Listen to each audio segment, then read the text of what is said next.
Human resource management is a strategic approach to a company's or organization effective and efficient management of people in order to assist the firm or organization acquire a competitive advantage. It's created to help employees achieve their strategic goals by maximizing employee performance. Human resource management guarantees that a company's workforce has the correct mix of quality and quantity. It provides opportunity for employees to improve and advance their career by facilitating and motivating them individually and in groups. It is a modern approach to workplace management that focuses on acquisition, development, utilization, and maintenance of human resources. We will learn about the numerous functions of human resource management in this course as well as how they are interconnected. Through this tutorial, we will cover basics of HRM, people management skills, HCM model, talent management, performance management, compensation management, conflict management, and diversity management. So if you feel the need to dig deeper and know more about it, stay right where you are because we are going to bring you all the information that you need right on your screens.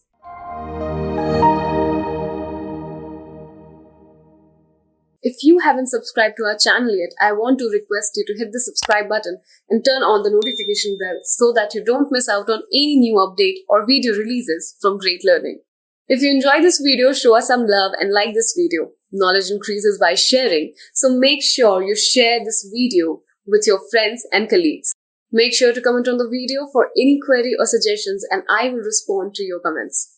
Now let me give you a brief idea about the agenda of this course. Through this course, we will look into the introduction of human resource management, people management skills, HCM model, talent management, performance management, compensation management, conflict management, and diversity management. So let's try to understand that what exactly is HRM or human resource management.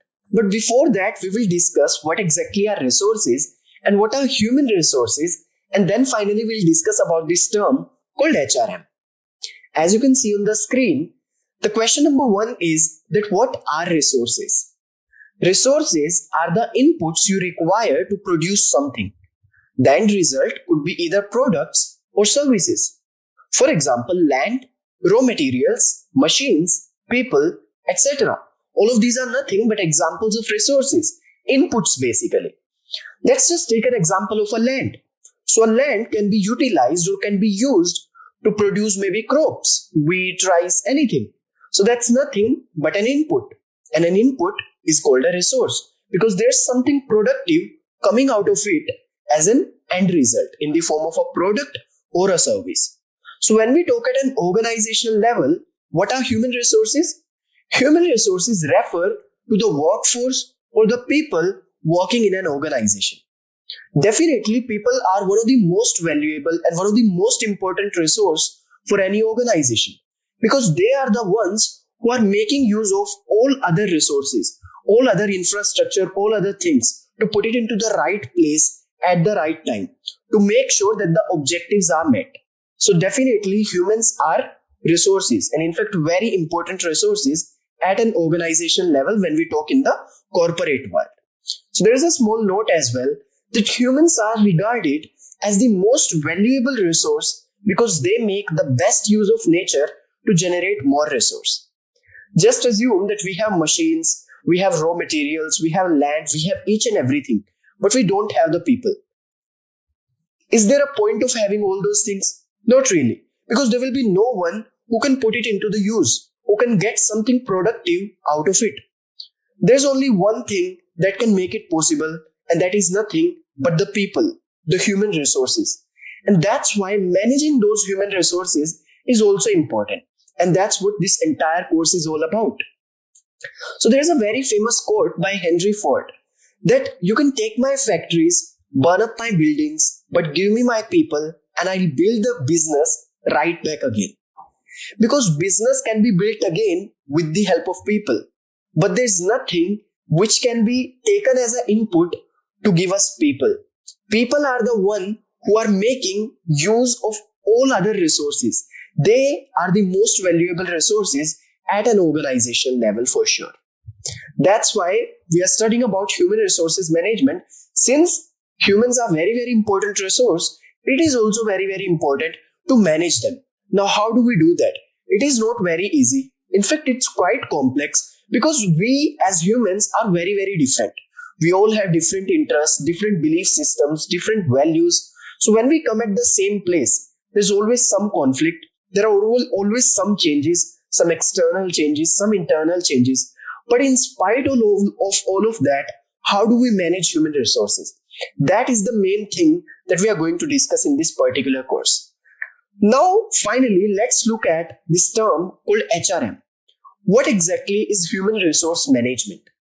So as you can see on the screen, that HRM involves the productive use of people in achieving organizational goals and the satisfaction of individual employee needs.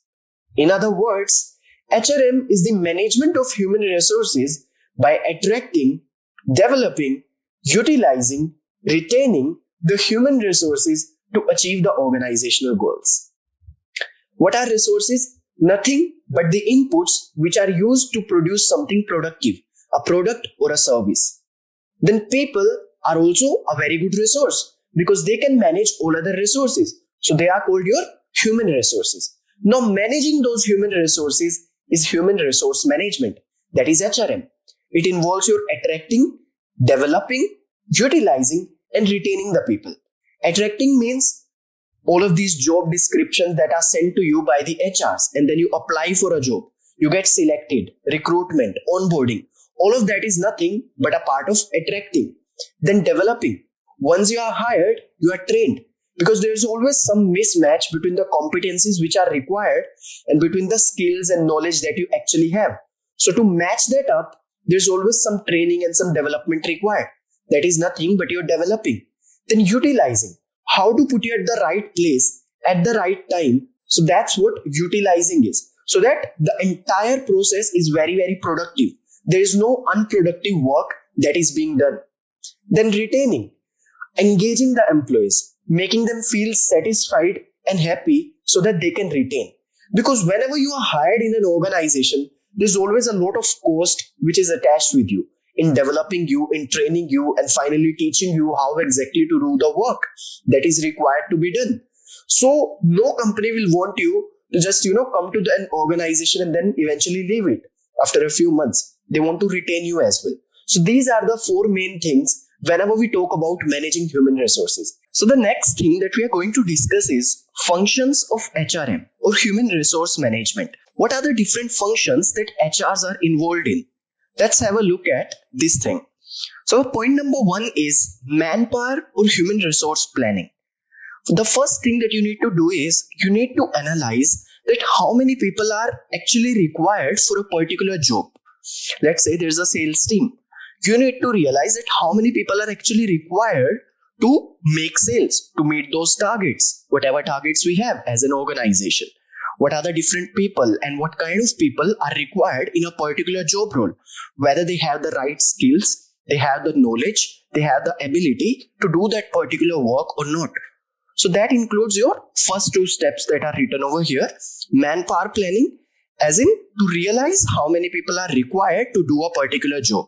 Then job analysis, that is to evaluate that what are the competencies required to do a particular job so that they can hire the right kind of people, which is nothing but your third step, recruitment and selection. So once you have analyzed that these many people are required, so either the people will be in excess. If the people are in excess, then we can apply some schemes, let's say retirement or something, and we can remove those people. Then it will be a good balance. But if there is a lack of people, then we need to hire more people.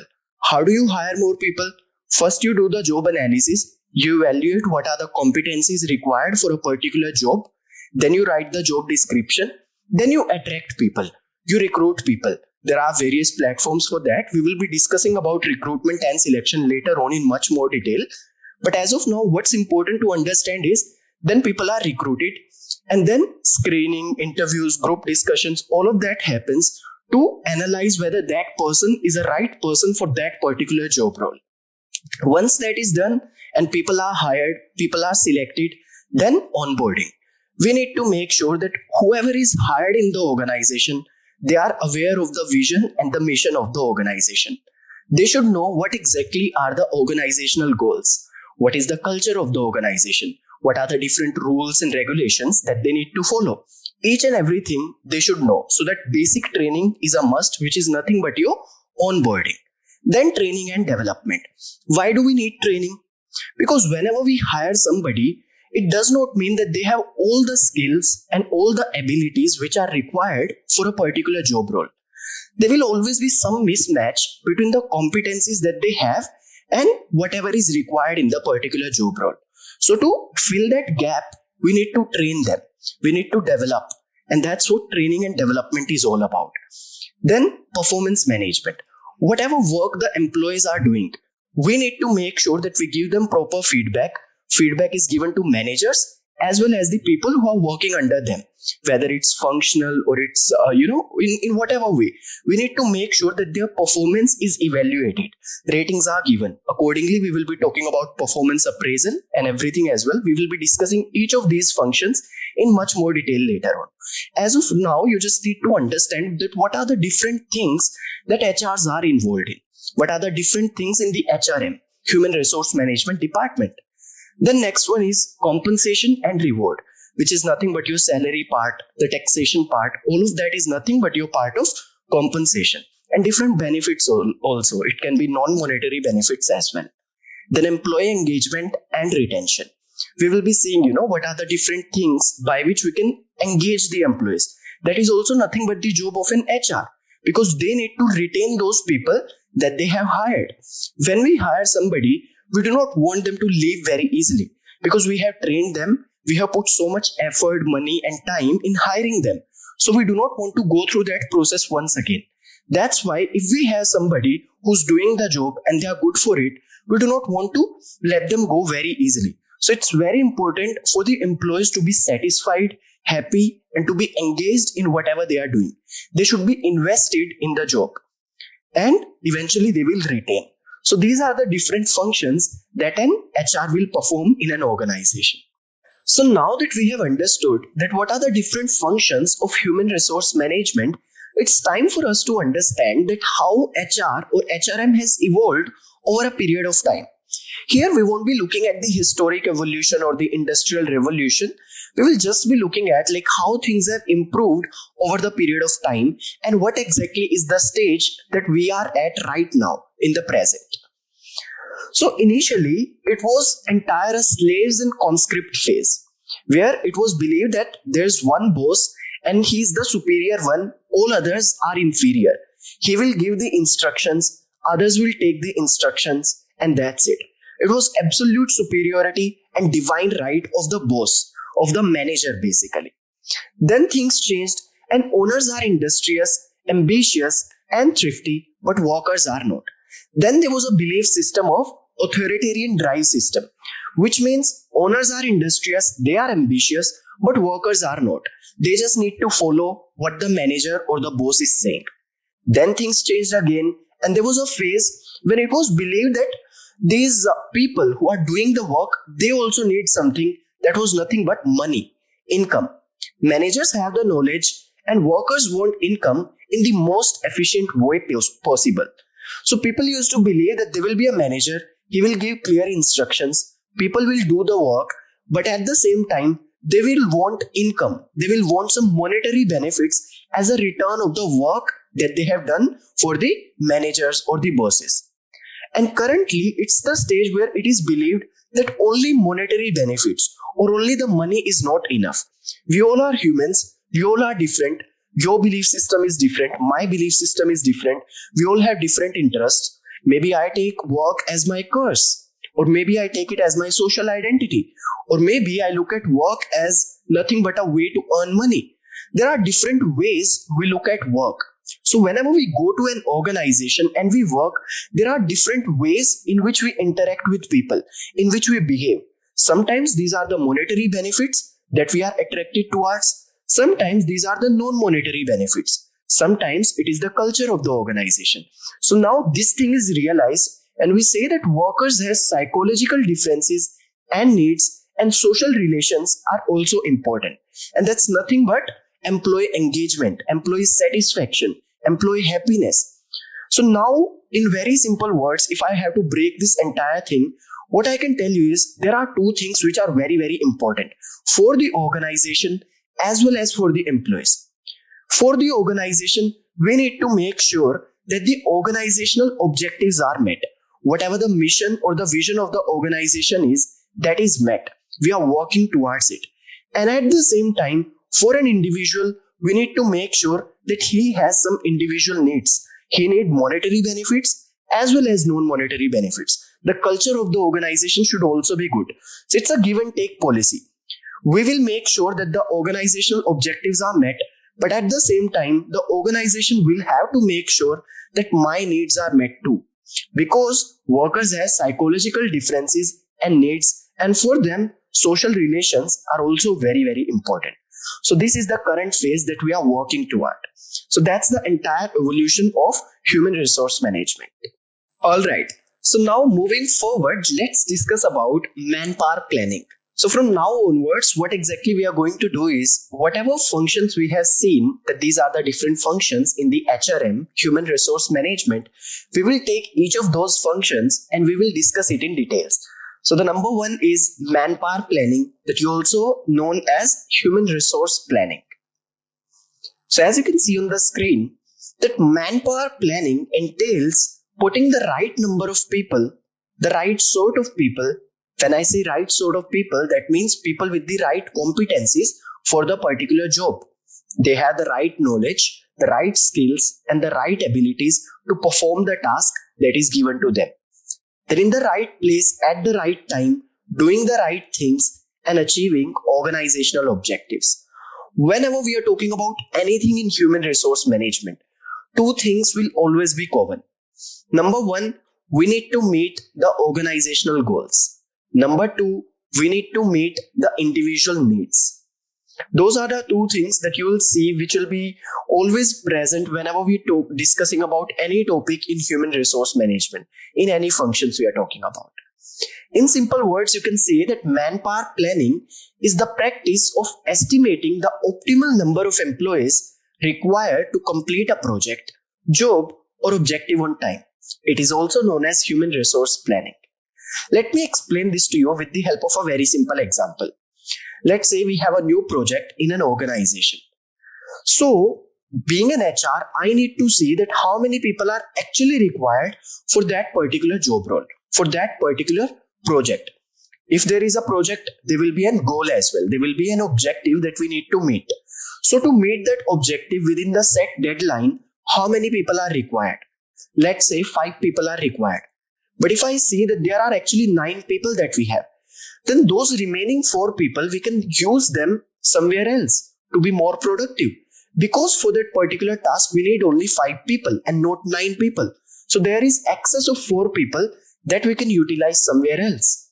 Maybe we can apply some schemes, maybe we can use them in some other project, some other department, something like that. Because there are so many projects going on within the same department as well. Let's say we talk about the sales team. So in the sales team, there's a project for which only 5 people are required, but we have 6. So we can utilize that 6th person in some other role within the same department, within the sales team. And if there is lack of people, then being an HR, I need to hire more people. I need to attract more and more people who can apply for the job vacancy, and eventually we can do the screening, interviews and everything, and we can hire them, train them, onboard them, and eventually they will do the job for us. They should have the right skills, knowledge, abilities. So all of that, this entire evaluation is nothing but your manpower planning to estimate how many optimal number of people are required to do a particular project, to meet a particular goal, to do a particular type of task within the organization.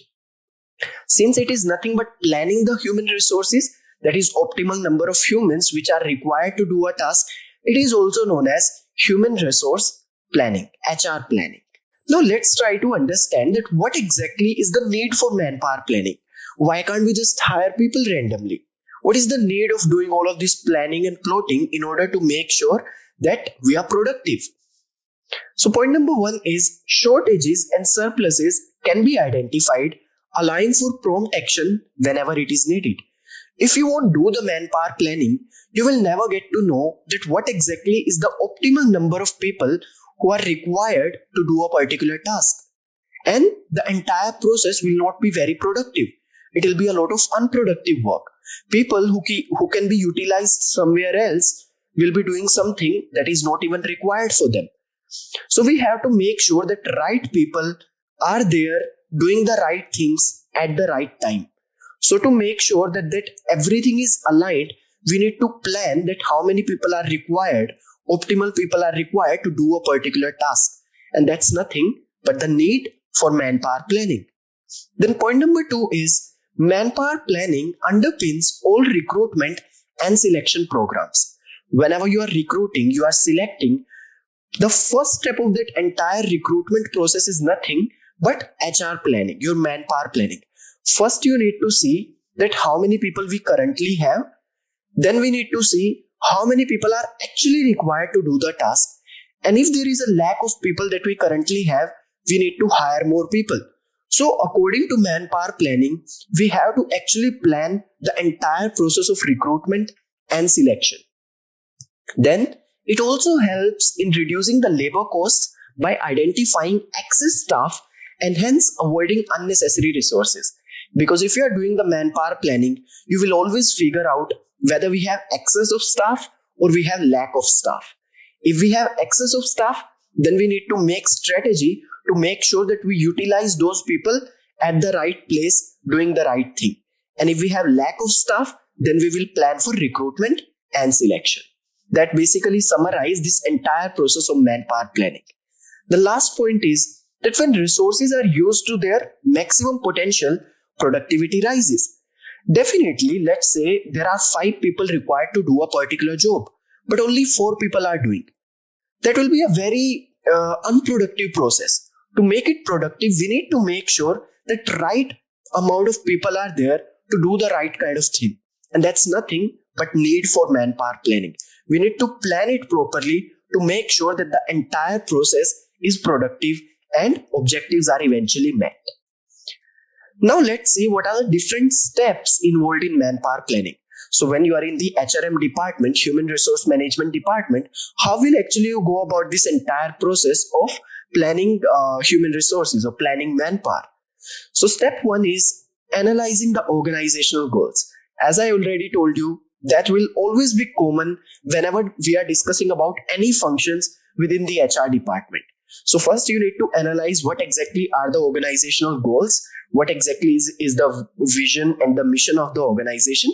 Then you will analyze that what exactly is the current manpower inventory. How many people we currently have who are doing the task or doing the project for which we are talking about right now. The next step is future manpower forecasting. We need to forecast how many people will be required to do the particular task, optimal number of people. Then estimating manpower gaps, how many people are doing the work right now and how many are actually supposed to do. What exactly is that gap? Let's say 5 people are doing the work right now, but according to your planning and plotting, you figure out that 4 people are required. So there's excess of 1 person. That's nothing but your manpower gap. Then formulating the final action plan. So if there is a gap, there's a lack of people, we need to hire. So that will go to your recruitment and selection process. If there is excess, then we need to strategize in a different way. Then according to this manpower planning, we basically formulate the final action plan, how we are supposed to go about this entire process. Then monitoring and feedback. That will be constant throughout this manpower planning. If we hire people, we need to see whether that was right or a wrong decision. We need to collect feedback all the time. We need to monitor and supervise this entire process to be relevant within the organization. So these are the different steps involved in this function called manpower planning. Now let's try to understand that what exactly is job analysis. We will also see that how this term is different from job evaluation and job description. So as you can see on the screen, the job analysis refers to a systematic process of collecting all information about a particular job, including skill set requirements, roles, responsibilities, processes to create a valid job description. So job analysis is nothing but analyzing a job to find out that what are the skills, abilities, and knowledge which is required to perform that job. And the main aim of doing job analysis is to prepare a job description. And it also helps in performance management, which is nothing but your second step. The job analysis is a crucial stage in ensuring that the best candidate is hired. The employer can use job analysis to help with recruitment, selection, performance management, remuneration, and then benefits, etc. So whenever a job is analyzed, according to that, the HRs are going to hire the people. If we do not know that what exactly is the skill set required to perform this particular job role, to perform this particular task, then we are never going to hire the right kind of people. So in order to make sure that we hire the right kind of people who possess the particular skills and abilities, we have to analyze that what are the skills which are actually required to perform that task. And that's nothing but your job analysis. Now, how do you conduct a job analysis? What exactly is the process like? So step number 1 is collect information about a position. Let's say you are going to hire for business development intern, or let's say you are going to hire for some technical role, let's say software developer. So the first step that you need to do is you need to go to the people who are actually doing that job right now, and you need to take suggestions from them, from the managers as well as from the other employees, to make sure that you get to know their point of view, because they are the ones who are doing this job. So it will always be better to know from them that what exactly are the skills which are required to do the task that they are actually doing. What are the abilities required? What are their roles and responsibilities? So always a feedback is taken and information is collected. Then examine the importance of each task and competency. Let's say you get to know that this particular skill is required. Then you need to figure out that why that skill is required. Let's say when we talk about you are going to hire for business development or in the sales team, empathy is very important skill. So you will understand by talking to people, by collecting information, that the person that we are going to hire as a business development intern should be empathetic. But why? Why empathy is a good skill for this particular job role? You need to figure that out. You need to examine the importance of each task and skill. Then research industry standards. In each and every industry, there are so many organizations. You need to see what exactly others are doing, what exactly is the job analysis as per other standards as well, as per others organizations as well, so that you are relevant within the business world. Then revise job description and standards and use data to make changes. Whenever you implement something, there are always some results. So what was the process that you took last time? What exactly were the changes that you make? Collect all of that data and then analyze it. So that's nothing but how job analysis is actually done. You collect the information, you make changes in the job description, and then you keep on revising it. It's not like one-time process. It is always like you collect the feedback and then you make those changes. It will always be an ongoing process of job analysis. Now, there is always some confusion between job analysis, job description, and job evaluation. So here I will try to tell you that what exactly is the difference between these three terms. So first of all, let's try to see that what is the difference between job analysis and job description. So job analysis is an in-depth examination of a particular job.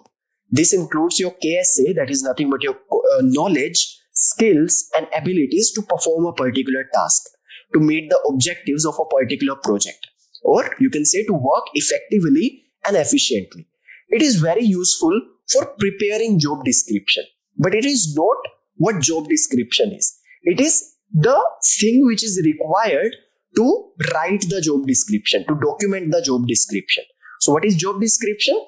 It is the characteristic of a particular job. It's a document that indicates what the job covers. So whenever you apply for a particular job, you get a JD from the HR. The JD is nothing but your job description. So what you get is not job analysis, that is job description. But what the HRs have done to write the job description, that is your job analysis. So first the job analysis is done and then the JD or job description is designed. So that's the second step of the process. So that is the basic difference between analysis and description of a job. Now, what is the difference between job analysis and job evaluation. These two terms are also used interchangeably in layman's term, but there's actually a difference between them that I'm going to tell you. So job analysis, as we have already seen, is the study of each and every aspect of a specific job.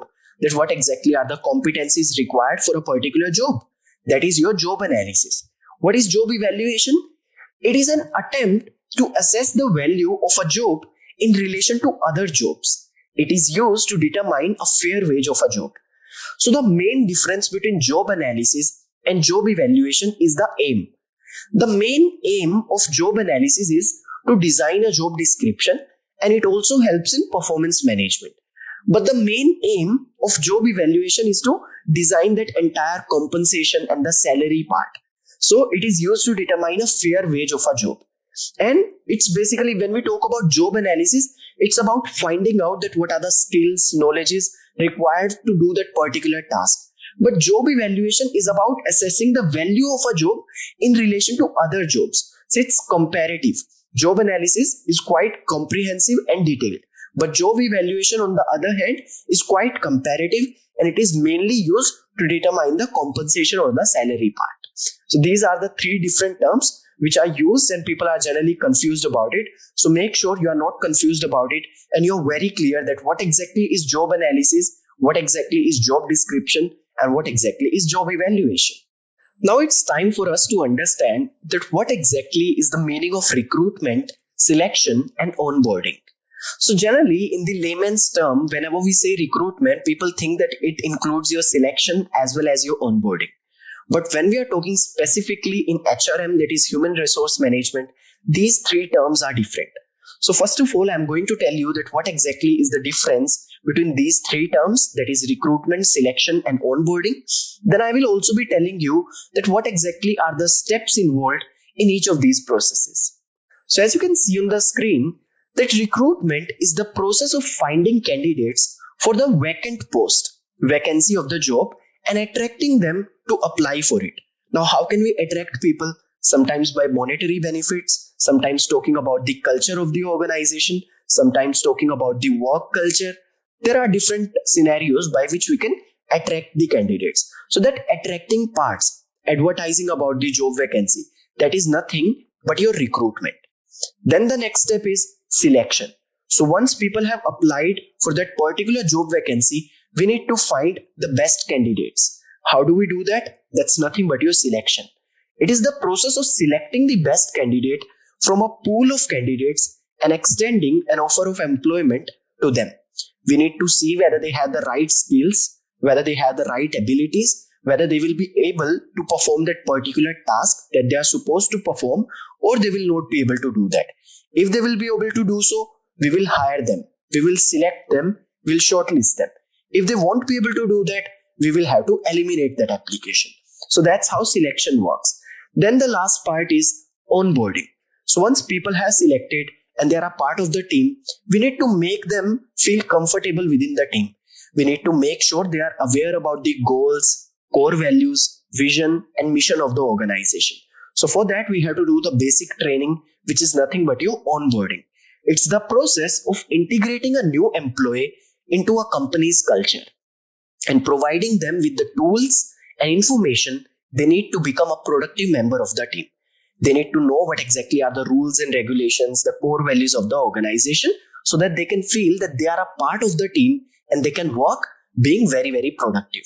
So that's how this entire process works. First of all, you attract the people, then you select them, then you onboard them. That is recruitment, selection, and onboarding. If you see in much more detail, let me tell you, so there's an arrow sign, as you can see, which moves from job vacancy to onboarding. So how it actually works? So first of all, we do the manpower planning. As we have discussed, that is one of the first functions of HRM, manpower planning, which is also known as human resource planning. By manpower planning, we get to know that there's a lack of people. If there's a lack, we do the job analysis. We get to know what is the KSA, that is knowledge, skills, and abilities are required to do that task. After the job analysis, the job description is documented. Then we do the attracting part, that is recruitment part, sourcing, advertising. That is nothing but your recruitment. We attract people to apply for that particular job role. Then assess and interview candidates. That is nothing but your selection. Sometimes we take tests, different types of interviews, group discussions. There can be so many scenarios just to make sure that we hire the right candidates at the right time to do the right job. Then finally, selection and offer of employment and onboarding.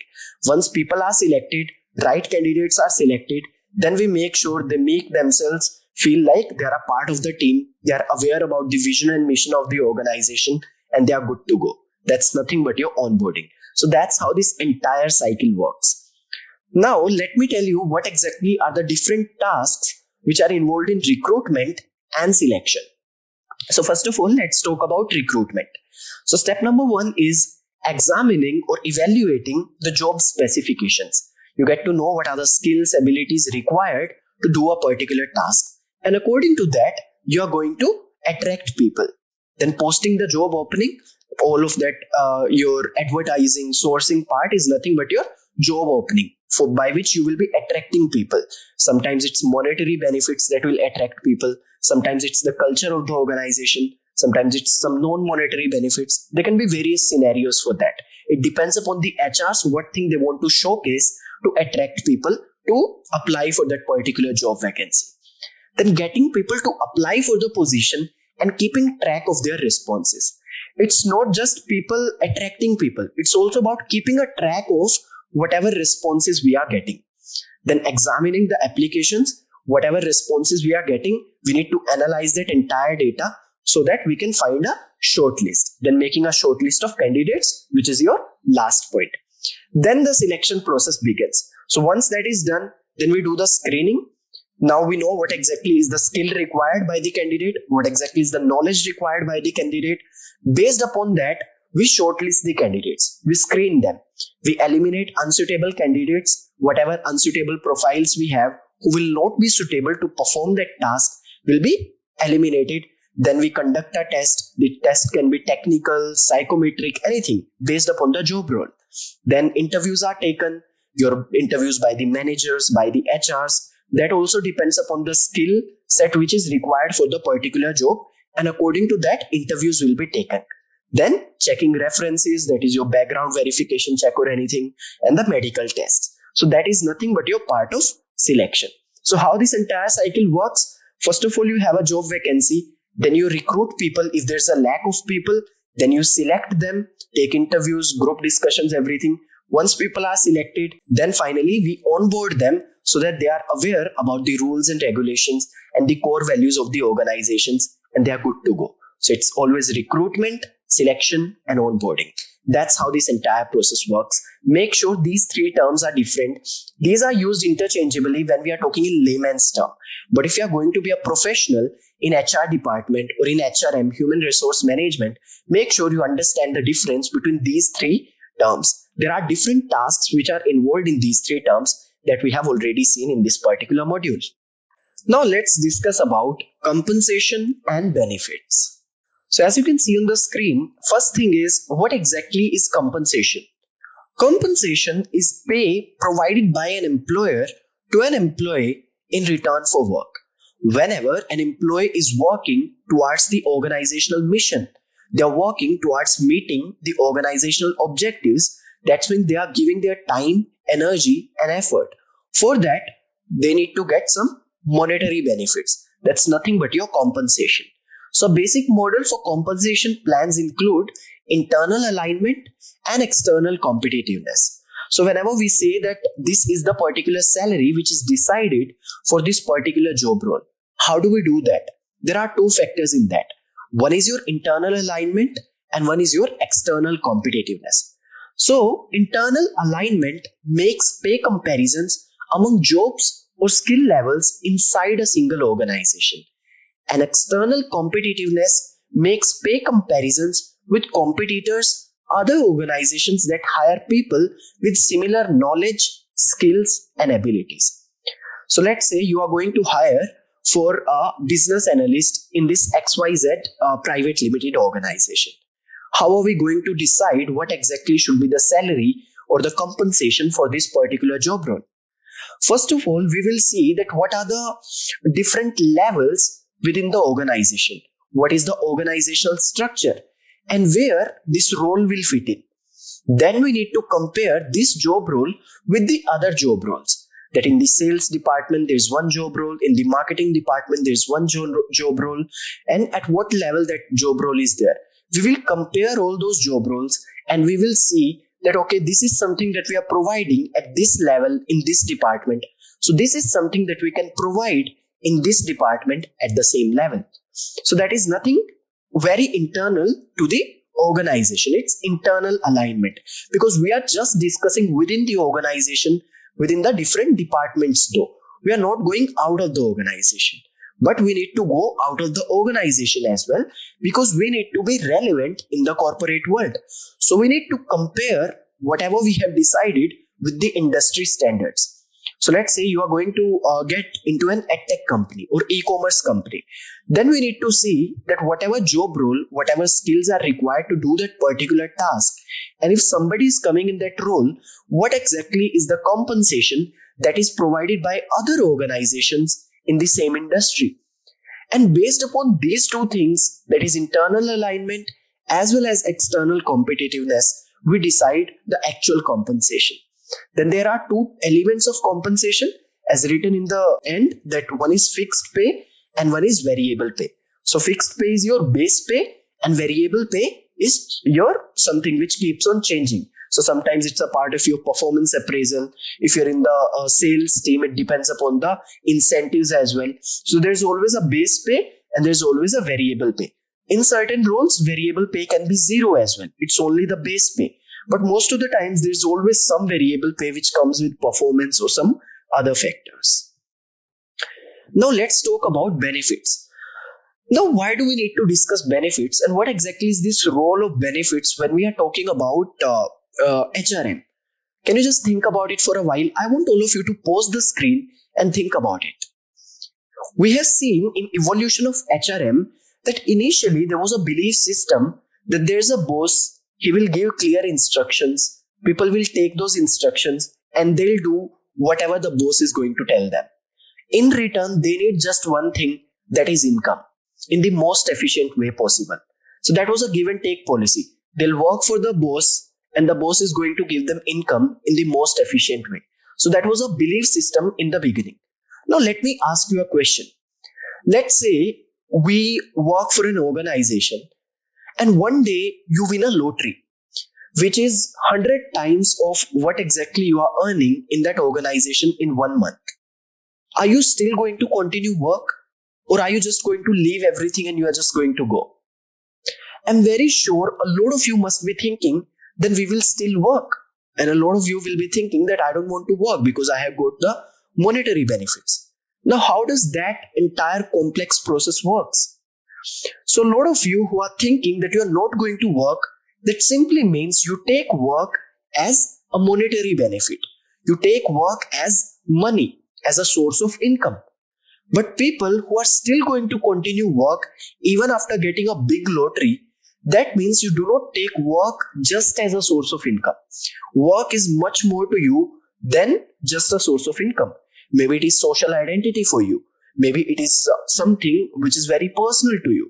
Maybe it is monetary benefits as well as the culture of the organization. Maybe it is the respect for you. You take your work as respectful. You take your work as a social work. Sometimes people have different perspective towards work. There are different ways. There are so many researches that are being done on that people perceive work in a very different way. For some people, work is just a source of income. For some people, it is not at all source of income and it's a mix of other things. For some people, it is a source of income.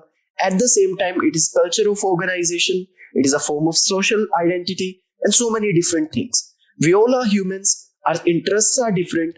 Our principles are different. And that's why we take work in a different way. And that is very individual. That's a human touch to this particular scene. So that's how it actually works. So it becomes very, very important to focus on other aspects as well and not just on the monetary benefits. So when we say employee benefits, it includes all compensation other than the base salary. For example, paid time off, life insurance, medical insurance, leave benefits, When you are a part of an organization, there are so many things such as casual leaves, earned leaves, sick leaves, maternity leaves, paternity leaves. There are so many things. Then wellness programs, employee assistance, educational benefits, retirement savings. There are so many, when you talk about taxation as well, there are so many things in that. When we talk about TDS, that is tax deduction at source, then once the tax is deducted, then there are so many things that you can be a part of: insurances, medical, health insurances, how that entire process works. That is also nothing but a very, very important function of an HR, human resource department. So it includes your monetary benefits as well as your non-monetary benefits. And there are two things which are there in this when you are actually deciding what should be the compensation. Number one is your internal alignment, where you compare the job role with the other job roles at the same level within the same organization. Then external competitiveness, where you compare the job role with the other organizations within the same industry so that you can be relevant in the corporate world. So that's how compensation and benefits bit work. All right. Now let me tell you what exactly is training and development in human resource management. It is one of the most important functions in the HR department. But what exactly is the need of training and development? Why are we even spending so much on that? What is the need for it? And then what are the different methods to train the employees? How do we go about this entire process? Let's find out in this particular module. So as you can see on the screen, the training and development helps to keep employees' skills and knowledge up to date for doing a particular job, which in turn helps to boost their work efficiency and an organization's productivity. Whenever we are talking at an organizational level, there are always some changes. Sometimes in technology, sometimes in the product, sometimes in the rules and regulations of the organizations. According to those changes, we have to adapt. We have to learn new things. So we need training. When we enter into an organization, we have to make sure that the employees are engaged. They know what they are going for. They know what are the mission, vision, the core values of the organization. For that also there is a training. If there is a promotion, for that also we need to train the person so that he can take that particular role that we have given that person. So that's the basic idea behind training and development. Let's figure out what exactly is the need for training and development in detail. So as you can see, point number one is that training is provided to the new employees so that they can learn about the organization's mission, vision, laws and regulations and working conditions. You are hired, you are selected, everything is done, we have given you the offer letter, everything is done now. Now what exactly is the need of training and development? When you are coming to an organization, it is very important for you to feel that you are a part of the team. You should feel that you are a part of the organization now. For that, we have to make sure that you are aware about the vision, mission, the core values of the organization. If there are some basic rules and regulations that you should know, that also is a part of the basic training. So all of that is actually nothing but your onboarding. This is the basic training whenever a new employee is coming to the organization, is selected and is going to start with the work. If there are some technologies, there are some prerequisites for the work that we are going to do, all of that is discussed in this particular phase. Then second point is employees are provided training so that they can share the obligations of a higher level job.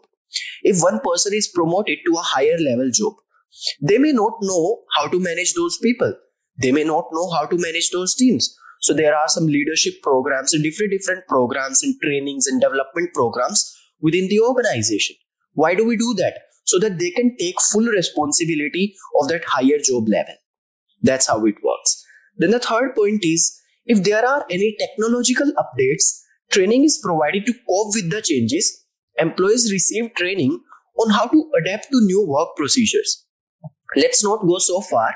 Let's just take an example of the COVID pandemic era. So if we talk about before COVID, there used to be work from office. But after COVID hit the world, and it was very reactive change that we all had to go through, we started working from home. Each and everything just got changed within a few days itself. How do we cope up with that? We have to train the employees to make sure that the efficiency and the effectiveness is not decreased. We have to make sure that the entire process is productive, and for that we need to do training and development of the employees. The last point is that existing personnel are given refresher and enhancement training. It's not just about fulfilling the organizational objectives, it is also about fulfilling the individual needs. So when we are talking about the organizational growth, at the same time, individuals will be looking, the employers will be looking at their own growth as well. So for that, we have some personality development trainings or personal development programs as well, where the employees can learn too. So that's how this entire training and development thing works. And this is the basic need for training and development. Now I will be telling you a very beautiful method for training and development, which is called ADDIE model. There are actually so many models today which are more complex than this, but this is actually the source of all those models. This is one of the first model that was established in the history basically, and then all the models are nothing but the modification of this particular model. This model is a systematic and step-by-step framework used by instructional system designers, trainers, and developers in order to make sure that the course development and learning do not occur in an unstructured manner. When we are going to train the audience, the employees basically, we have to make sure that the training is very, very structured. We don't have to confuse them. We have to improve their performances. That's the main idea behind it. So ADDIE in general is nothing but an acronym for analysis, design, development, implementation, and evaluation. What is analysis? Needs and objectives are established in this part. How do we do that? So first of all, you need to analyze that what exactly is the need for this training. Why are we going about it at the first place? Let's say we are training people on a new technology, but why are we doing that? What is the reason behind that? That analysis is the first phase of this entire training process. Then comes design. Once you have analyzed that this is the reason we are going to train people on this and this technology or this and this particular course, then you need to design the content. You have to decide what will be the learning objectives, what will be the specified needs that we are supposed to meet at the end of this particular course, this particular training. Then the session structure and the resources are identified too. Then development. Once we have decided that this is the content that we are going to deliver, then we need to develop that content. What will we cover at the beginning? What will we cover at the end? What is the best thing to cover that particular course, to cover that particular training? What are the skills required for that? That entire development phase.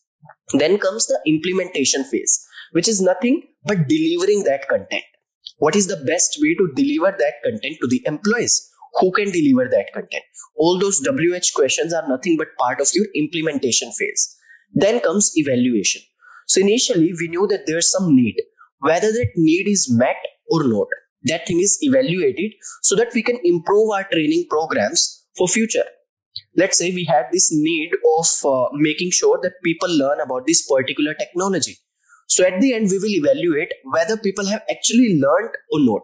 So if there are any quiz, there are anything like that, any kind of tests or anything, those will be part of nothing but your evaluation phase, so that you can kind of collect a feedback on how actually was the training session like. Did it really help people or it didn't? To analyze all of that. So this is one of the most beautiful methods for training and development of employees called ADDIE model. All other methods are modifications of this method. There are more complex methods in which there are more than 5 steps also. In this, there are only 5 steps. But all those methods will in one way or the other will be following the ADDIE model itself. So it's very important for you to understand this model. That's how trainings are actually done within an organization. All right. Now, the next very important functions of HRM or human resource management is nothing but performance management. So once the people are hired, we have understood compensation, training, development, everything. But how do you evaluate the performance of the employees? They have the right skill set, but what exactly are the results? Are they doing the right things at the right time in the right possible way or not? How do you evaluate all of that? That is nothing but part of your performance management, and it is a very, very important function when we talk about human resource management. So let's see what exactly is performance management first of all. So performance management is nothing but the process of continual communication and feedback between a manager and an employee towards attainment of organizational objectives. As I have already told you, whenever we are discussing about any functions, within the HRM or human resource management, two things will always be common. That is meeting organizational goals or organizational objectives and meeting individual needs. So you can now be very well aware of this part. So one thing that is unique about performance management is that it's the communication part between the managers and the employees, how the performances are evaluated. So let's see, once people are a part of the team, their performance has to be managed. Why? What is the need of performance management? Point number one, to evaluate and assess what they are doing. They have the right skills, but are they doing those things in the right possible way? Are they doing the things at the right time? How exactly are they approaching the work that is given to them? The job basically. Point number two is to give them direction. If we will not evaluate their performance, employees will never get to know that where they are going wrong and where they are going right. So they will not have a direction. So to give them a direction, it becomes very, very important to manage their performance, to evaluate and give them feedback. Then to figure out whether they are engaged or not. Performance management is a very good capture to find out whether the employees are going to retain within the organization or not. If the employees are invested in the job, if the employees are satisfied and are happy with the job, they are going to retain. Otherwise, they will not. So that's a very good capture of performance management as well. Then to evaluate their skills and abilities. Once we evaluate, we see the feedback, we manage their performance, we get to know what is the part that they are best at, what is the part that needs to be improved. And then accordingly, we can design the training and development sessions as well. So this is the need for performance management. Now let's see that how this performance management cycle actually works. So in this, point number one is planning. So whenever you're talking about performance management, first step is setting goals and success metrics for employees and communicating the same with the team. Expectations should be very, very clear. What are you expecting from those employees? What are the goals that they need to work towards? What is their vision? All of those things should be very, very clear when you are talking to the employees. So you have to set the goals and you have to communicate those goals to the employees. Then monitoring. Once goals are set, then those goals are actively tracked and accordingly feedback is given. Whether you are meeting the goals, whether you are not meeting the goals, based upon that, feedback is given and monitoring and supervision happens. Then developing, using the obtained data, that is feedback, to improve the performance of the employees. Once you get the feedback, you need to see what are the things that most of the employees are lacking. What are the things that the employees are best at? And accordingly, you design the training session. So basically, you can use that feedback to improve the performance eventually. Then how this rating works, tracking and rating the performance. So peers ratings are there. Then employees give ratings to their managers. Managers give rating to their subordinates. So that's how this entire process works. So that each and everyone can rate others and eventually they can get to know that what exactly is their performance. There are self-performance cycles as well where you need to rate yourself, self-ratings basically. Then rewarding, recognizing and rewarding the good performance. The best part whenever we are talking about feedback is you have to make sure that it is given constructively. So if you are stretching about the good part, you have to stretch about the bad part also. It can't be a one-way street.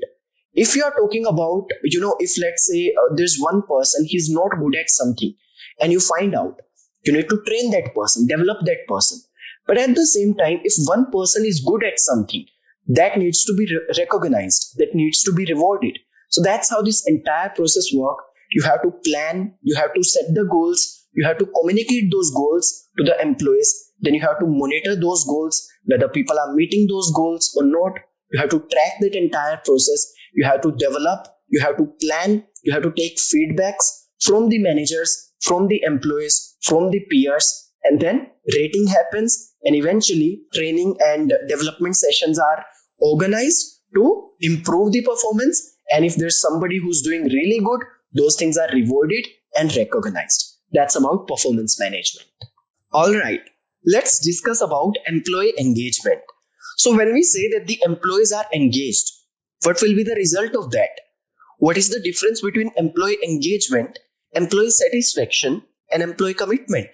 All of that we will be exploring in this particular module. As you can see on the screen, that engaged employees are those who are committed and are enthusiastically involved in their work and workplace. That means they have a connection with the work, with the job that they are doing, and at the same time, they feel connected to the organization as well, to the workplace as well. If you have to see that what is the difference between satisfaction, commitment, and engagement, just look at these three sentences. Employees are happy with their work. That means the employees are satisfied. They really like what they are doing. That's it. But if we say employees are attached to their work, they are ready to do something extra for the work that they are doing. That means employees are committed. That's called employee commitment. But if we say that the employees are actively invested in their job, they're ready to go that extra mile, they're ready to do some extra work for the workplace, for the job that they do, they really care about it, they take their work as their identity. Those are the kinds of people who are engaged employees. That's nothing but your employee engagement.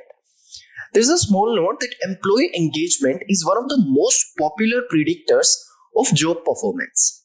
So managers should try to create conditions resulting in employee engagement. As an HR, employee engagement is one of the most important functions that you have. You have to make sure that the employees of the organization are engaged, are invested in what they are doing. They should be actively invested. Only then their job performance is going to improve. And if their performance will improve, they are eventually going to retain within the organization. The main idea behind this entire concept of employee engagement is to retain the people. Hiring is important. Selection, onboarding is very, very important. But retention at the same time is also very important. If you are going to hire people, you are going to train them, develop them, and eventually they are just leaving. That is not going to make a very good sense. That's why if we are hiring somebody, we try to make sure that their performance is improving over the period of time. They are helping the organization, and at the same time, organization is helping them fulfill their individual needs. Because psychology, needs, all of these things are different for people. So that is also fulfilled, and at the same time, they are also a very good resource for the organization in meeting the organizational objectives. So it's a give and take policy, as we have discussed. So if the employees will be engaged, definitely their performance is going to improve. Their performance is going to be better day by day. And if the performance is going to be better, they will retain within the organization. So the main idea behind employee engagement is nothing but to make sure that the employees that we are hiring are going to retain within the organization and their performance is going to increase day by day. So the first question that we have on our screen is, what is people management? Now, before we understand what is people management, let's first understand what exactly is management, right? So what is the first thing that comes into your mind when you hear the term management? I'm pretty much sure that it is something that is related to managing some activity or a project, right? Exactly. So management is basically getting involved in increasing the productivity or efficiency of any process or task that is to be completed. That is in simple words, right? Now let's read the definition. Management is the process of organizing and arranging a company's resources and operations in the most effective and efficient way possible in order to achieve specific goals. Now let's further read the definition, and then I will give you a proper example within which you can resonate the example with the definition, right? Now, coming to the second part of the definition, that is efficiency in management, refers to completing tasks correctly and at a minimal cost. So basically, they are bringing in the cost factor here. Now, a measure of managerial effectiveness is the ability to complete tasks on time and deliver concrete results. So here they are talking about how do we measure the managerial effectiveness, that is by completing the task on time and delivering concrete result. Now if you guys have understood the definition, well and good. Now I will tell you the definition along with an example, right? Now consider yourself to be a business owner and you are having a pencil manufacturing company, right? Let's read the definition first. Management is the process of organizing and arranging a company's resources and operations in the most effective and efficient way possible in order to achieve the specific goals. So, being a pencil manufacturing company, your specific goal will be to increase your production of your pencils and increase the sales of the pencils as well in order to generate revenue, right? So that is the most important goal as a pencil manufacturing company you will have. Now, where does management come into the picture? So basically, management comes into the picture in organizing and arranging the company's resources. So basically, company's resources could be human resources or non-human resources. Now, when you talk about human resources, it's basically the people who is required to work, right? And coming to non-human resources, it might be the raw material that is required to make the pencil, that is lead wood, or the machineries that is required, or the cardboard manufacture the cardboards that is required for packaging.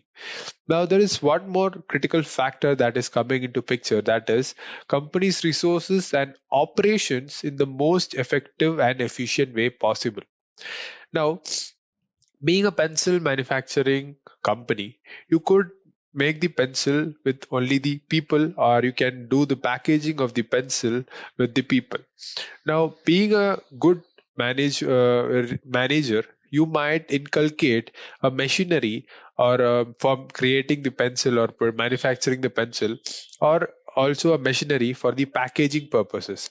So that's how the operations, how you quickly make the pencil and package it. That is the operation. And another operation is the transfer of pencil to the retail stores. So these all comes into picture.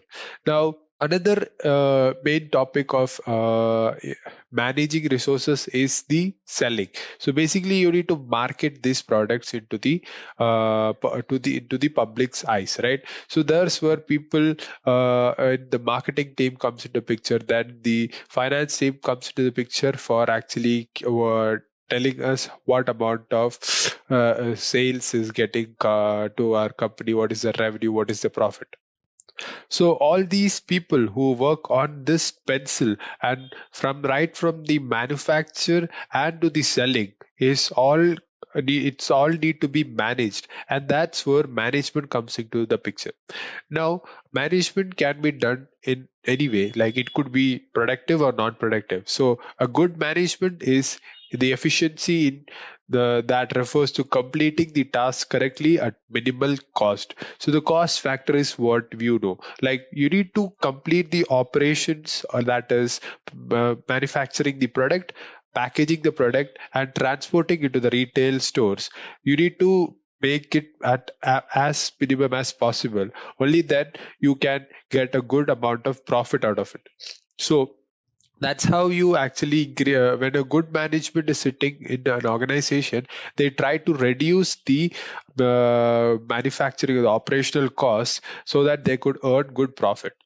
Now, the effectiveness. How do you measure the effectiveness? So, managerial effectiveness is the ability to complete the tasks on time and deliver concrete results. So, basically, completing the task is that if you have a bulk order from a company that is required, that has asked you for a bulk order of huge amount of pencils, you the managerial effectiveness is calculated by how well do you manage this big bulk order at the time when it is being placed, like whether do you complete the order or before the deadline, or on time, or it's getting delayed or overdue. So that is how the managerial effectiveness is measured, right? So with that, delivering concrete results. So basically, results would be based on the amount of sales that is coming to the organization, and that will be the measure of the management's effectiveness. All right. So now that you have understood what is management, let's move ahead and understand what is people management. People management, as the name implies, is just managing people. That is, appears to be about managing people in workplace, right? Now, ensuring that they are well cared for and have all that they require to complete their tasks. So that is also something that comes under people management. So you need to be in the radar, and you need to understand people are well cared of and they have all the resources that is required to complete their tasks fast. So that's what is people management. Now, people management is the process of inspiring, managing, and training personnel in order to increase workplace productivity and encourage professional development. So another factor that comes into people management is inspiring the people to strive to work hard, creating a happy community, managing, training the personnel in order to upskill the person who is working for your organization, and increasing the productivity and encouraging the professional development. So this is the another side of people management. Now, people management was utilized by the workplace leaders such as team leads, supervisors, the department heads to control the workflow and increase the employee performance on a daily basis. So, people management for you, it's like if you are aspiring to go into a managerial role, for example, in an organization, it could be a team lead, it could be a supervisor or the department head, or a senior manager or a managerial post, assistant manager, general manager. These kinds of the people who needs to be very well know about how to manage people, or they must possess these people management skill in themselves so that they could increase the employee performance on a daily basis. So I hope you guys have understood what is people management, what is the definition of people management, and what happens actually among a manager and a normal worker or an employee who is working on a similar project or a goal that is assigned to him. So let's move ahead with the next topic. All right, guys. So now let's come to the key components of people management. Now, in the key components, we have five key components that are create, comprehend, communicate, collaborate, and confront. Now, let's understand each of these key components individually. Right. So now coming to the first key component, that is create. Now, creating a workforce that contributes to a brighter future. As a manager, managing a team, you should always think in a perspective that the workforce would contribute to a brighter future. Now, in order to create this good team, you need to build effective teams. Now, how do you build effective teams? So that is where the activities like team bonding and a lot of other activities wherein the team is actually led to bond with each other, understand themselves and what are their goals and motives in the organization and what are the future. So the team bonding becomes very well, and when team bonds very well, they are very much answerable to each other wherein there are deadlines to be completed. So this is how you create a bond amongst the team, and you create a very good and effective team amongst your organization. So when you have a very good effective team that is working on any single project or any group of tasks, the effectiveness or the efficiency of the task getting finished quicker increases. So that's how creating, that is building effective team, is one important feature in creating the workforce of a brighter future. Now, choosing the right recruitment. Now, building effective team is another part, but choosing the right recruitment is another key factor that plays an important role. Now, you need to understand that during the recruitment process, you need to find the right attitude of any good candidate. He might be a really very talented and an intellect person, but the attitude towards the organization and the offerings that he would bring into the team would actually matter a lot, because a person with a good attitude will definitely create an impact in the team, rather than providing a person with a bad attitude but very very intellect, creating a negative energy amongst the team. So you need to be very precise when choosing the right recruitment.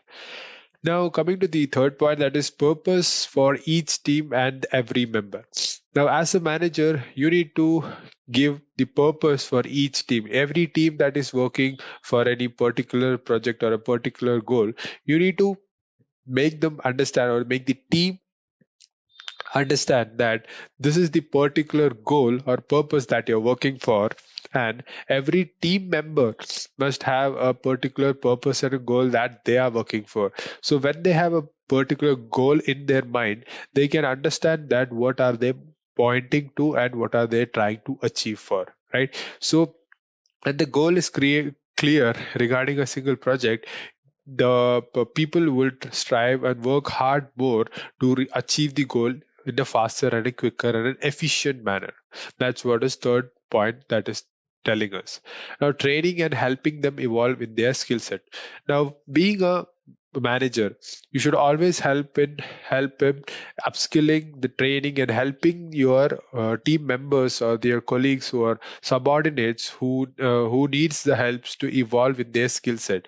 So if you try to indulge in their career in making, they would always work for you in the most efficient manner, because they have an understanding that as a manager he is taking care of my career in the for my future benefits, right? So with that loyalty, he will be working very well in order to complete the project. So that's the 4 points that we discussed in creating a workforce that contributes for a brighter future. Now, moving to the second key point, that is comprehend, a deeper grasp of the present and the future. Understanding the personalities, motivation, and the personal and professional aspiration of people who make up the organization. This is one is a very critical point, because when you understand a person and his motivation and his personal and professional aspiration, you are bonding with him very well. As a manager, when you bond with the person very well, you understand what is he looking for, how does he want to work in the organization, and how does it makes it how does the employee feel happy, and which are the ways that he can work which makes him happy personally, and he can work satisfiedly in the organization. So understanding the personality of the team, of the individual member of the team, is a very key factor that could actually help the manager understand what are his motivations and personal aspirations regarding his career. Now, it's critical to recognize that the persons differ in terms of personality traits and skill. It's obvious that each and every person is unique. You are unique in one way, and I am unique in a different way. I might have personality traits that differ completely with respect to yours.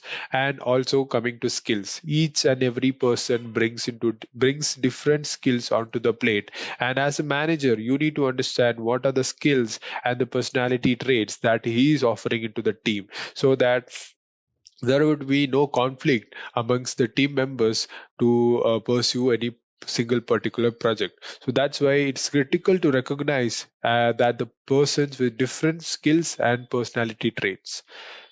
Now, coming to the third point, that is empathy. Empathy, active listening, and a people first attitude helps individual understand one another better. Now, empathy is an emotional connection between the people who empathizes or feels the other person were in their shoes, right? So now that's one thing that is coming into team building or team bonding. Active listening and a people first attitudes helps individuals understand one another. When the team is understanding each other very rapidly and the bond is creating very well, only then you can actually have a deeper grasp of the present and what is the future, how the future projects will be handled. So team bonding, empathy, active listening is also a very key important factor. Now coming to the third key point, that is key component, that is communicate. Open pathways for successful communication. Now open channels of communication and channels to provide feedback. The communication between a manager, the team members must be crystal clear, and also the team members must have a proper feedback mechanism so that the manager can understand what all things can be improved in any team meetings or any tasks or projects that they are working on. So there must be a proper channel of communication, and also there must be a channel of proper feedback wherein his subordinates could write in the feedback, and as a manager he could self introspect and create more changes to the processes that he has been following, right? Now employee needs to have a larger picture of what they are a part of. So this is one very important point, that each and every manager needs to understand that the employee might be working on a single particular small objective, but you need to make him understand that that particular small objective is creating a bigger impact on on the goals of the organization. Right, it might be creating a small creating a small project on any small relevant thing, but it might be helping a bigger audience and impacting a bigger audience in a different way. So you need to always provide the larger picture to the employee so that he can understand what he has to or he is offering to impact the larger audience, right?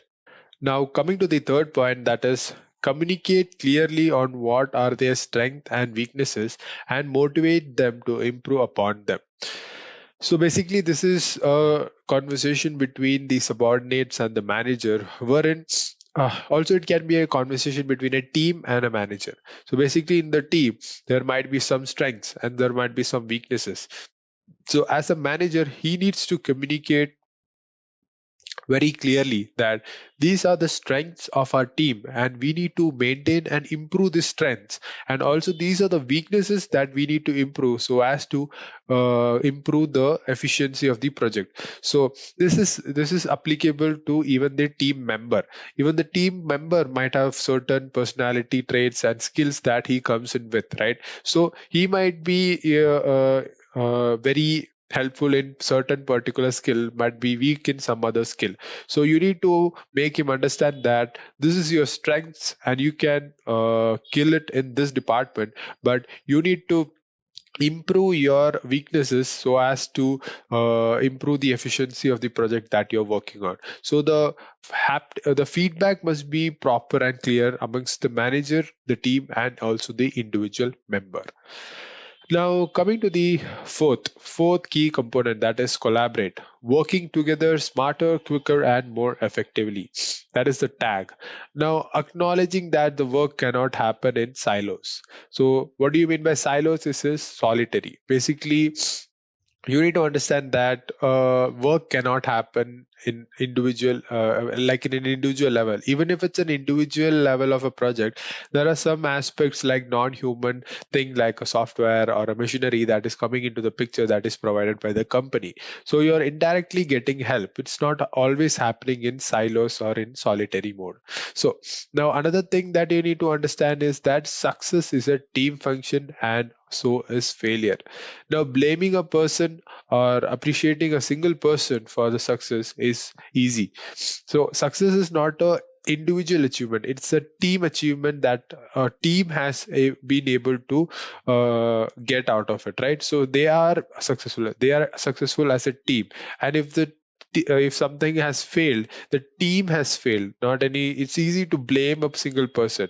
So collaboration amongst the team members is a very important factor that will actually impact the efficiency and the positivity of in a group.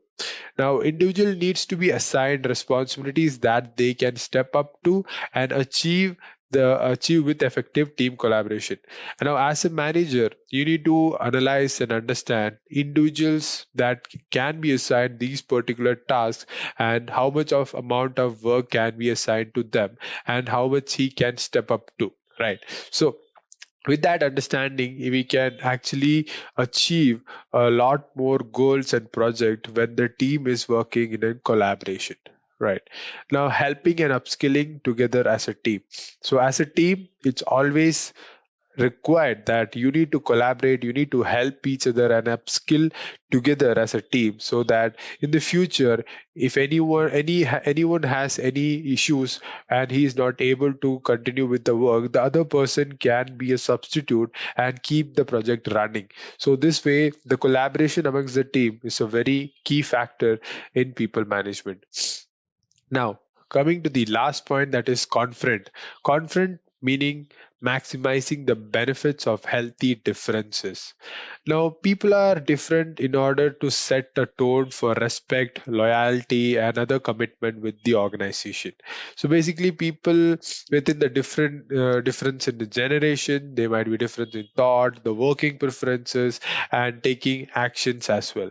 So people perceive different things and engage with issues with diversity as well.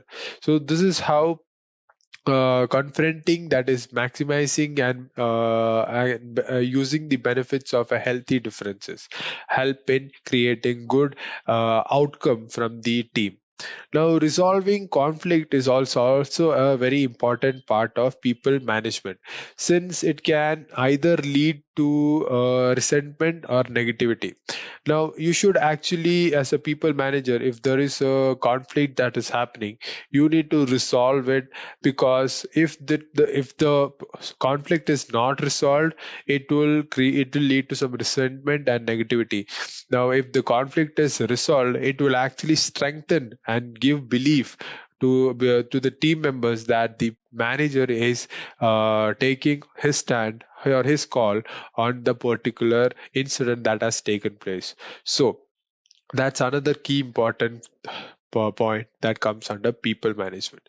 So by now, I am very much sure that you have understood the 5 key components of people management. All right, guys. So now that you have understood the 5 key components of people management, now let's move a step further and understand what are the people management skills that you will have to inculcate in yourself to be a better people's manager. Now, if you are planning to move into a managerial role, or if you have a vision that you will be getting promoted in your upcoming years into a managerial position or a senior managerial position or a team lead position, it is obvious that you will have to look into people or manage people under you or make people work for you in particular projects, right? So there is where and there is when people management skills comes into picture. Now, in this module, we'll be discussing the most important people management skills that you will have to have in yourself in order to make your team work efficiently and in a productive manner. Now, it's not necessary that all these skills will be inside you, right? You can even develop these skills slowly, and when you are actually fit for all these skills and you're getting promoted to a managerial role, it will be a very easy process for you to manage a team, right? So let's get started with the skills that will actually improve your people management productivity, right?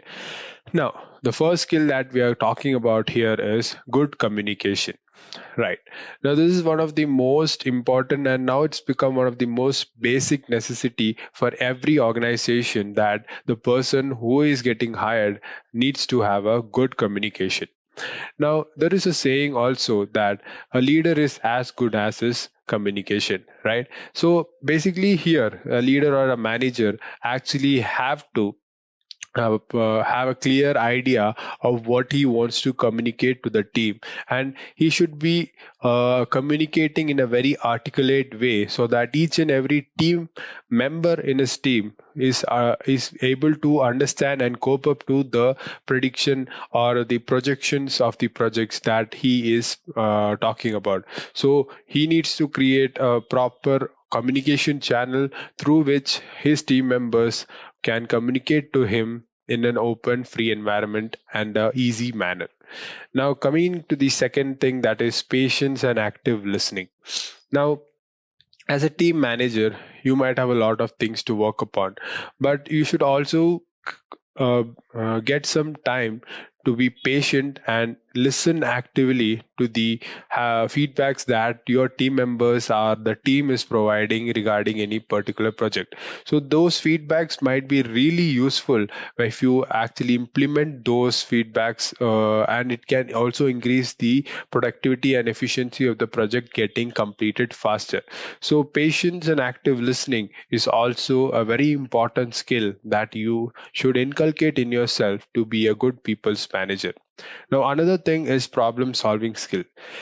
So there will be many problems that will arise when you are actually handling a team under you, right? So there might be there might be conflicts, might be different opinions of people that comes up regarding a particular issue that needs to be solved, and these all things are problem solving skills. And there are also some problems wherein the manager needs to understand how the team needs to navigate or maneuver itself so as to crack the problem. So problem solving skill is one important skill that as a people's manager should possess or should build in himself. Now, coming to the fourth point, that is trust, honesty, accountability, empathy.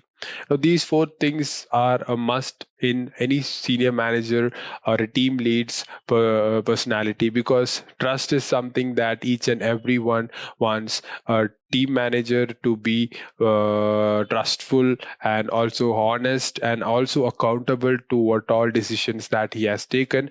And also, as a manager, he needs to empathize amongst the team members and the entire team as well.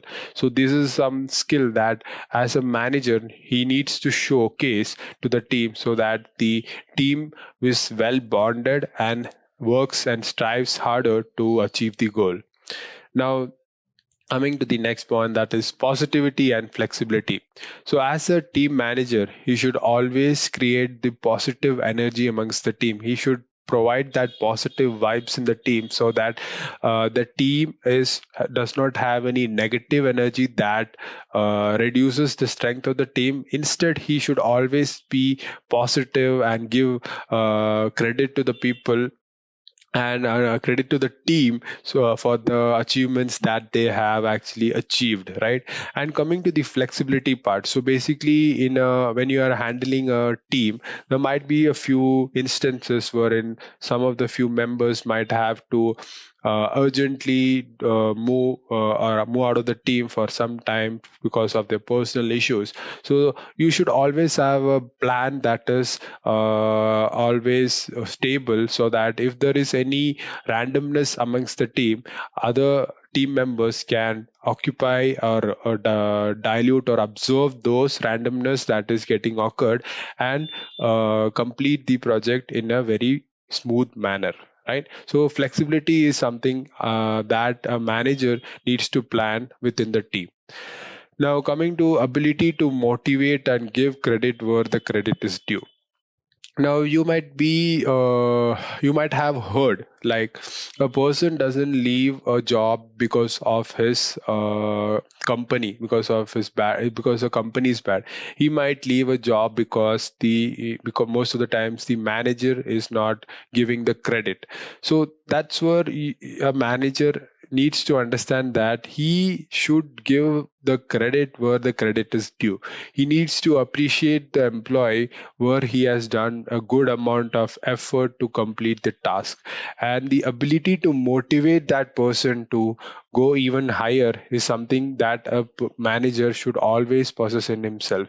Because when he has a team of members, if he has a 10 to 15 team of members, if he is able to motivate each and every one of them to achieve that particular task, then the team will be so productive that the tasks and the projects that are assigned to them get easily solved, and the efficiency becomes very, very high, right?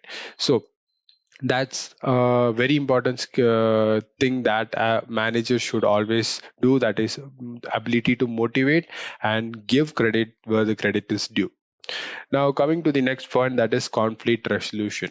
So basically, when you are working in a team, there will be conflicts that is happening, and as a manager, you need to take a stand and understand which side is which party is actually right, and give reasons to it, so that the other party could understand why is the A party the decision right, and why is the B party's decision wrong. So when you give the stand and opinion on taking a stand, it would actually strengthen the belief of your team members on you as a manager, that he is actually taking a call on this resolution, and this is giving them belief that in future, if there is any conflicts that is happening, he is the one that we could approach to. So conflict resolution is a very must skill that a people manager must have. Now, coming to managing by performance. So basically, managing by performance is people might have different performance scales. Like people perform differently, they come up with different skill sets and different personality traits that we discussed earlier. So you need to understand that you need to manage, like if it's a fresher and if it's an experienced person, the managing by performance makes a sense, right? An experienced person is already well polished, and now when you're talking to a fresher, he is not that very polished person. So as a manager, the hand holding must be more towards the fresher, so that he could increase his performance, and then he could cope up with the other members or the colleagues in the team. Now, coming to the second last point, that is planning and mentoring. Now, planning and mentoring is something that almost all the team leads, so the supervisors or the managers must always do on a regular basis, because mentoring is for the betterness or the betterment of the subordinates who is working for you, right? So you need to take an extra efforts to mentor and then plan the career development for your subordinates who is working for you. So mentoring is a really important factor, because when you are mentoring your subordinates, they get attached to you, and in a personal level, and understand that as a manager and also as a colleague and as a well-wisher, he is mentoring me for my career development. So there will be that very good bond amongst the manager and the colleague, so that there is a personal care that is being given to him regarding the mentoring for his career development. So with that thing in his mind, he would strive and work more harder to achieve his goals. Now, the last and the most important thing is feedback giving and receiving. As a manager, you should be blunt in giving feedbacks and also receiving them as well. Now, giving feedbacks is for the development of the particular employee and the team, and receiving is for your personal development. So it must be always a give and take resolutions that the feedbacks must have. So you should give what are their strengths and weaknesses. You should provide a good feedback regarding the team and the individual members of the team. You should provide a good feedback, and also you can take feedbacks in an anonymous way, so that they could be honest and blunt to you, that were and all you as a manager can improve for a better management of the projects, right? So this is the most these are the skills that we discuss, that every manager must have to possess in himself to be a very good people's manager. All right, guys. So we have discussed a lot about people management, but we didn't discuss what is the importance of people management, right? So here we'll be discussing what is the importance of people management. The first point that is on bold, that is, it influences productivity via its impact on staff morale and motivation. That is the exact reason, or the pinpoint reason, that people management is very important, that it influences the productivity and the impact of staff morale and motivation. Now, when your staff morale, and if your staffs are motivated enough, it indirectly or directly influences the productivity, and that's what each and every business wants to happen in their business organizations, right? Now, let's talk about the importance of people management and what all it can avoid. So now I'm telling why management is important, and what are the things that can be avoided when the people management is the strength and core in a people's manager, right? Now, the low productivity due to disorganization or poor optimization of resources. Now, when you're talking about this, when the management is really, when the people's management is really bad, there will be really bad productivity because of the disorganization and the pure optimization of the resource. Now, resources could be human, non-human. Now, when you're talking about people management, is most basically focusing the human resources. So when the organization, and when you're not giving proper feedback, it is getting disorganized, and that's why the productivity is decreasing. Now, workflow errors because of poor communication. Now, when there is proper people's management, the communication is what we discussed in our earlier modules, that communication is very much clear, and there should be open channels so that the proper communication flow happens. So when there is proper communication flow, these workflow errors because of the poor communication can be avoided. So that's another important point. Now, employees and teams being ill-equipped to deal with the challenges. Now, if you have a proper people's management channel, the employees or the subordinates could easily communicate to the manager that these are the things that we are facing the problems, and we aren't equipped with the software or the hardware that is required to complete this particular task or project. So this can be easily communicated if there is proper people management. Now, when it's not there, they'll just have to be there will be unproductivity, and they would be just like this. We are ill equipped to deal with the challenges that has been provided to us. Now, coming to the next one, that is unresolved or ongoing conflict between the employees.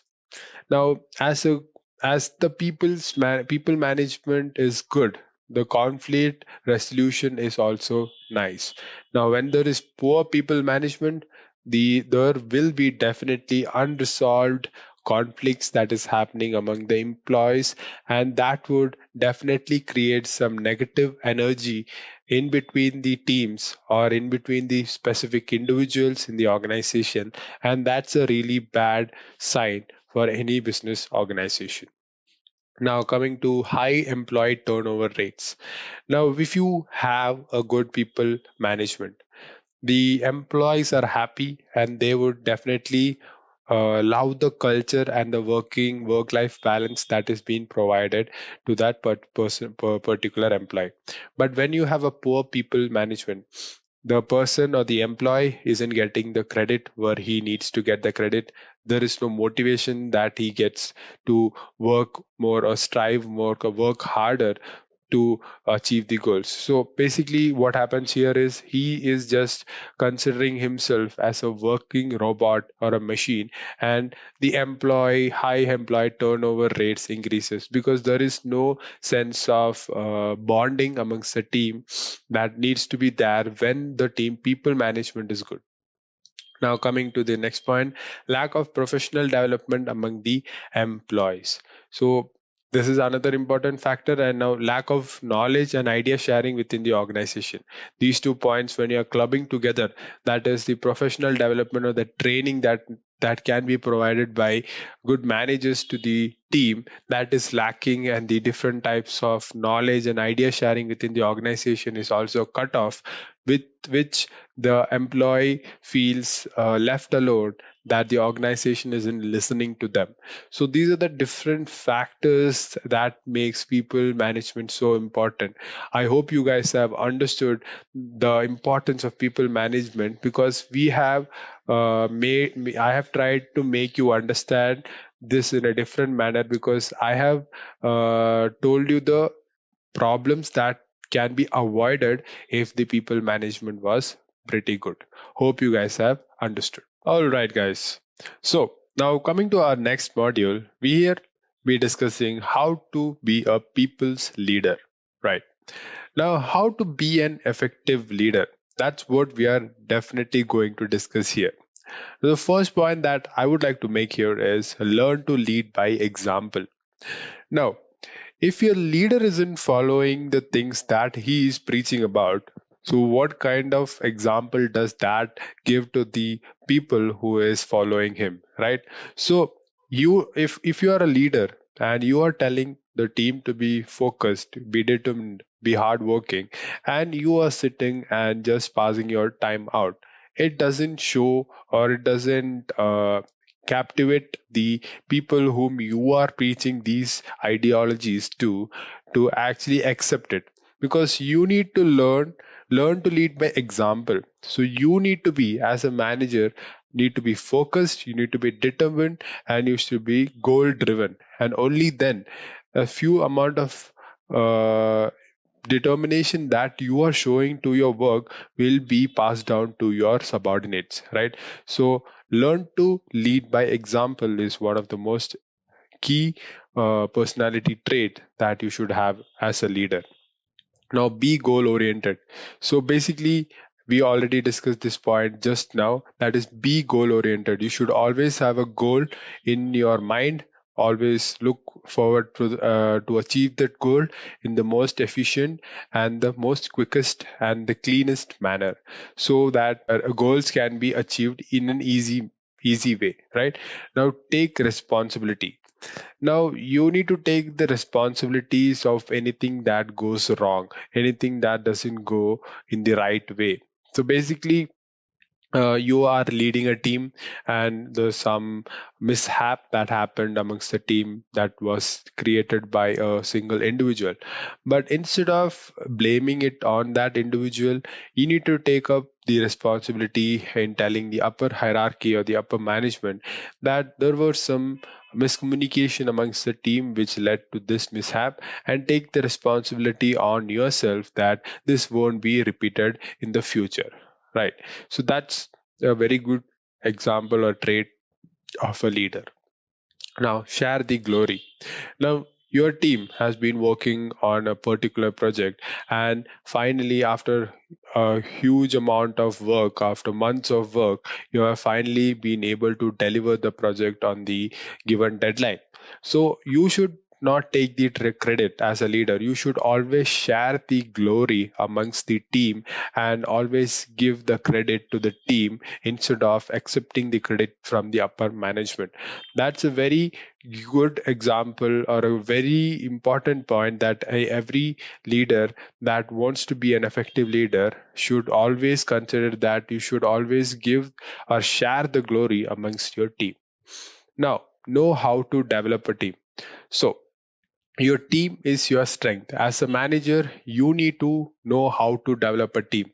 You need to know how to maneuver or show the direction to the team in order to build a strong team that is goal oriented, motivated, hardworking, and determined enough to achieve the goal that has been projected, right? So as a leader, you should always know how to develop a team, that is by maybe by team bonding, knowing each other personally, empathizing with the team, understanding the goals and motivations and personal aspirations, and then on working on together to achieve that particular single goal of the business organization. Now, coming to be a master of communication, I will reiterate the quote that I already use. A good leader is as good as he communicates.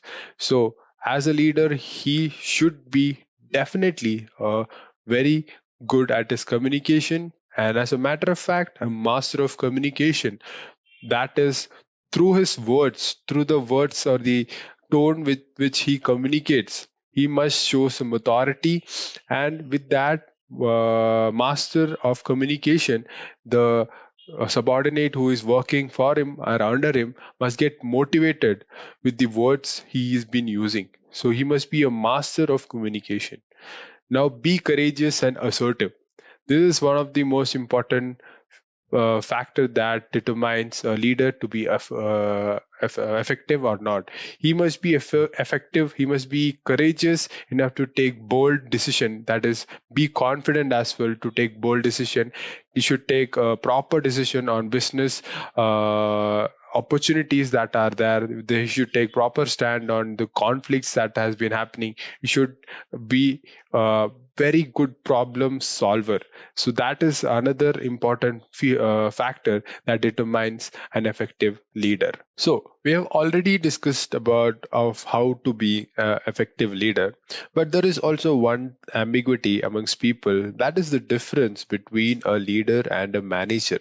Now, most of them consider both of them as equal, like both the leader and the manager can be the same. It can be the same, but there are differences between a leader and a manager, and that is what we are going to bust over here.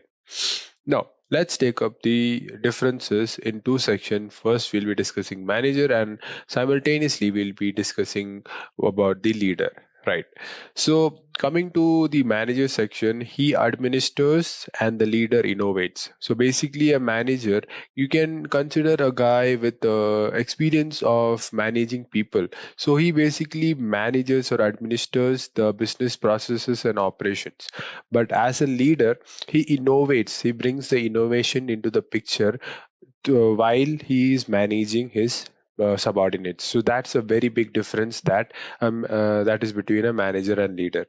Now, coming to the second point, that is maintains and develops. So when you talk about a manager, he maintains the decorum. We can say he maintains the discipline, he maintains the decorum, he maintains the team bonding between the team members or his subordinates.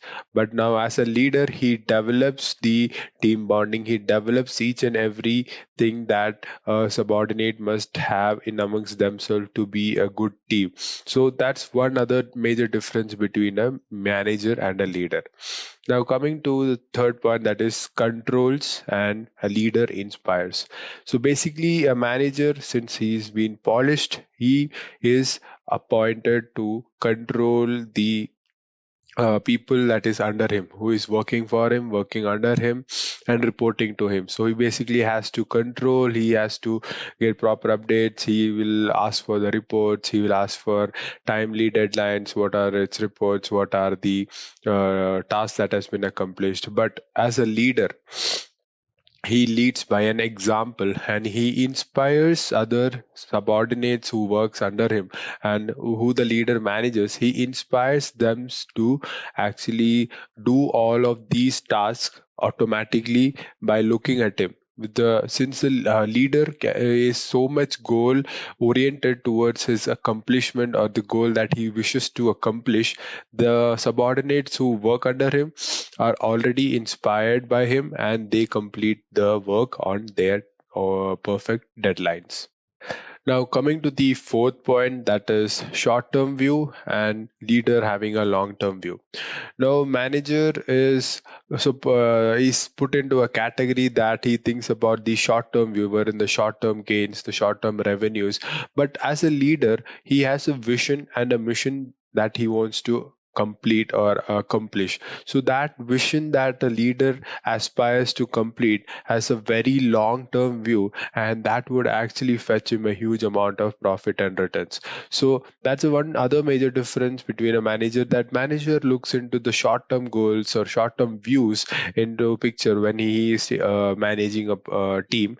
But as a leader, he looks into the long term vision and the long term mission for so that the entire team could develop with him and can fetch or reap the profits. Now, the manager and the leader has one very good phrase, that is manager do things right and leader do right things. So basically a manager is appointed to do things right. So basically he shows the direction, he shows the how the team should work, he controls, he maintains, he administers the team, and he creates a decorum and a discipline among the team for the organization to work smoothly.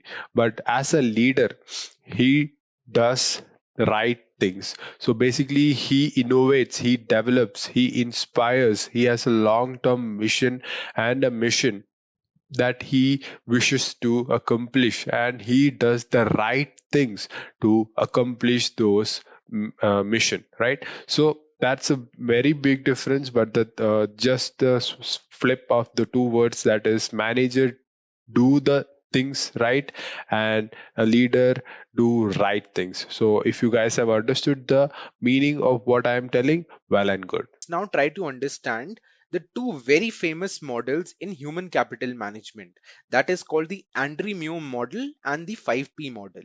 So we will start off by knowing what exactly is Andrew model. So Andrew model tells us about the dimensions of various dimensions of human capital, which includes individual capability, individual motivation, leadership, organizational climate, and workforce effectiveness. So, according to him, the bottom of the pyramid includes work group effectiveness. What does that mean? It means supportiveness, mutual respect with other colleagues, and sharing common goals that can be optimized. So, all these things involve teamwork, right? So, that is called work group effectiveness. How effective can you be in order to push your peer and to move forward in the particular organization? Second is organizational climate. Now it includes values of people's, employees, appraisals, and innovation in that particular company, creativity and transfer of knowledge from one group to the other group in a particular organization. Now values of people and the company, right, it should be very harmonious so that the employee feels at home. There should be mutual respect to everyone that is around. So now the transfer of knowledge from within the organization, right, this leads to innovation and creativity so that the company becomes more creative in achieving its goals and be a market dominating force. The third point is leadership.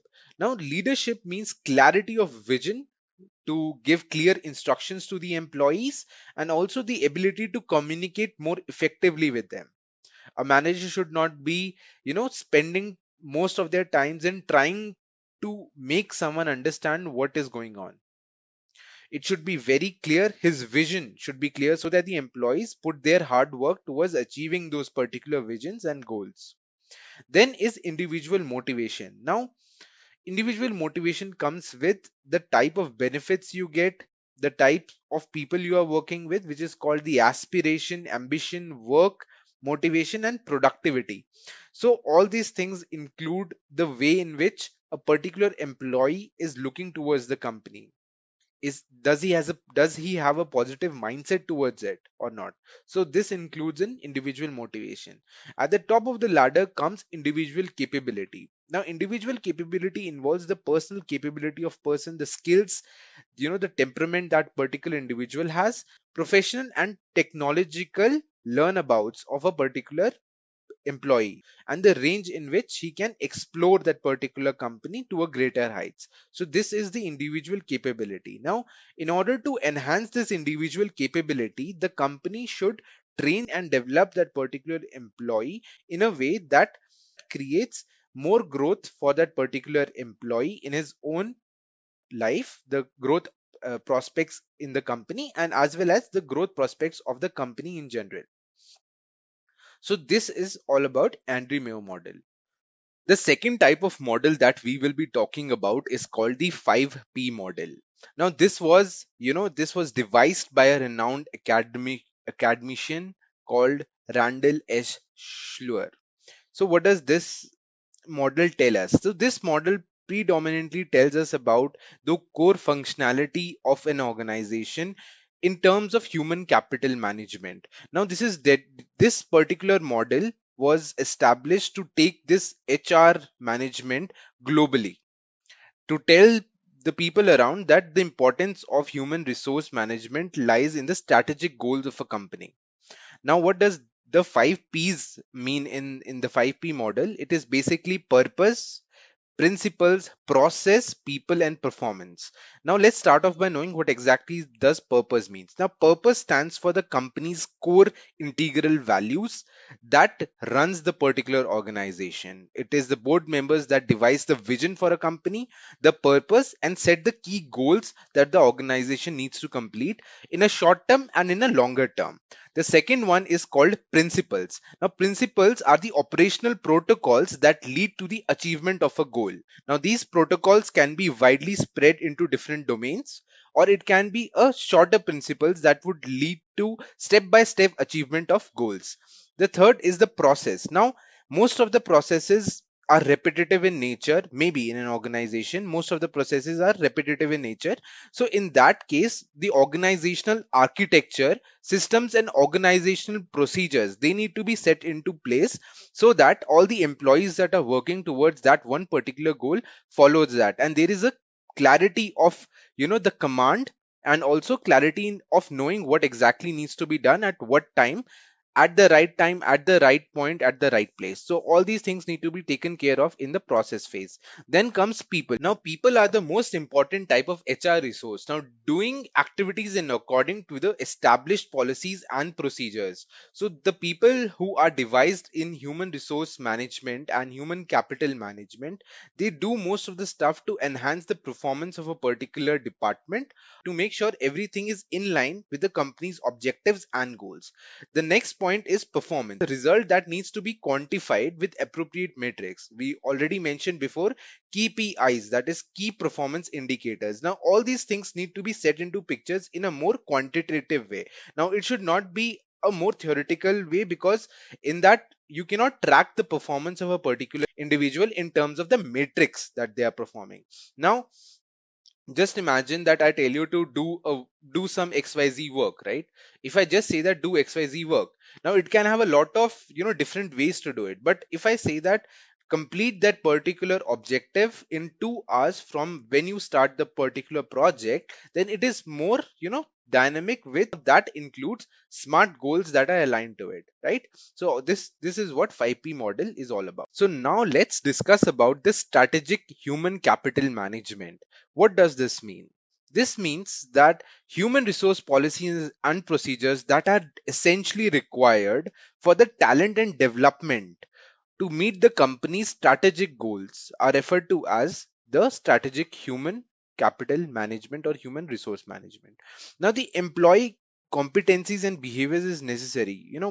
What exactly happens is that when you enter an organization, you need to know what are their core values, what you need to know what are the policies and the procedures that they are following. Whether you are supposed to call your managers less is a very small example. Let's just say that you enter the company, your seniors, you would call them sir, ma'am, right? But some of the organizations refrain the employees to do that. They tell them, or they ask them to call them by their names. So this is a sort of behavior that is a company centric behavior, right? So all these things are need to be taken into account on what type of individual are you building, what is the development that you're giving into that particular employee. So all these things happen through strategic ways in which you need to sit down and make plans on how the organization is going to behave in the coming, let's say, 20 years, if it needs to survive, right? So this all these things are managed through strategic human capital management.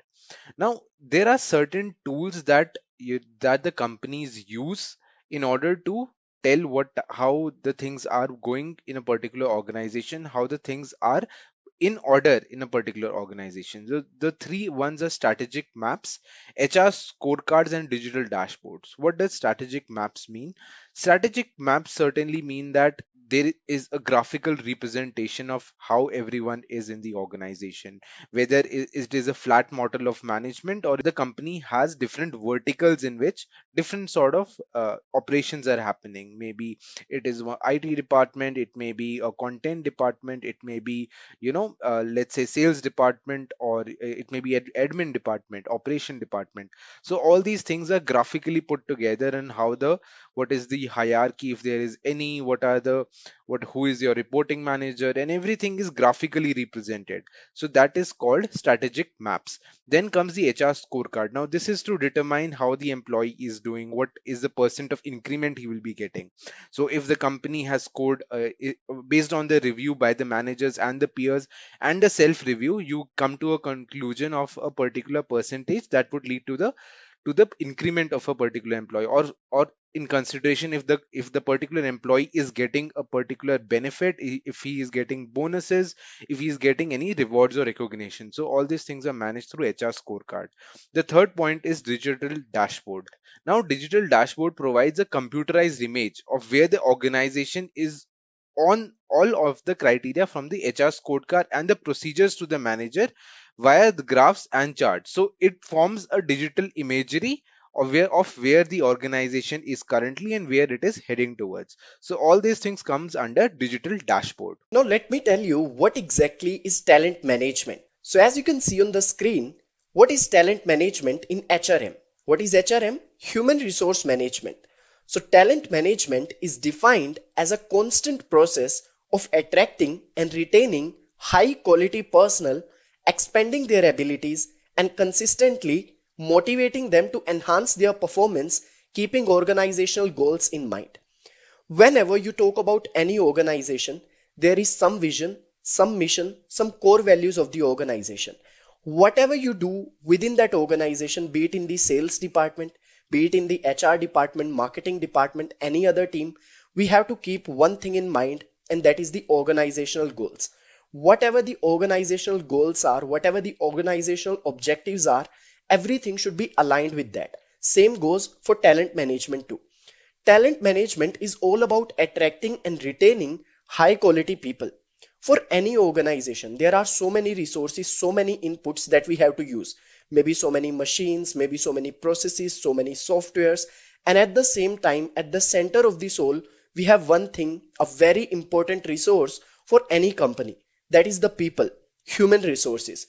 Now, attracting those people, retaining those people within the organization, all of that is nothing but part of talent management. Expanding their abilities. Whenever you hire somebody in an organization, it's not important that they should know each and everything about their job role. Whenever a job vacancy is filled, a particular job profile is filled, that does not mean that the person who is hired will know each and everything. There will always be some mismatch between the competencies which are actually required and between the skills that the person is possessing. We have to fill that gap as well. That is nothing but expanding their abilities, increasing their knowledge, skills about the particular job role, then consistently motivating them. If you are hiring people but after 1 or 2 months they all are leaving, there is no point of that. Important is you hire people and then you retain them. They should feel invested in whatever they are doing. They should feel motivated so that they stay. Because when you hire somebody, when you hire human resources for any team, for any organization, there's a lot of cost, energy, time, and money that you have to give as a manager or as an organization. So this process you cannot repeat every day. So you have to make sure that whenever you are attracting people, you are selecting people, they are working, they are motivated, and at the same time, you have to make sure that they are engaged, they are motivated to work, they feel positive at the workplace, and they retain in the organization. Because if you attract, you hire good people, high quality personnel, but eventually they leave the organization, there is no point of that. So all these things, attracting people, retaining people, that to high quality personnel, expanding their abilities, consistently motivating them, making them feel seen, heard, all of that is nothing but part of talent management. Now, this process involves identifying talent gaps, sourcing and onboarding suitable candidates, developing needed skills in the hired candidates, then effectively engaging, retaining, and motivating employees. The first thing is you have to find the talent gaps. This is a part of HR planning, which we will be discussing in the later half of this particular course. But as of now, you can just understand that whenever you talk about hiring, first of all, you should have a plan. You have to see that how many people we currently have. Then you have to see how many people are actually required. You find that talent gap, and then based upon that, you make your hiring plans or staffing plans. Then sourcing and onboarding suitable candidates. You cannot hire anybody randomly. You have to see that what are the skills which are required for that particular job role. You have to do the particular job evaluation by taking feedback from the current employees, managers. Once you do the job evaluation, you have to make the job description, which is known as JD. Once the JD is ready, then you go for sourcing and onboarding. Sourcing, first of all, you'll attract the people. Once they'll apply, they'll send their resume, you'll take interviews, screening, group discussion, several round of interviews, some tests, psychometric tests. All of this will be part of recruitment process. Once that is done, then the onboarding. Once the onboarding is done, then training and development of those hired candidates. And eventually you have to make sure that they are all engaged, they are retained, and they are motivated to work. All of these things are included in talent management when you talk about any organization. Now let's try to understand that what exactly is the importance and benefits of talent management for any organization. Why do we need to focus on talent management particularly? Why don't we focus on sales? Why don't we focus on marketing rather? Because that is where we are getting the revenue from. Why do we have to focus on talent management? Because this is also connected to revenue. This is also connected to competitive advantage for any organization indirectly. Let's explore that. As you can see, the first point says improvement in business performance. Just imagine if you do not hire the right person for the right job. Definitely, they will not be able to work properly. There will be a huge mismatch between the skills which are required and between the skills that those people are possessing. And in that case, the quality of work will decrease. And eventually, the performance of the organization will also be bad. So you have to make sure that you hire the right candidate for the right job at the right time to make sure that you are sustaining, you have the competitive advantage in the market space, and at the same time, there will be improvement in your business performance as well. So all of these things are connected to the revenue eventually. So your organization will definitely do in terms of numbers, in terms of sales, in terms of anything, in terms of the culture that will be maintained in the organization if you hire the right people at the right time within the right skill set which is required for that particular job role. Then prepare companies to stay competitive in the market. Prepare companies to face changes and risks. Change is a part of day-to-day life. If you talk about today's world, there's COVID situation and each and every process, each and every system has been changed because of that. So if you won't hire people who are capable of adapting to that change, it will be a huge problem. So to make sure that changes will always be there, but we need people who are flexible, who can adapt according to those changes. That is also part of talent management, and it's definitely one of the very important part of talent management, because if the people are flexible, they will adapt to changes and eventually they'll keep on doing good for the organization, for their personal growth as well as their professional growth. Then drive innovation and creativity.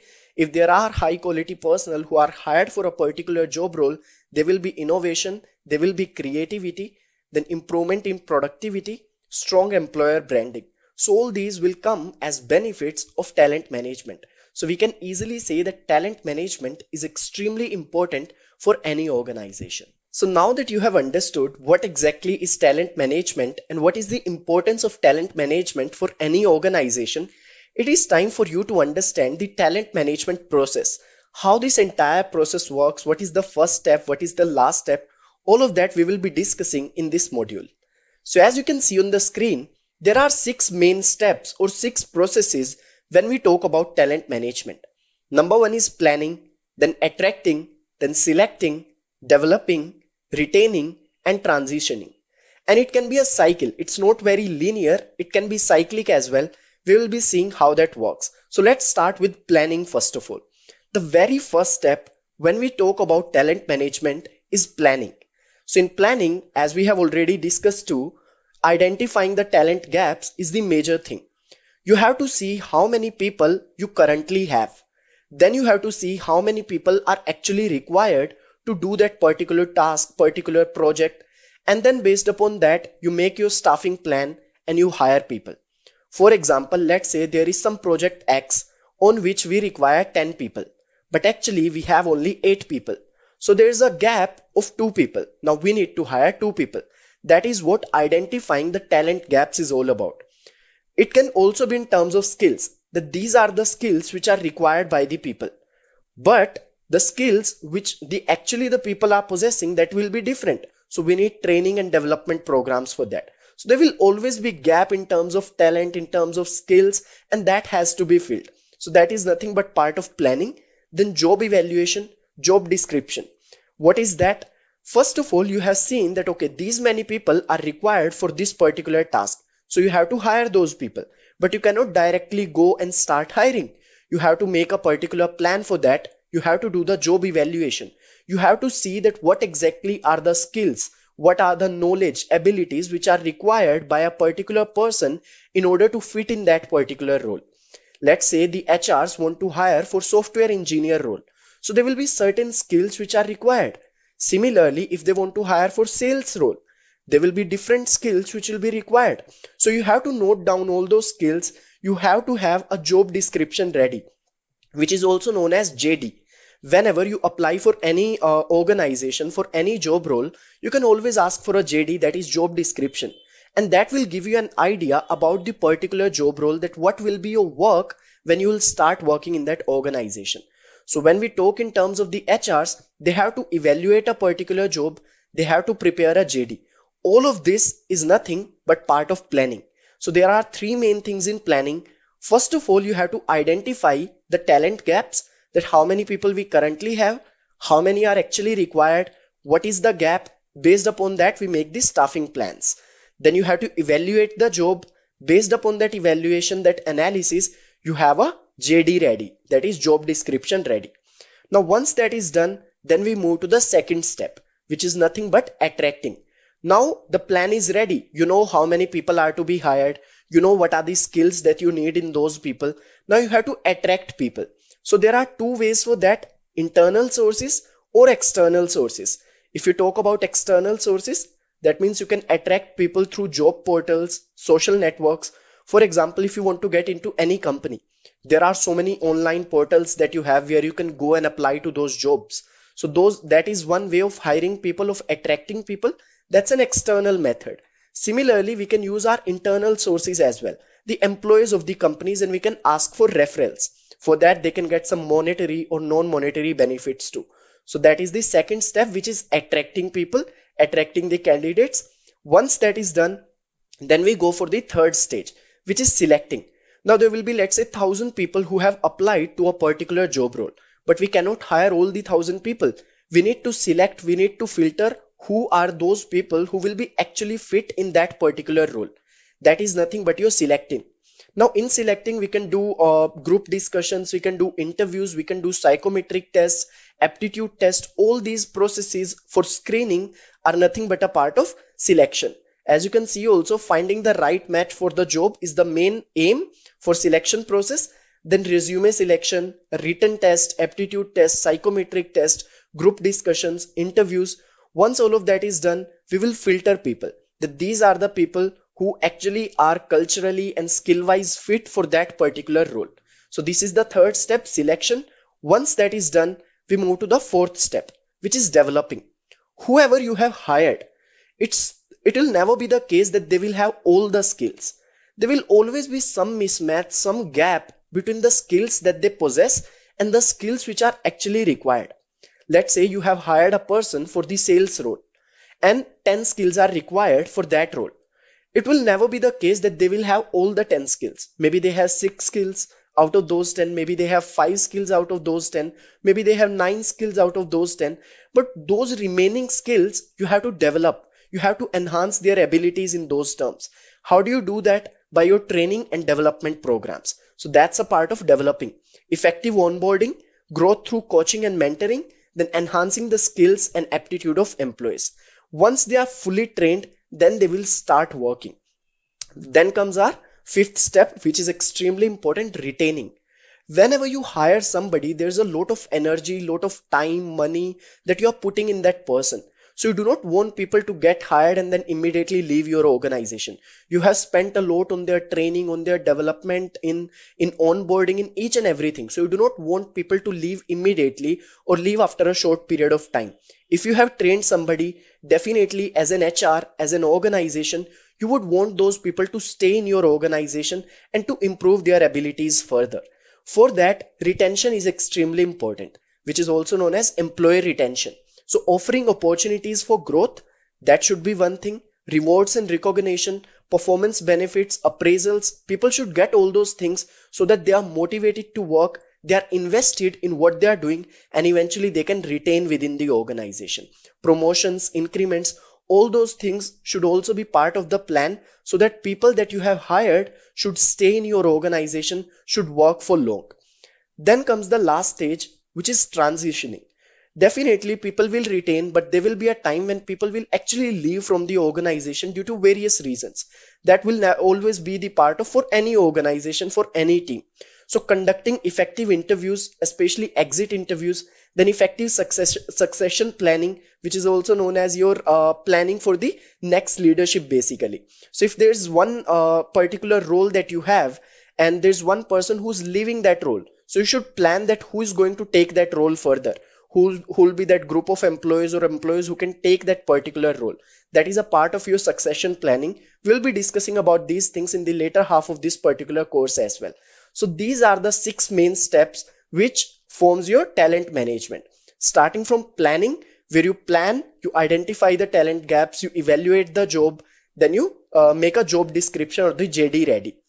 Once that is done, then you attract people through internal or external sources. Then you select people through screening, interviews, and all the other processes such as group discussions, tests. Once that is done, then you train and develop those people, those who are hired. Then you make programs planning for their retention so that people that you have hired should retain in your organization as well. And finally, once they have to leave, you plan for their exit interviews, you plan for effective succession planning as well. So these are the 6 key points, key areas which are included in talent management. All right, now let's talk about talent management strategy. We have already seen that talent management is not just a buzzword. It is a strategy that requires careful implementation, careful execution, regular monitoring, and continuous improvement. It is not a list of checklists that you will have to follow as an HR. It is rather a strategy that you will have to implement very carefully with continuous improvement and with regular monitoring. You have to see, you have to take feedback, you have to improve it continuously. That's what talent management is all about. And then only you will be able to make sure that there is a competitive advantage organization will have if you follow those strategies. So I have listed down 5 major strategies that you should definitely try to implement here. The 5 primary talent management strategies are: number 1 is detailed job evaluation. If you are hiring for a particular profile, you should definitely know what exactly is the eligibility criteria for that. What are the skills required for that role? What is the educational qualification which is required for that particular role? All these things should be very clear to you in a very detailed manner. If you do not know what exactly are the skills required, what exactly are the abilities, knowledge required for a particular role, you will never be able to hire a right person for that role. For example, let's say you want to hire somebody for the role of business development associate. So you should know what exactly are the skills required for that, what exactly are the knowledge, abilities required for that. Once you'll have a clear idea about that, then you can attract people and you can hire the right person for that particular job role. So you can take feedback from the current employees, current managers to have a detailed job evaluation, and then accordingly you can prepare the JD or the job description. That is one very important thing. Then second is person organization fit. Whenever you are hiring somebody, you don't have to hire the CV or the resume. You have to hire that person. So not just based upon their performance or based upon their technical skills we can go. We have to also see what exactly is the attitude of the person. Will that person be able to fit in the organization or not? Is that person right for that particular job role or not? There will be people who are right for a particular type of job role, but maybe you are looking for somebody who's more flexible than them, who's more hardworking than them. So those things also you have to evaluate, not just in terms of technical skills, but also in terms of soft skills, so that you can actually see that whether a person will be fit for that organization, for that role or not. Then the third one is collaborate, coach, and evolve. You always have to see that the person that you're hiring should be easy to work with. They should have the ability to collaborate with people. They should have the ability to work with the team, so that you can actually, make them work with the team and they can start working, and eventually the team will be diversified, the innovation will be more, creativity will be more. And never expect that one person will be knowing each and everything. There will always be some gap between the skills which are required and the skills that they actually have. So there will always be some room for improvement. So coaching and then further evolving them will be part of the training and development. But when you are hiring them, no, don't just hire the person that they have shown on their resume, but hire the person that they actually are for their personality, for the soft skills that they have. That should also be included in the planning that you are doing for hiring people. Then reward and recognition, definitely that will motivate people, that will make them feel seen and heard. They will be engaged in what they are doing. Then feedback and reviews. If the feedback is not given, people will not have direction. They will not know whether they are doing something right or wrong. So feedback should definitely be a part of it. 360-degree feedback should definitely be there. How to give constructive feedback, those things should also be part of the training and development programs. Reviews should be there, peer reviews, then reviews for the managers, for each and everyone, employees, so that everyone is completely aware about their performance. People should have those abilities, they should know where they stand, and then there should be some room for improvement, which you can fill through training and development programs. So these are certain strategies that should definitely be part of your talent management plan. All right. Now let's talk about the first step of the talent management process, which is HR planning, also known as manpower planning. HR planning or human resource planning entails putting the right number of people, the right sort of people, in the right place at the right time, doing the right things, and achieving organizational objectives. Human resource planning is very simple to understand. In very simple words, it is the practice of estimating the optimal number of employees required to complete a project, job, or objective on time. Let's say there's a project. Let's call it project X. To do project X, you require 10 people. But now you see that we actually need 10 people, but we have 11 people. Definitely there's one extra person. So that's not a very good planning. That's not very good optimization. Similarly, if for a particular task, 10 people are required, but we have only 8 people. That means there's a lack of 2 people. We need 2 more people. So these kind of gaps should not be there. That's what optimization is all about. So for a particular role, if 5 people are required, we should have 5 people. If 10 people are required, we should have 10 people. There should not be anything extra. There should not be anything less. That will make sure that we have planned each and everything properly. So what is the need for HR planning? Shortages and surpluses can be identified, allowing for prompt action whenever it is needed. So if you do the proper HR planning, you evaluate a particular job, you see what are the skills required for that job role, you see how many people are required to do that job role, then that means you will get to know whether we have extra people or we have lack of people.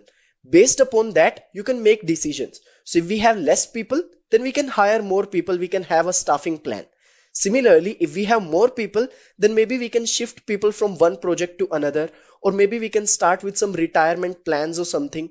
So there are so many ways that we can find out, but first thing that we have to find is surpluses and the shortages. So this can easily be identified with HR planning or manpower planning. Then it also helps in reducing the labor cost by identifying excess staff and hence avoiding unnecessary resources. Definitely you will be able to save a lot of money and time. The team will be more productive if we have proper HR planning done. Then HR planning underpins all recruitment and selection programs. You can never go about recruitment and selection without proper HR planning. If you do not know what kind of people you have to hire, you can never hire the right person. To do the right type of job, you have to make sure that you evaluate the job properly and then you start with the recruitment and selection plan. So first thing that you have to do is HR planning. You have to see how many people are required, what are the skills which are required by the people. Once that evaluation is done, then you make plans for recruitment and selection. So it is a very, very important input when it comes to recruitment and selection. Then when resources are used to their maximized potential, productivity rises. Definitely if we go with HR planning, we have a very good advantage of increasing the productivity, because if 10 people are required to do a particular job and if we'll have only 10 people, the productivity will eventually increase. We will be able to improve and the organization will definitely have a competitive advantage. So what are the main steps which are included in HR planning? Number one, analyzing the organizational goals, so that whatever planning we are doing, that should be aligned with the organizational objectives. Then analysis of the current manpower inventory, that how many people we currently have to do a particular job.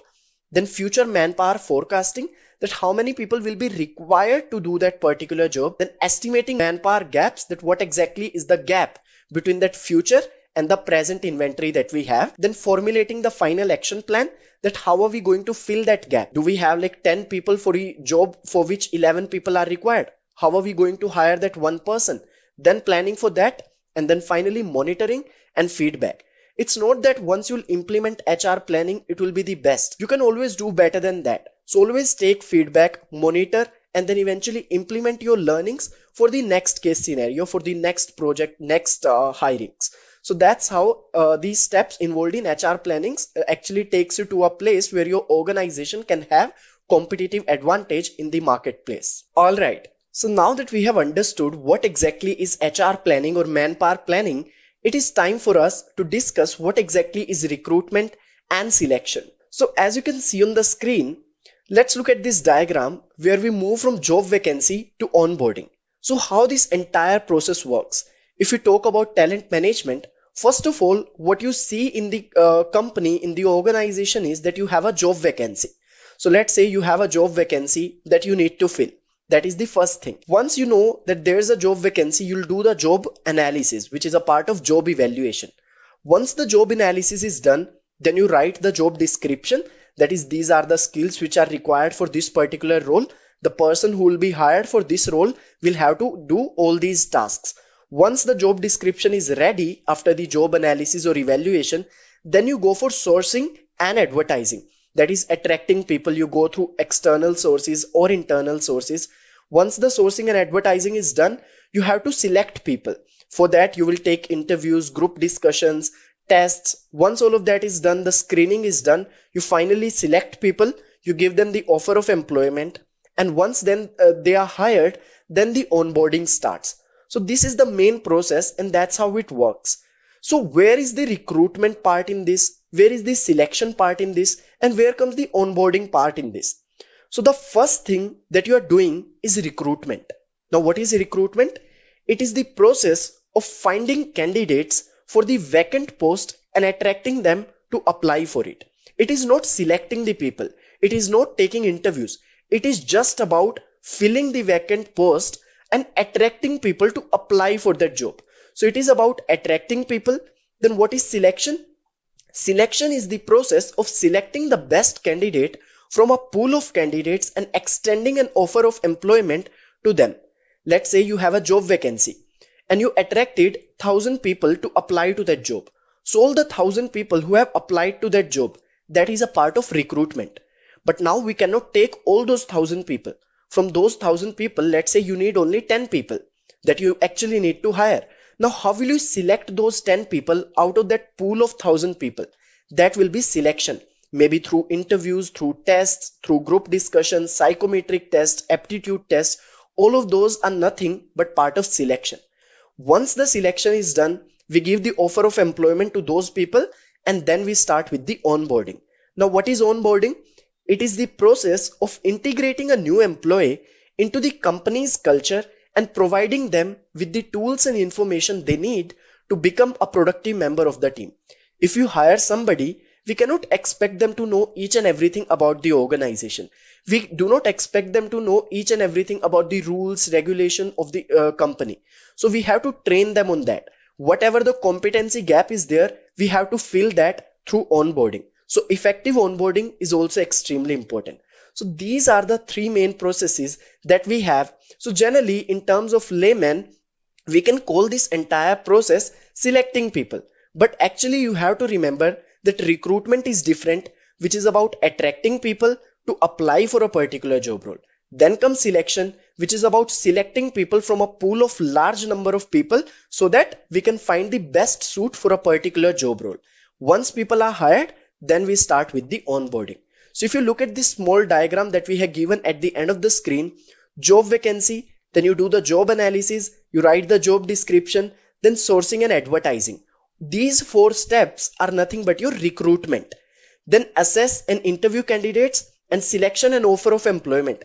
These two steps are part of selection, where you are selecting people from a large number of talent set that we have. We are selecting a few who are the right fit for that particular job role.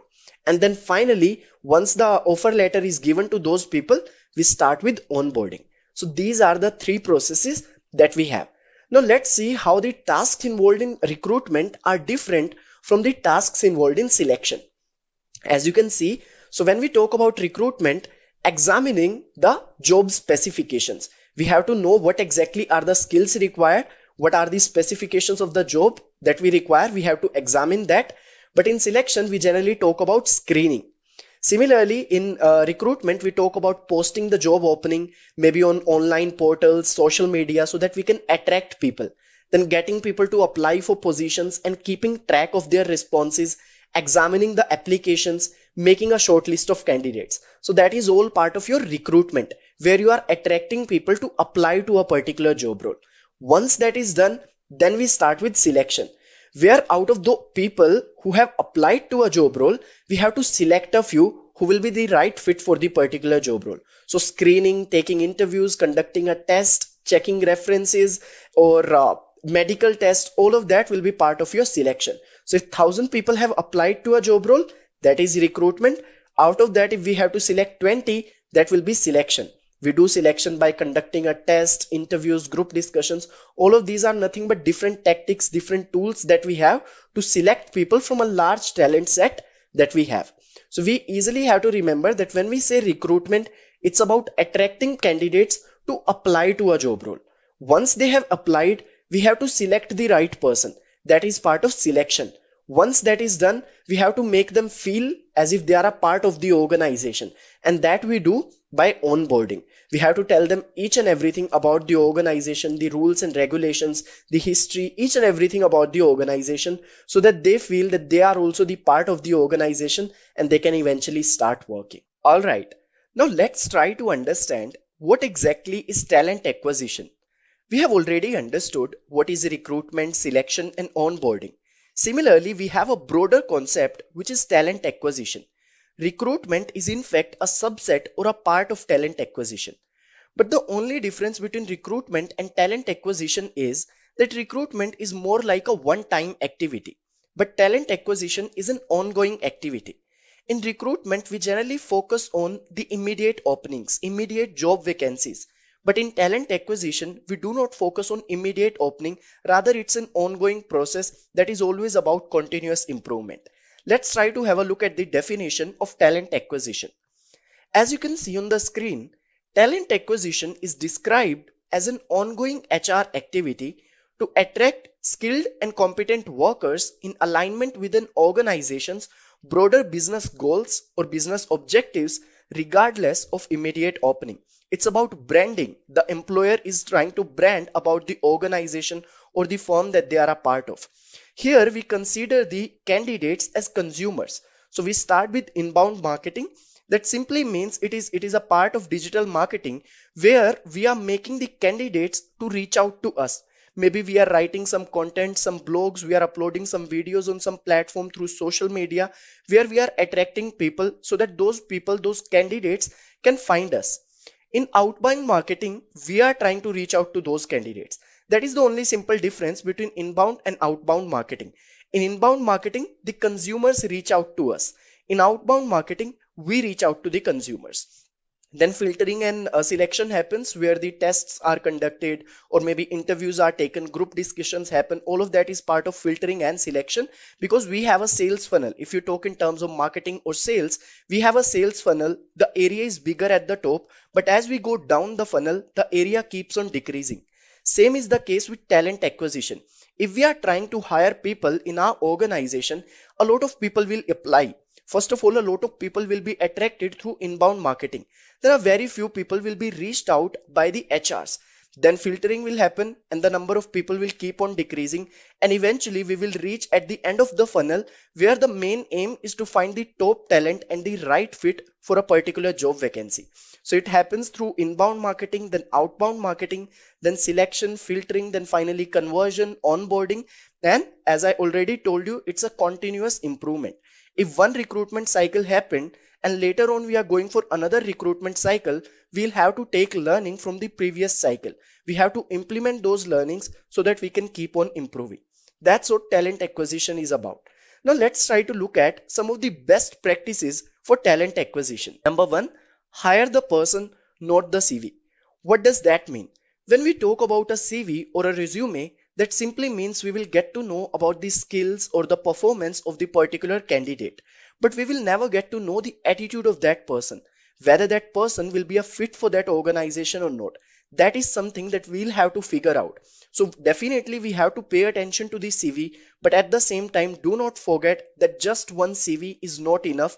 when it comes to hiring a person, it is much more than that, and we have to look at several other aspects as well. Then look for potential, not just for performance. Maybe somebody has done extremely well in the previous organization, but maybe they are not the right fit for your organization. So we have to understand the differentiation, and based upon that, we have to make the hiring decision. Then prioritize internal referrals, because if we go with the internal referrals, we will have surety that those people will definitely retain, because they already have some kind of understanding about the organization. They definitely must have heard about the organization from the current employees.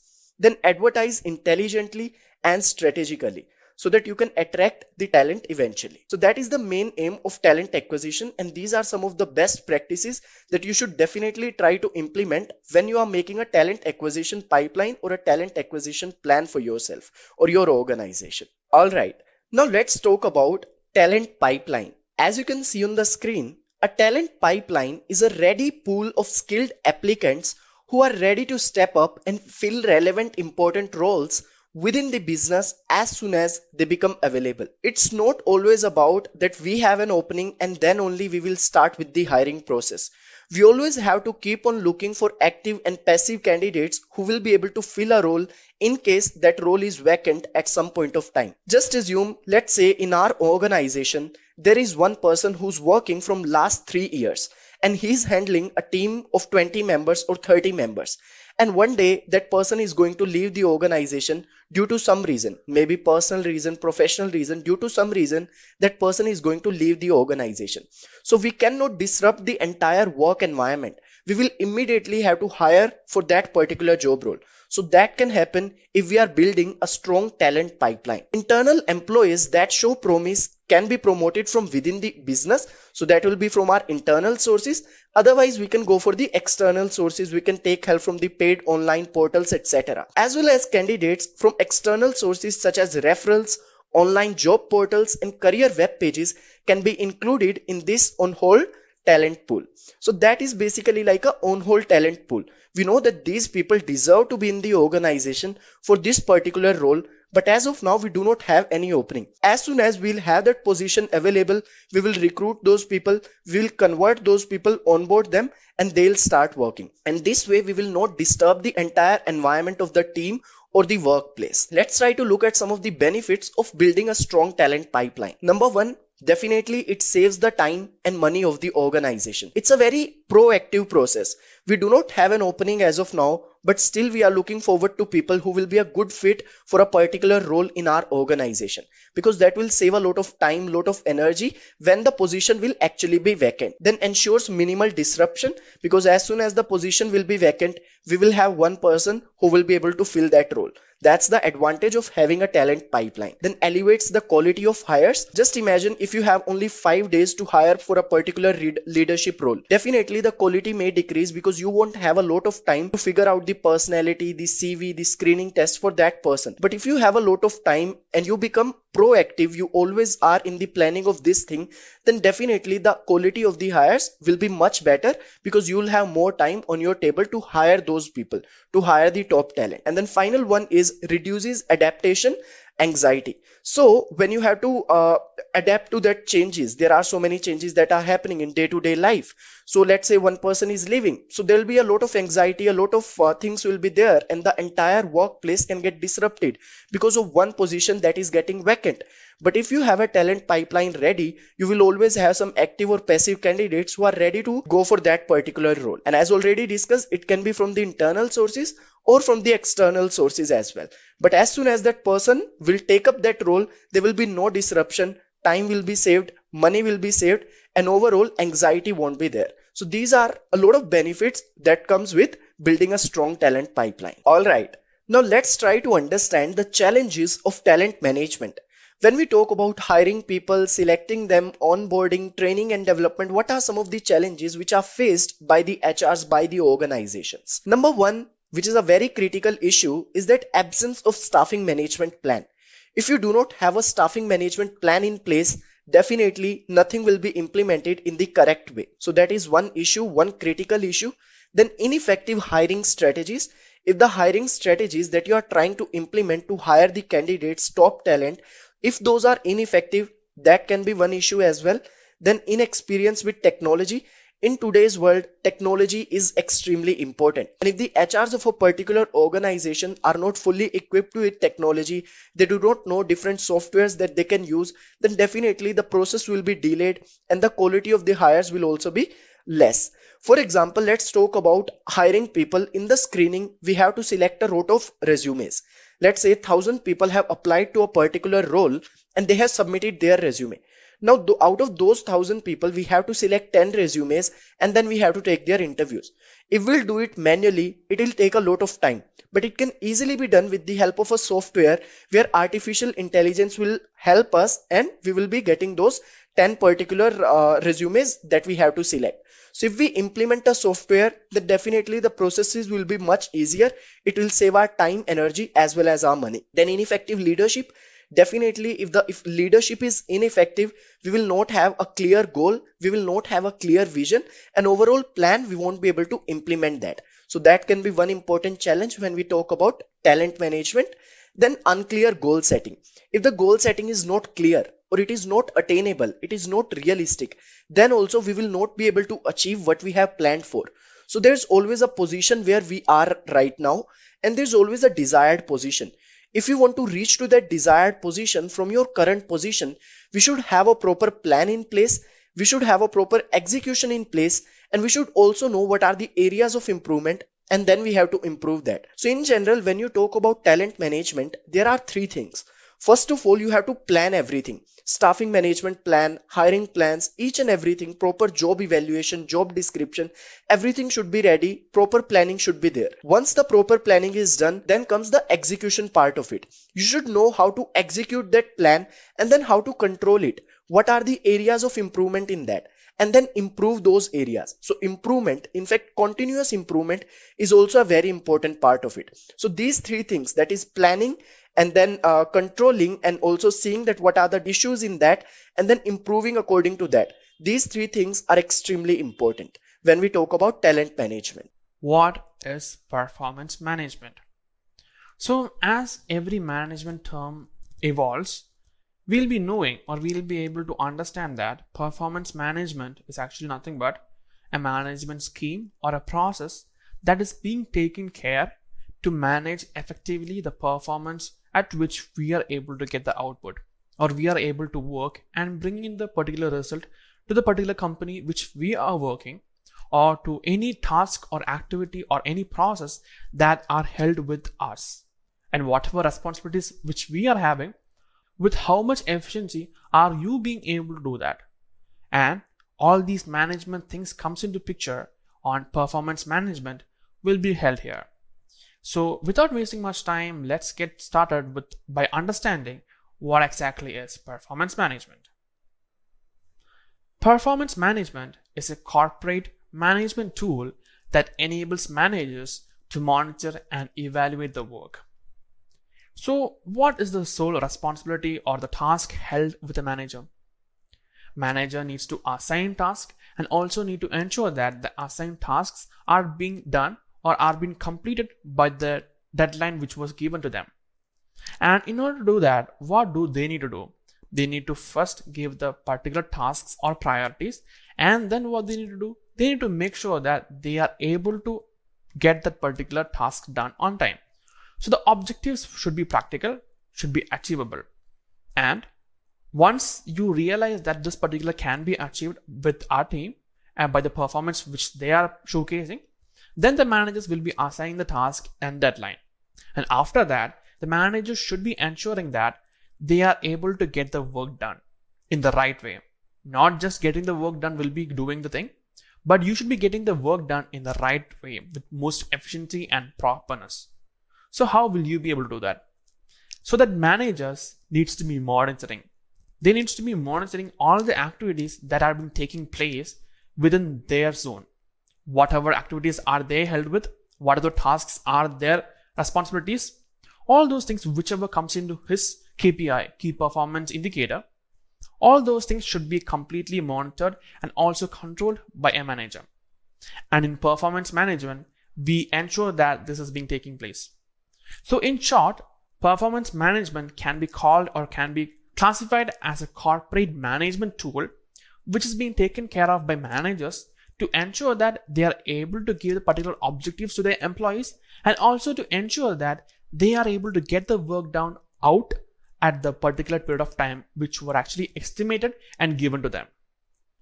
Performance management team works on enabling an effective environment to bring out their best. So for example, if I am saying that in your workplace you don't like your manager, or you don't like the colleagues whom you are working with, the kind of vibe and the kind of energy which you are having when you go to office or when you are having work is not so good, then what is the kind of efficiency or what is the kind of perfection to which you are able to work? It is so certain that if you don't like what you're doing, you won't do it in the right way. That is first thing. And even if you're trying to do the things in the right way, you won't be able to do that.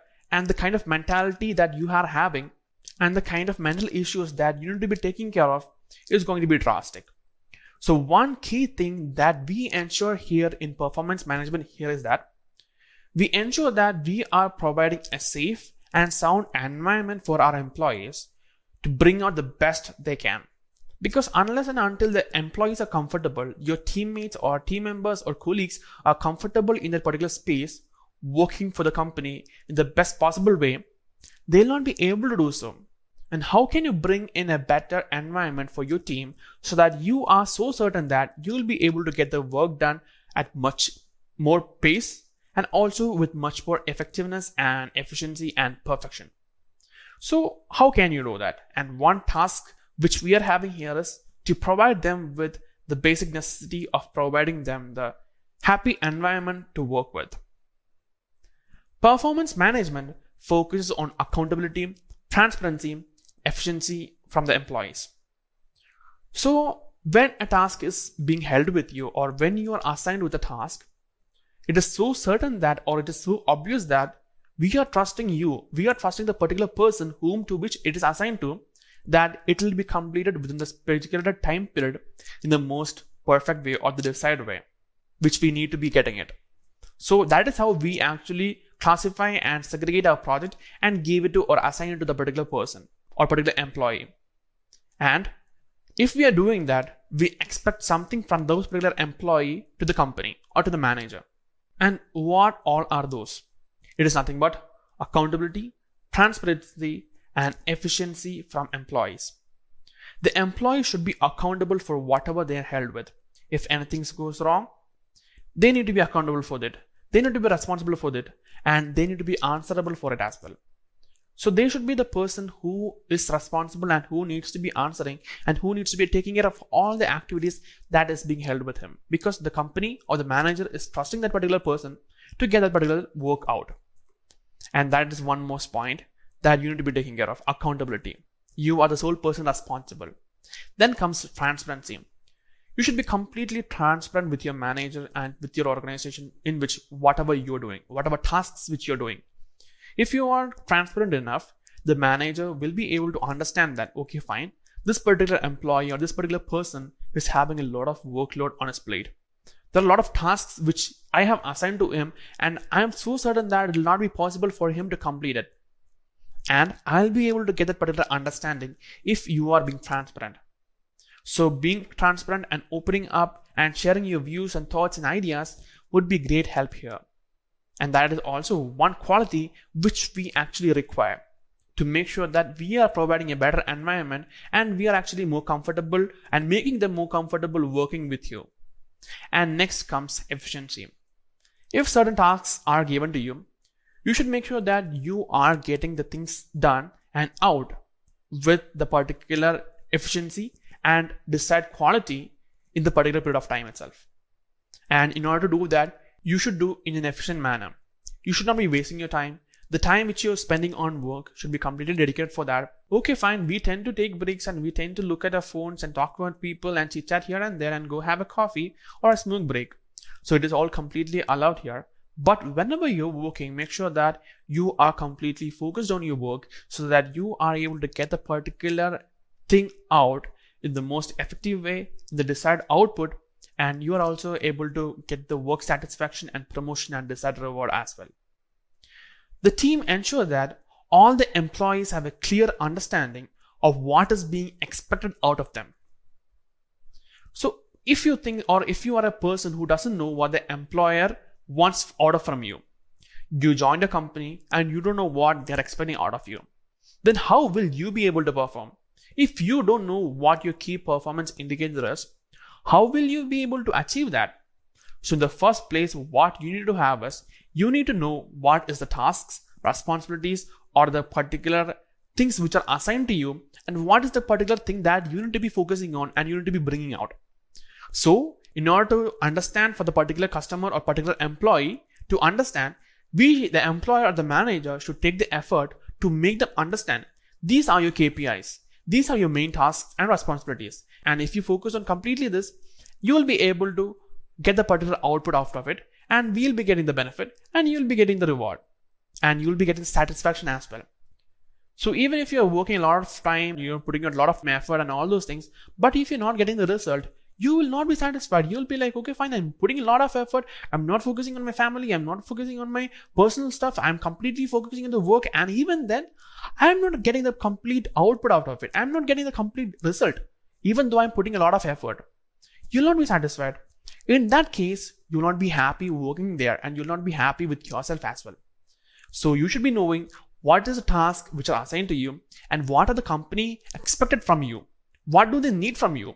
So understand that, and also make sure that you are actually aligning your tasks, responsibilities, and work culture in such a manner that you are able to maintain, to make sure that your KPIs are being intact, and you know what is your KPI, and you know how to work effectively and efficiently and bring in more value to the company, and also more satisfaction to yourself as an employee.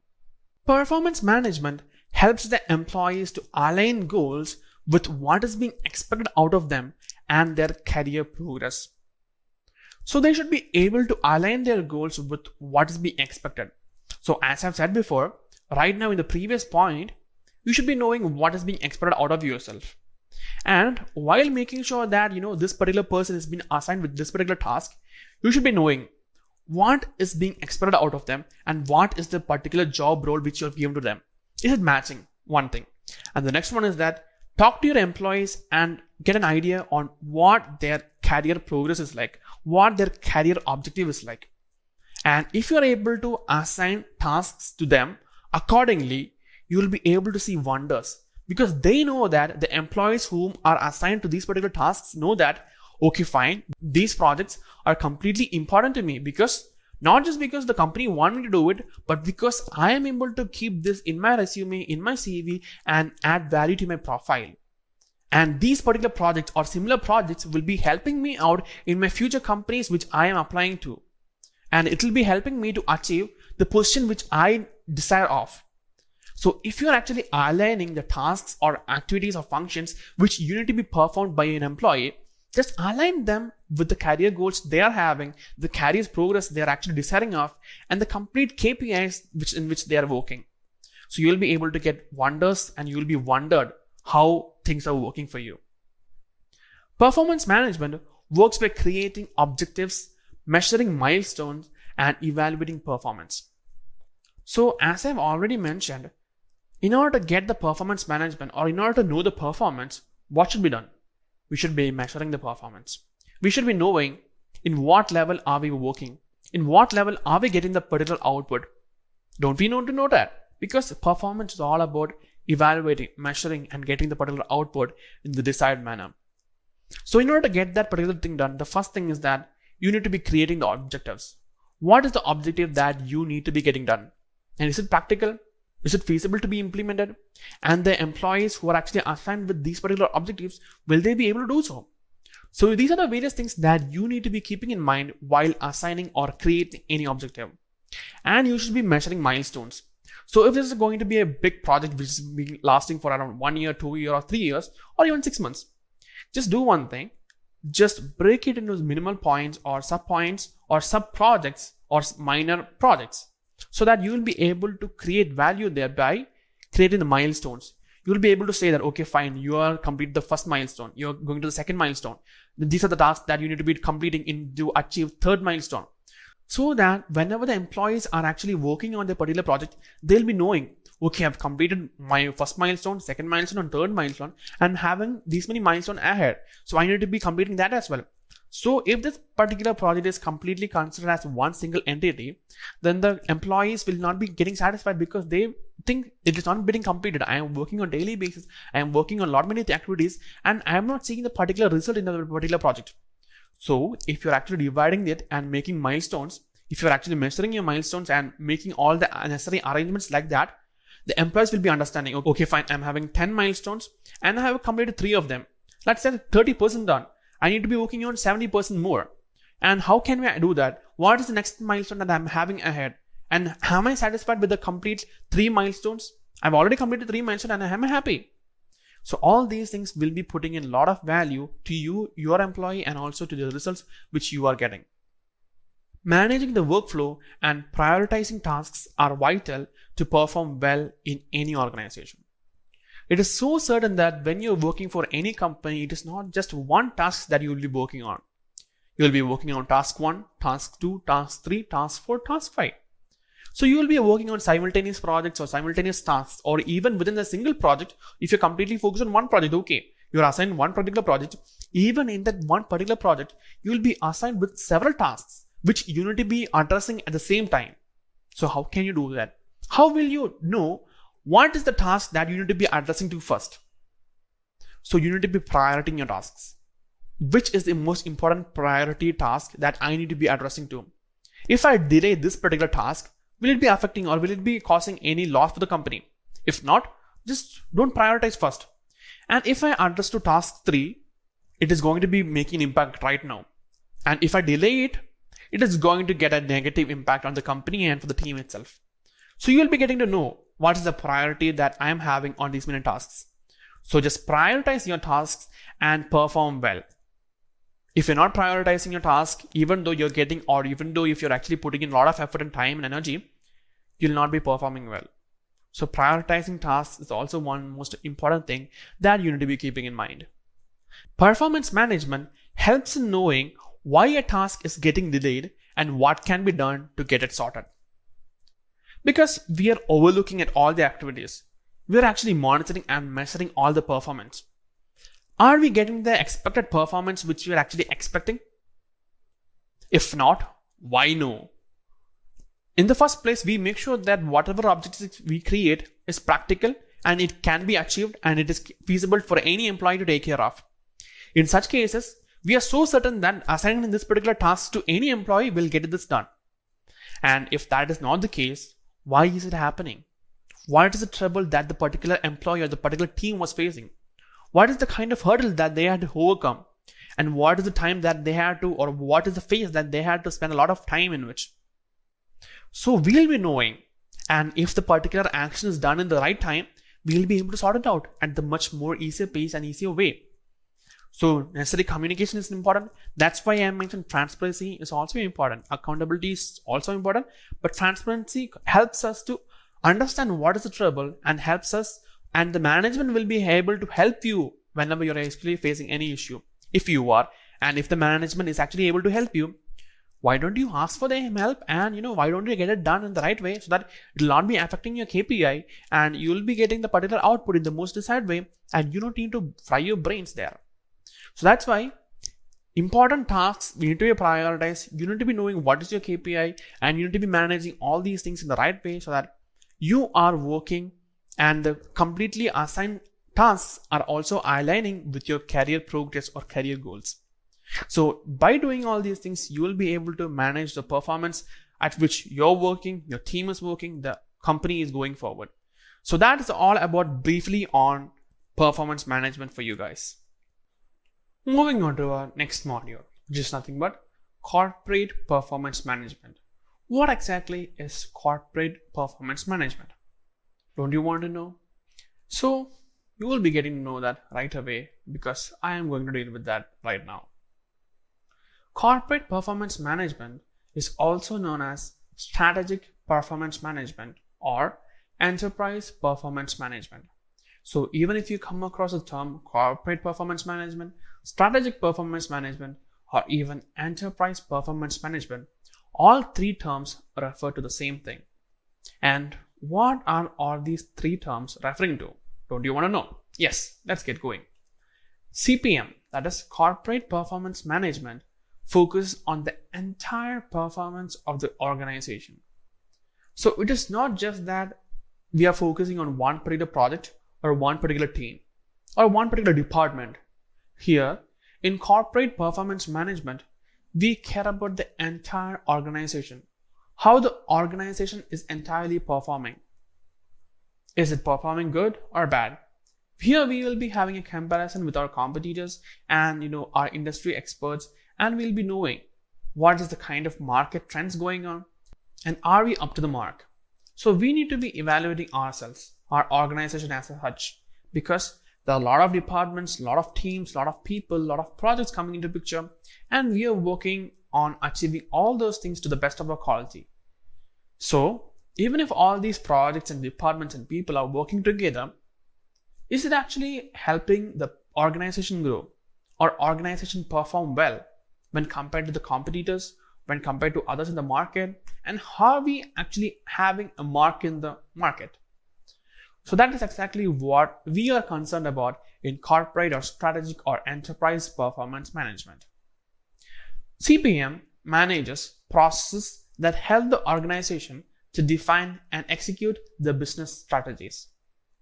So in order to get a thing done, we should be having certain plans or strategies within our hand so that we'll be able to implement, we'll be able to take care or take chance or advantage of all these strategies which we are having and employ it or implement it so that we'll be getting the benefit of the particular strategy. So we'll be needing to try some strategies and find out whether it is working for us. Maybe if it is working for someone else, it might be working for us, but it's not so certain that it will be working for us. So we might be needing to come up with our own strategy which is working for us. So what is those strategy? We should be defining our strategy. What would be a strategy that would be working for us in the most better way? And how can we come up with the strategy? By planning, organizing, and doing the research and sitting with the managers, sitting with the teammates, and studying the market and analyzing the trends as well. So in order to get that done, we need to be doing all these things. And even after understanding your particular strategy, maybe the strategy which you have found out through your research is the perfect one. But even if you don't know how to implement it, the strategy which you have found out will be waste. The kind of amount of money and the time and energy that you have spent on achieving this particular strategy will be going in vain if you're not able to implement the strategy in the right way. So here CPM, that is Corporate Performance Management, takes care of all these things, helps in defining the organization's strategy and also execute and implement in the right way so that we are getting the desired output from it.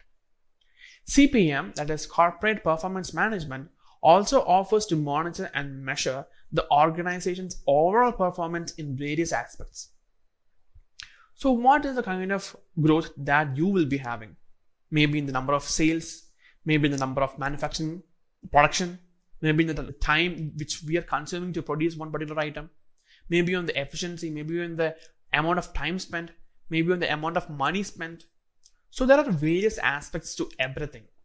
So one thing can be actually found out by looking into a lot of categories, right? We should be actually studying a lot of specifications and features to understand that. For example, if you're buying a phone, you will be going for the RAM, you'll be looking for the camera, you'll be looking for the processor and various such features which is important for you. The battery backup you're getting, the fast charging capabilities. So all these things are various features that you are going to define, right? So it is not just one factor that is influencing you to take up a decision on which phone to buy. So you will be summing up all those things. You'll be looking into various aspects, various features, which is going to be benefiting, and what are the compromises that you can tend to make to particular items so that you will be getting other benefits as well.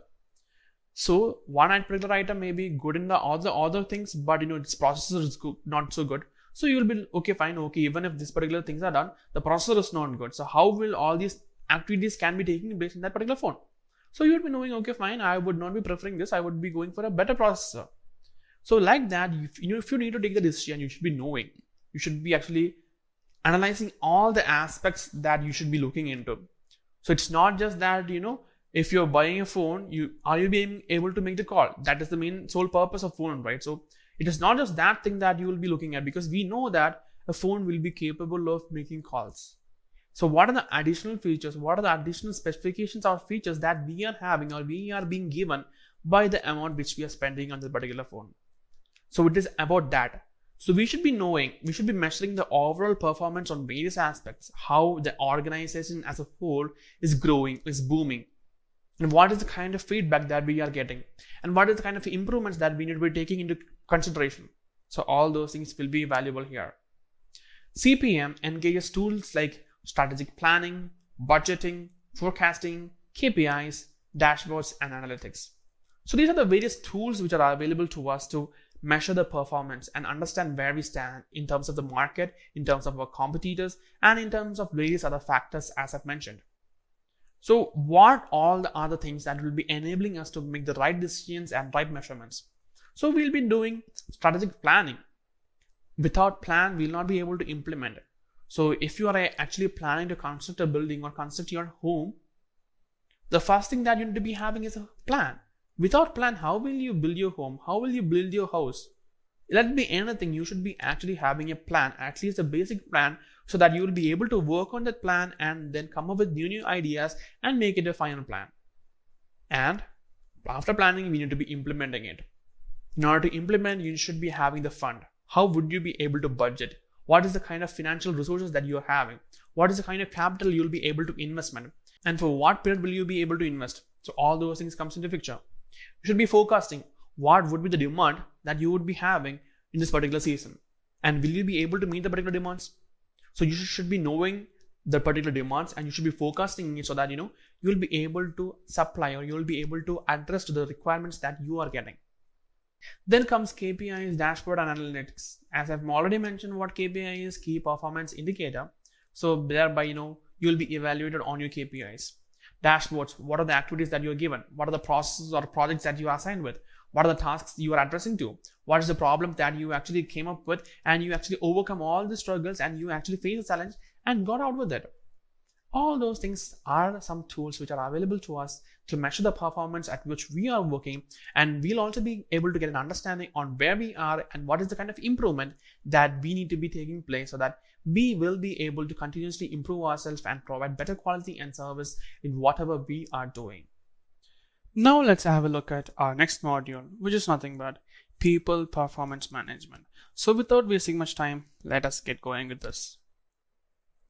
People performance management, or PPM, focuses on management of people within an organization. So an organization's main resource is its human resource, the employees who are working for them. And it is our responsibility as an employer to make sure that our team, our employees are happy, satisfied, and hence they are actually able to perform well and bring in more value to the organization. And that's the main motive, right? The main motive of applying or implementing humans in the workplace is to make sure that we are getting work done out of them by employing them. So that is the main reason why we are having employees or human resources within our team, because that is the most valuable asset that we can have. Even if we think that the kind of asset which you have brought into a company, the kind of employee who have come into a company is not so good. But even then, we are able to upskill the particular employee, give trainings to the particular employee, give confidence and courage so that they will be in a position to take up the work and get the things done in the right proper manner. So people performance management is also very much necessary. People performance management confirms whether their performance contributes towards the strategic goal of the organization. As I've mentioned, any organization, any company, any business you are into, any organizations you are part of, they'll be having a strategic goal. They'll be having a goal at which they are actually working for that. So the goal which they might be focusing on time to time would be changing. So even then, there is a strategic goal which every company follows or every company tries in achieving it. So here in people performance management, we confirm whether the performance of the employees or the people who are actually working for the company is actually aligned or effective with the particular goal which you actually planned, and how is it going? When will we be achieving it? And is the kind of performance by these people or these employees is good for us as a company?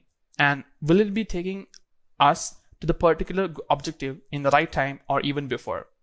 Or is there any issues that we need to be addressing to or we need to be taking care of to ensure that there is no delay or there is no dilemma or there is no struggle that they are actually going through which actually affects our particular objective? People performance management ensures corporate goals and priorities are conveyed and aligned with the corporate goals. So we actually convey our priorities, convey what our goal is, what are we aiming for, and how will we be able to achieve that. And just by defining our priorities and goal is not enough. We should be planning and we should be implementing and we should be making necessary arrangements so that people will be able to work and people will be able to put in all the effort to the best of their ability to align their work to our strategic goals so that they'll be able to contribute in an effective manner so that we'll be able to get the benefit and we are actually having a well qualified and skilled labor force or workforce within our team. And we should be aligning our tasks and responsibilities to the people who are actually having that particular experience or that particular expertise in that particular area. PPM helps individuals understand where they stand, how they can improve moving forward. So not by knowing where they stand, they'll not be able to improve how they actually need to be. So actually working on your feedback and comments are actually very important. Only then you will be knowing how you're actually working. You might be thinking you're working the right way, but you might not be right. What is that you are doing wrong? And how can you improve?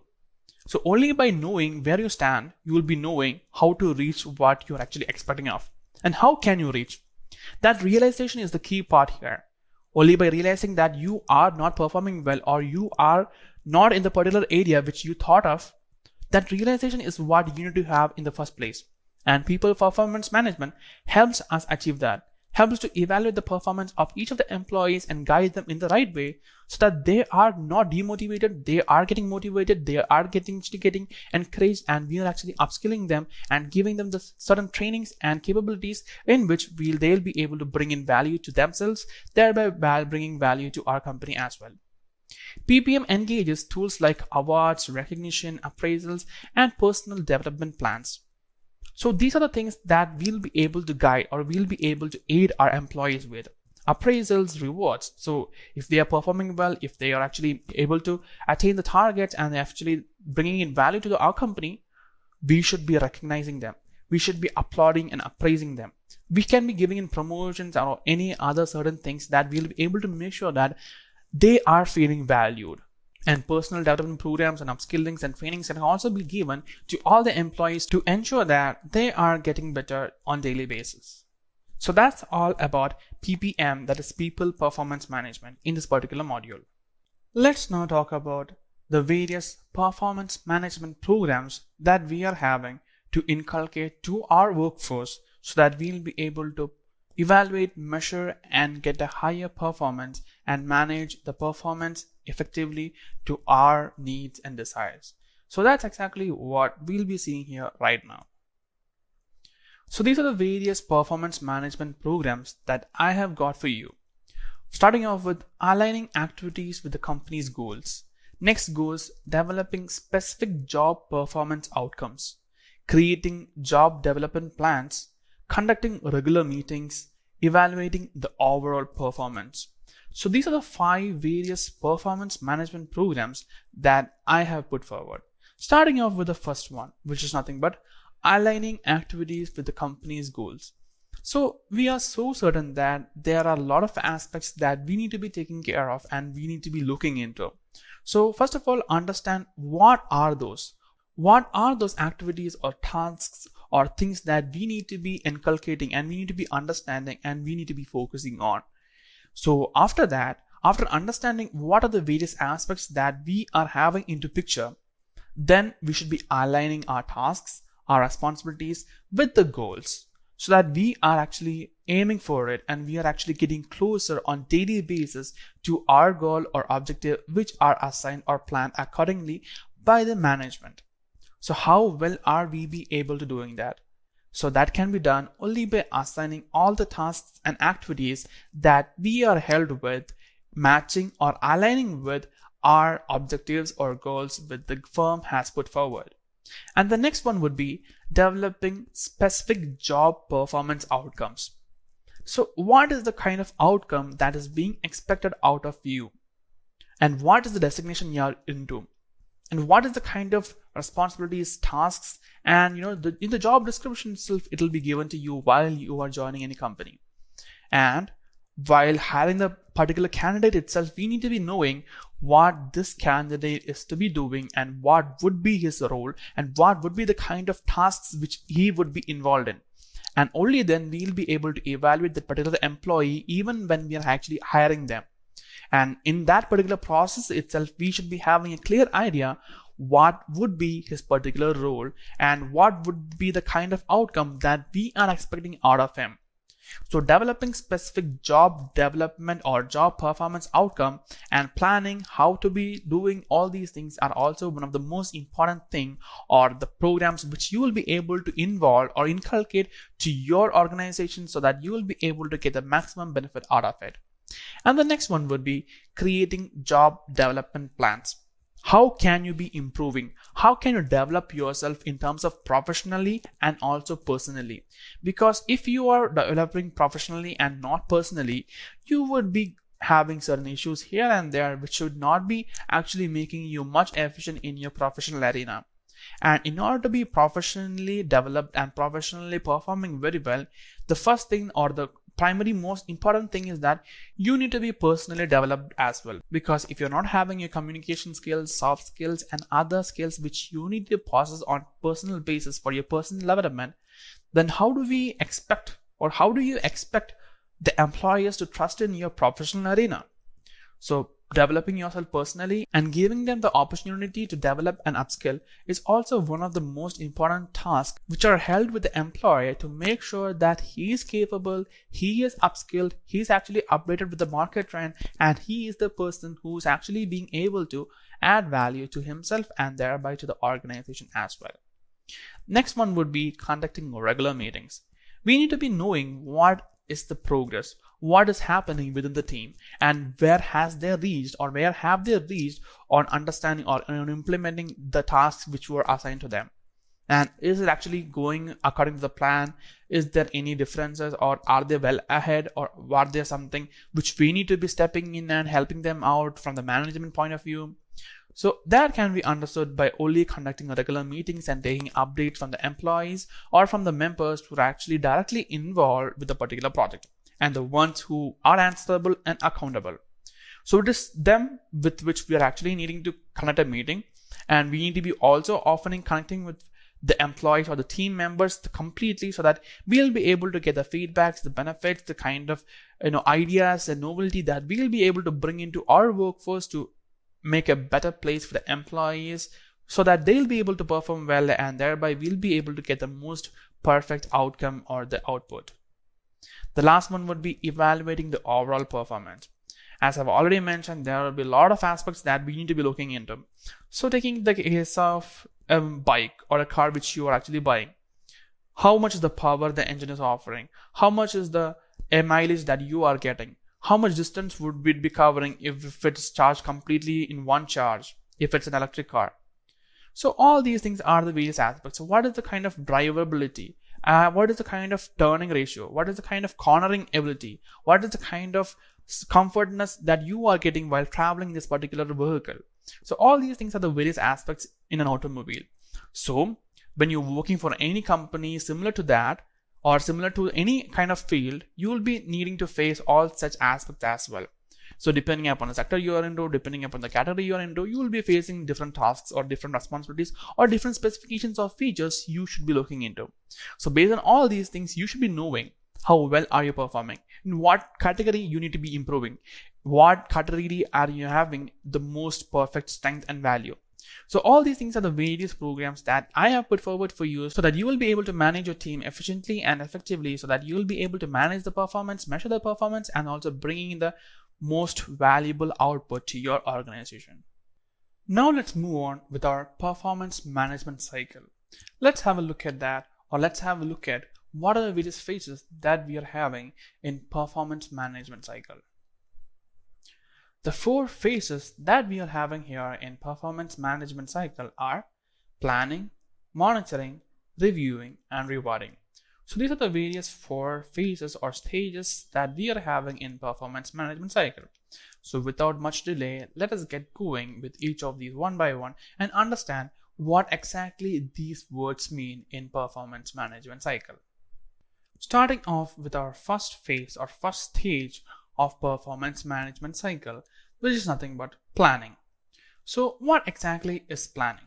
Planning is actually the first or the foundation stage of the entire performance management cycle. If you're not having a firm plan wherein which you are actually inculcating all the activities or all the tasks which you need to be addressing to, then the complete project which you're working on would be going in vain and you would not be getting the best output that you should be getting it. So planning is the key here. Failing to plan is planning to fail.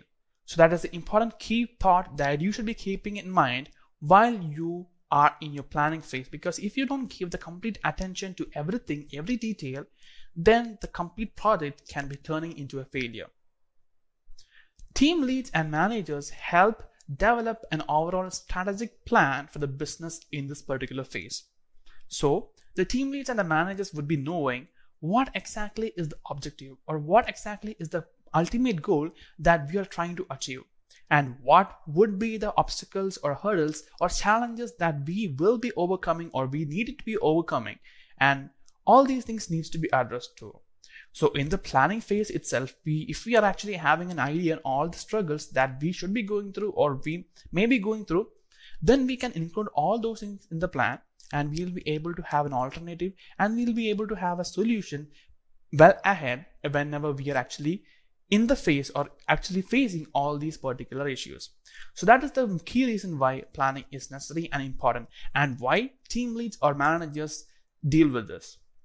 And it's not mentioned that the employees or the team members are not having any voice, but they're also having a voice. But it's usually the team leads and managers who take the decision as usual. Setting of goals for performance period is one main task which takes place during this particular phase. So we'll be having the performance period, right? Wherein which we'll be evaluating ourselves for the performance of last 6 months, 12 months, or 1 year. So depending upon the performance phase or performance period, we'll be having the objective plan like that. So in this particular performance period, what would be the achievements that we would be having in our pocket or in our plan? And how will we be able to achieve that? Is it practical? Will we be able to get the benefit out of it? And will we be able to implement the things as of our plan? So that's exactly what this is all about. Goals are set by following the SMART methodology. And what exactly is SMART methodology? SMART methodology involves SMART, which is nothing but specific, measurable, achievable, relevant, and time bound. We should be having a specific goal. So the goal should not be either this or that. We should be having a specific goal. What do we need to achieve? What exactly are we targeting at? So it should be specific and it should be measurable. How much effectivity did we have there? How much actually we got from our plan? Did we actually get the desired output? And you should be comparing and measuring and getting to know all these feedback. Only then you will be able to at least improve the next time when you are trying to implement the things. So measuring, and it should be measurable. Achievable. As I always say, when you are giving your objectives to your employees, it should be achievable. If it's not achievable, the main problem is that the employees are so certain that this goal or this particular target is not going to be achieved from our end. Then why should we work for it? The kind of mentality they'll be having will be like that, and they will not be working at all, and they'll not be even trying to work at least whatever they could have done. So that is why we should be actually having our plans accordingly. We should be actually having all these things which are achievable and practical to implement. Relevant. The relevant is not nothing but, we should be having relevant objectives, which is currently trending, currently updated, and currently the customers or the people are actually looking forward for it. And it should be relevant with the time span which we are working. And by the time, if you actually manufacture and get the thing out, it should not be outdated. So we should be working on relevant projects at relevant time, making sure that we are not manufacturing or obsolete products. Next comes time bound. We should need to time everything. What would be the estimated period of time for you to complete this particular project?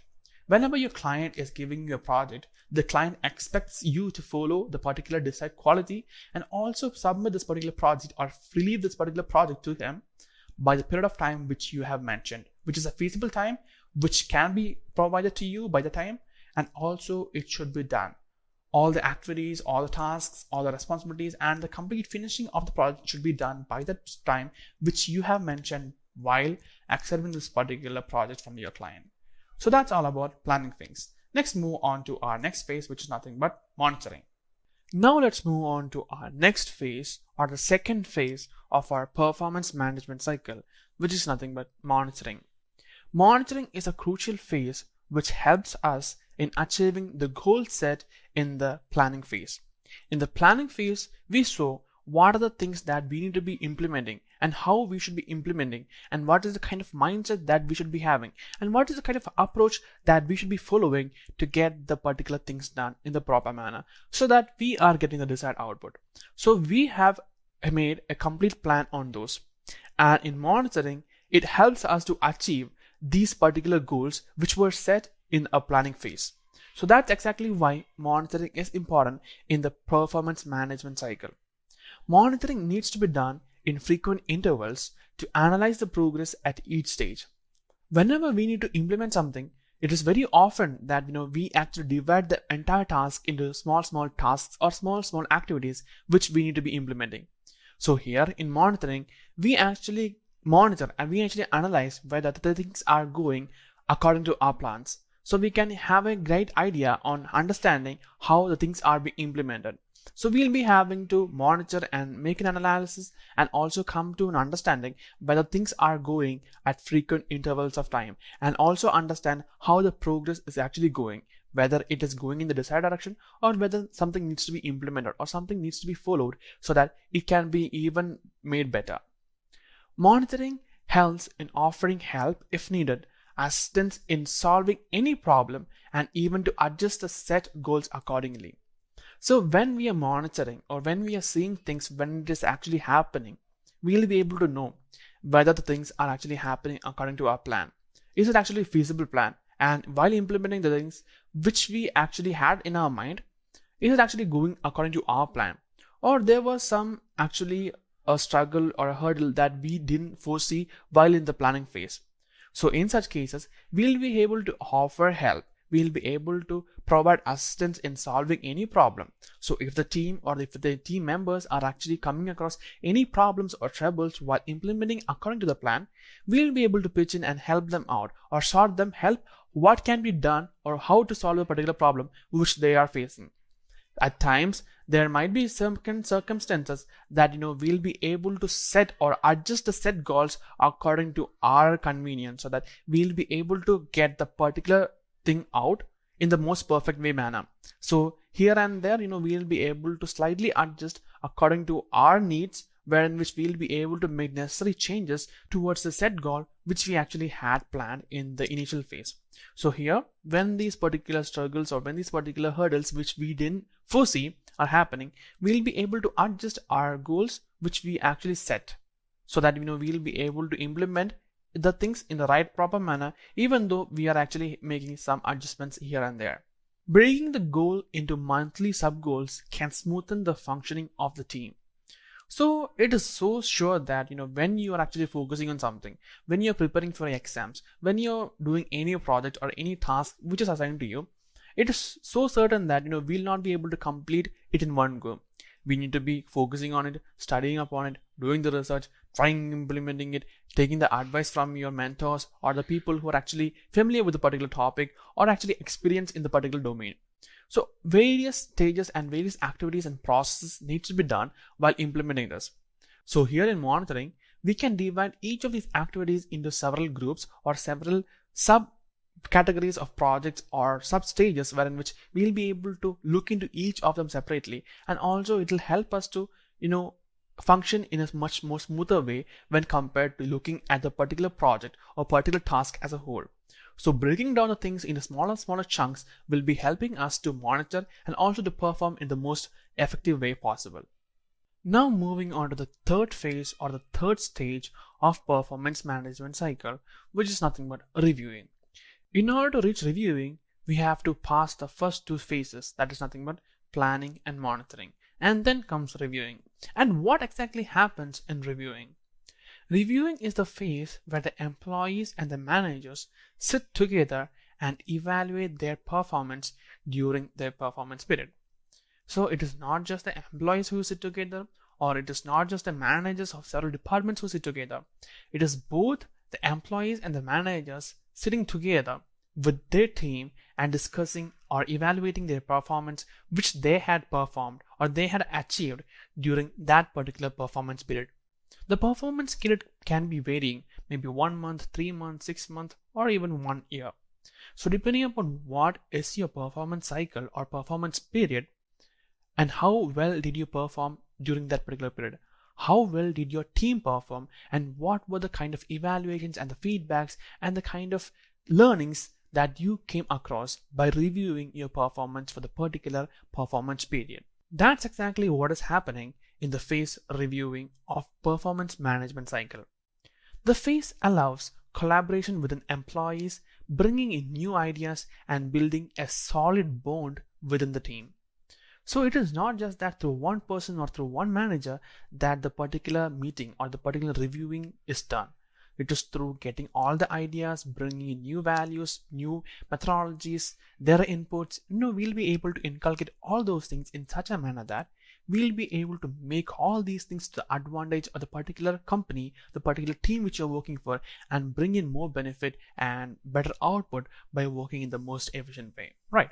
So for that to happen, you need to be talking with your team. You need to be building the bond. You need to be building the relationship within your team so that you'll be able to get more ideas and you'll be able to implement new things and come up with new strategies so that you'll be able to get the most out of by implementing the best things in the right possible way. So that is exactly what happens here. Involving employees to review discussions make them feel valued and will work more efficiently to attain their targets. Because whenever you are actually asking for their feedback, how did they feel by working on this particular target during that particular period? When employees are actually having their voice to raise their concerns and also to give in their feedback or reviews, they are feeling valued. So whenever they are feeling valued, they'll be working more. And whenever they are actually giving you some ideas or inputs, and whenever you are incorporating all those things to the particular team, the employees itself will be working together to achieve that, because it is the particular recommendation that the employees have given to you. And when you're adopting that, the employees will be happy, they'll be satisfied, they'll be even motivated to work towards in achieving that particular target. So they'll not be saying that, okay, fine, this is not possible, because that is the recommendation which was made by them. So it is they themselves that made the particular recommendation and we are incorporating that, so that the employees will not be unsatisfied, they will be satisfied and they'll be performing to the best of their ability to get what is required. Future development areas and processes are also often discussed in this particular review process. So after this review is done, we'll be knowing what was the thing that actually went wrong, what could they have been improved, and what was the mistake that they actually made. So by understanding all those things, we'll be able to develop a future plan wherein which we'll be able to eliminate all such negative sides which we had performed during this particular period. So by focusing on these many things, we'll be able to come up with a better plan to implement the things in a much better way so that we are not affecting our personal time and we are able to get the work out with much ease and effortlessly to bring in the much better quality output to the company by working in the most productive manner. Now moving on to the final stage or the final phase of performance management cycle, which is nothing but rewarding. What exactly is rewarding and how much importance rewarding is having in the performance management cycle? Let's have a look on that. Rewarding is the most important phase in the performance management cycle since it is the key for keeping your employees motivated. If you are rewarding your employees in the right time for the right work they have performed or they have done or they have accomplished, it is your responsibility to reward them. And if you are rewarding them, it is so certain that they'll be happy, they'll be motivated, and they'll be encouraged to work more efficiently and effectively and bring in more value to the company. which they are working for or to the team which they are part of. Employees who do not get deserved reward and recognition will not feel like giving in more effort because no one values their effort or no one is actually valuing whatever he is doing. Just imagine yourself in that particular situation that you're spending a lot many time, effort, and all your time spent is on work and not on your personal arena. So if you are actually working on something with utter dedication and determination, and even after that, you are not being valued. No one is actually rewarding you or recognizing you or giving any appraisals or appreciation. If that is the case, even after putting all these efforts which you have put in to get the particular output, and even then no one is appreciating you, you would be feeling like, hey, no one is actually valuing me. No one is actually considering my effort. No one is actually appreciating the kind of determination and hard work that I have put into this particular work. And if that is the case, if no one is actually bothers about this, then why should I actually work like this? What is the need for me to work like this if no one is actually caring for this? If no one is actually knowing or valuing me or valuing my work? It is as simple as that. So it is very much important for you to reward your employees when they perform to the particular point, right? So it is very much important. Rewards and recognitions should be given based on the performance and the results that they have brought to the particular organization which they work for. So rewards and recognition is not something that you need to be actually giving to all the employees every time. It is not like that. You should be rewarding, you should be actually appraising, you should be actually giving them their feedback and also motivating them based on the particular performance that they have put forward. Have they done well? Do they deserve a recognition or a reward? Then give it. And if you think that the particular person has not performed well and he needs to be improving, then what you need to do is not give a reward, but give the right feedback to that particular person who's actually in that particular area where he needs to be improving. He needs to know what are his flaws and how can he improve that. So the reward for him will be the feedback that you will be giving. So the reward can be coming in various forms as well. If you think that particular person has been performing well throughout the particular project and has done a great work, then reward them.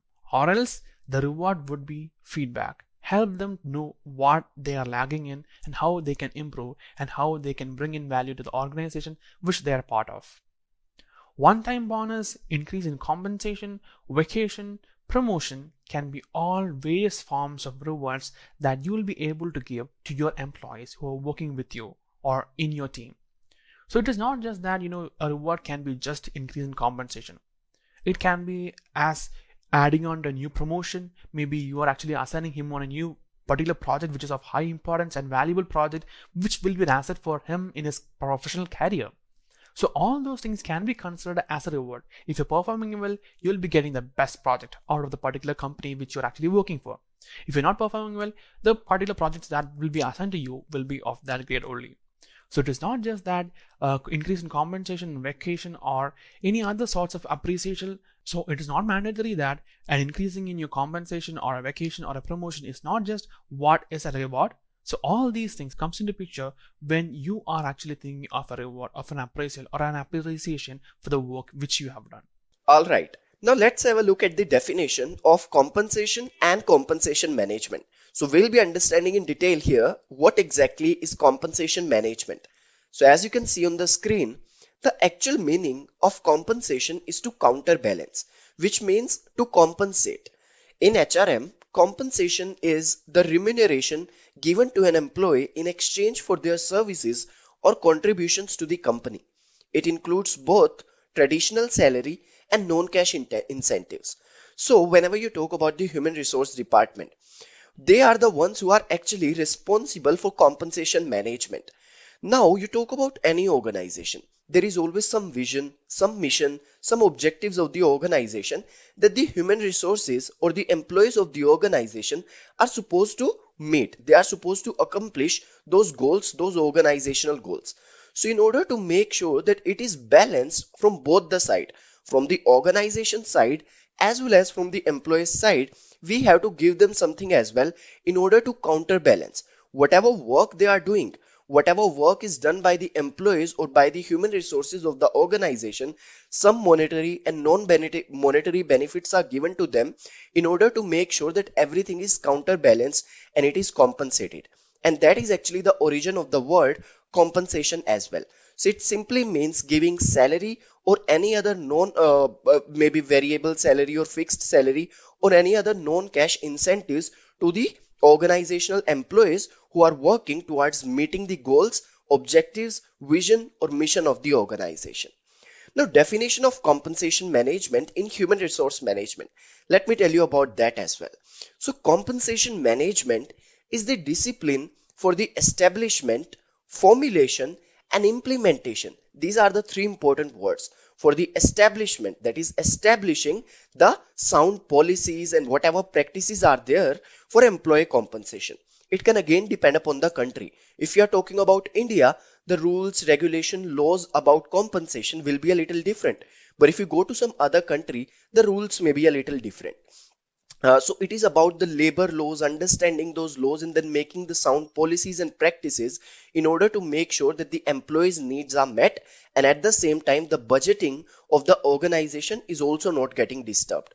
So compensation management is the discipline for the establishment, formulation and implementation of sound and solid policies and practices of employee compensation. It is also known as remuneration management or salary administration. Compensation management is the more famous word, but in certain countries such as in US, a lot of people use the term remuneration management or salary administration is also the same. It is all about providing employees something so that their needs are met and at the same time we are not disturbing the budgeting or the finances of the organization as well. It's like a give and take policy to counterbalance, to compensate for the work of the employees. So that's what compensation management is all about. Now let's try to understand that what are the different components of compensation management. So there are three components that I have mentioned over here. As you can see in this little diagram as well, that there is pay for person, then there is pay for position, and there is pay for performance. So on these three bases, these are the main components of compensation management. When we say pay for person, it is based on skills and knowledge of the employee. Whatever qualification you have, whatever knowledge based or practice or personality traits that you have, which are making you unique in the organization, the company will be paying you for that. Then some part will be for pay for position, which will be based on your job duties and seniority, the roles and responsibilities, the job duties that you have within the organization. Then pay for performance. It can be based on individual performance, it can be based on group performance, or sometimes it can be based upon the organizational performance as well. So these are the three main components of compensation management. Now, what are the current trends in compensation management? So generally, when we talk about compensation management, a lot of people just think about the salary part, but that is just one part of it. There are so many other components, other parts in compensation management as well, especially in today's world. So bonuses, overtime pay, your compensatory offs, sales commission, insurance benefits, travel expenses, club memberships, childcare assistance, maternity leaves, any other leaves that you are taking. Some casual leaves are there in certain organizations, some earned leaves are there, some paternity leaves are there. All these things are nothing but part of compensation management. And managing all these things, formulating plans in order to make sure that each and everything is efficient and effective from the perspective of compensation is nothing but your compensation management. All these things we will be discussing in this particular course in much more detail in the upcoming modules. Alright, so now that you have understood what exactly is compensation management and what are the different components of compensation management, it is time for you to understand about the objectives of compensation management. So as you can see on the screen, there are a few points that I have mentioned which are nothing but the objectives of compensation management. Point number one is acquiring qualified personnel. Compensation must be competitive in order to attract candidates. So if you want to attract good candidates in your organization, you want qualified people. You have to make sure that as per the industry standards, you are going above and beyond. To attract the crowd, to attract the qualified candidates, it is one very important tool. To acquire those candidates, you can definitely show them that we are giving more monetary benefits than the other organizations. And that can definitely be one motivation for the employees who are going to work in your organization. Then retaining current employees. Employees may leave when remuneration levels are not competitive. So you have to make sure that either you are meeting the industry standards or you are going beyond that. That will definitely make sure that there is good retention of employees in your organization. Whenever you talk about any organization, it is not just about hiring the new people. It is also about retaining the existing people because they are already trained. So we already need people, we always need people who are already trained in whatever they are doing. So it is very, very important. Just like we need to hire new people, we also need to retain the people who are already working within the organization. For that, compensation is a very, very good tool. Why? Because if you are going to give them a competitive salary, not just in terms of monetary benefits, but also in terms of benefits, whatever work-life balance they are getting, whatever leaves they are getting, are they getting any special allowances? Let's say for their mobile phones, for their internet, are they going to get any reimbursement? Anything. All these things are nothing but part of your compensation management. So you have to make sure that as per the standard norms of your industry, in which sector, whatever sector the organization is there, you have to make sure that either you are meeting the industry standards or you are going beyond that. That will definitely attract the new crowd and as well as make sure that the current crowd which is already there in your organization will be motivated and will be engaged. Then ensuring equity, employee compensation must be fair in order to retain and motivate the human resources. Just assume the two people who are working for the same position and who are equally qualified. If we won't pay them equally, definitely if they discuss it with each other, it can be a huge problem. And there can be a conflict from the employee sides with the HR department. And that is something we will never want if we are working towards the organizational goals by being a team. So we have to make sure that each and everything is managed in such a way that all the people are paid equally based upon their qualifications, based upon their performance, and based upon their job duties and responsibilities. So that is also something which is ensured by compensation management, and it is most definitely one of the most important objectives of compensation management. Then controlling costs. Worker can be overpaid or underpaid without proper compensation management. If we won't manage each and everything when we talk about compensation, definitely we will never be able to understand the performance that one person is showing, that one employee is showing, and whatever duties they are doing. And if we won't evaluate the job duties, job responsibilities, we will never be able to figure out what exactly should be the compensation, should be the monetary or non-monetary benefit for a particular person. So in order to ensure that we are controlling the costs and we are not overpaying anyone or underpaying anyone within the organization, we should have a proper compensation plan. So that is also one of the objectives of compensation management. Then compliance with legal regulations. Compliance with rules and regulations is important to be legally acceptable. There are some rules, especially let's say you talk about in the construction industry, there's a lot of labor who work on the hourly basis. So there are rules, labor laws set by the government, and we have to follow that. We cannot miss that. So in order to make sure that we are in compliance with the legal regulations, laws, whatever labor laws we have as per the country, we have to follow all of that. And to ensure that we are following all of that, all those standards are being followed, we should have a proper compensation management plan.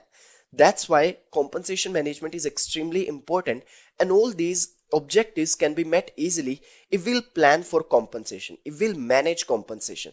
But if we won't manage it properly, we won't plan for it properly, then definitely we won't be able to control the cost of the organization, because some people will feel that they are not getting paid equally as compared to their colleagues. Some people will be underpaid and some people will be overpaid. And that is something we will never want, because that will be a very bad consequence of a bad compensation management plan. So whoever is there in the HR department, it is their duty to make sure that they are not partial at any point of time, and they are paying the employees based upon their qualification, based upon their performance, and based upon their job duties and seniority. All right. Now let's discuss about principles of compensation management in HRM or human resource management. So as you can see on the screen, these are some of the points that you should always keep in your mind if you are a part of human resource team, and you should always make sure that you are following it, because these are extremely important when you talk about compensation management within any organization. Point number one is ability to pay. Companies should pay their employees as per their financial capabilities. Definitely, if you will have a competitive compensation for the employees, they will be attracted, and people who are already there in the organization, they will be retained. They will feel engaged and motivated because they are getting the monetary or the non-monetary benefits. But at the same time, we cannot forget the ability to pay for the organization. If an organization cannot pay equal to the industry standards or more than the industry standards, they should never do that, because that will definitely be a bad planning. So you have to make sure that whenever you are applying or you are thinking about the compensation management plan, you have to balance between two things: employee needs, the competition, as well as the ability to pay of the organization. After balancing both these things, only we can decide what exactly will be the compensation for a particular position, for a particular job role. Then internal equity: employees should be paid as per their skills, experience, job responsibilities, qualification, and performance. There should not be any partiality of any type on based on any grounds, because that is extremely important. If we are going to pay different salaries to people who are working for the same role with the same qualification, with same seniority, definitely there will be conflicts, and that's anyways not a good idea. So we have to make sure that there is no partiality and people are getting paid based upon their performance, skills, knowledge based skills, whatever performance they have shown in particular projects. If there are any incentives based upon a particular plan, all these things should be followed. Then external equity: companies should compensate their employees as per the industry standards.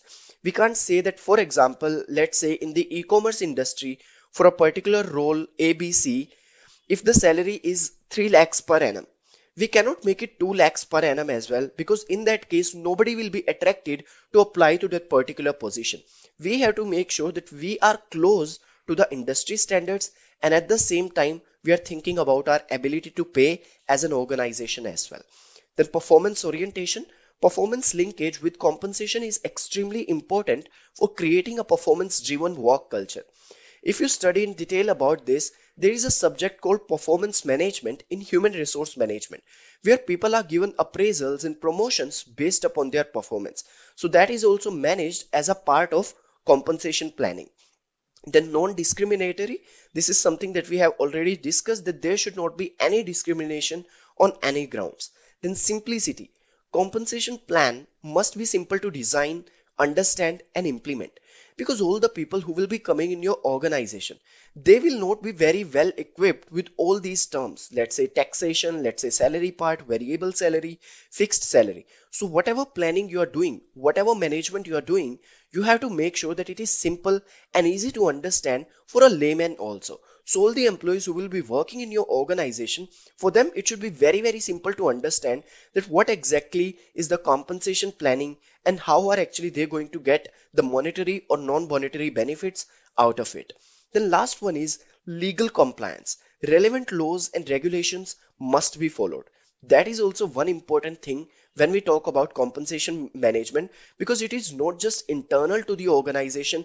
There is competition, there is a government, and it definitely depends upon the laws, rules, and regulations that the government has set for the entire nation. So all those things must be followed too. All right.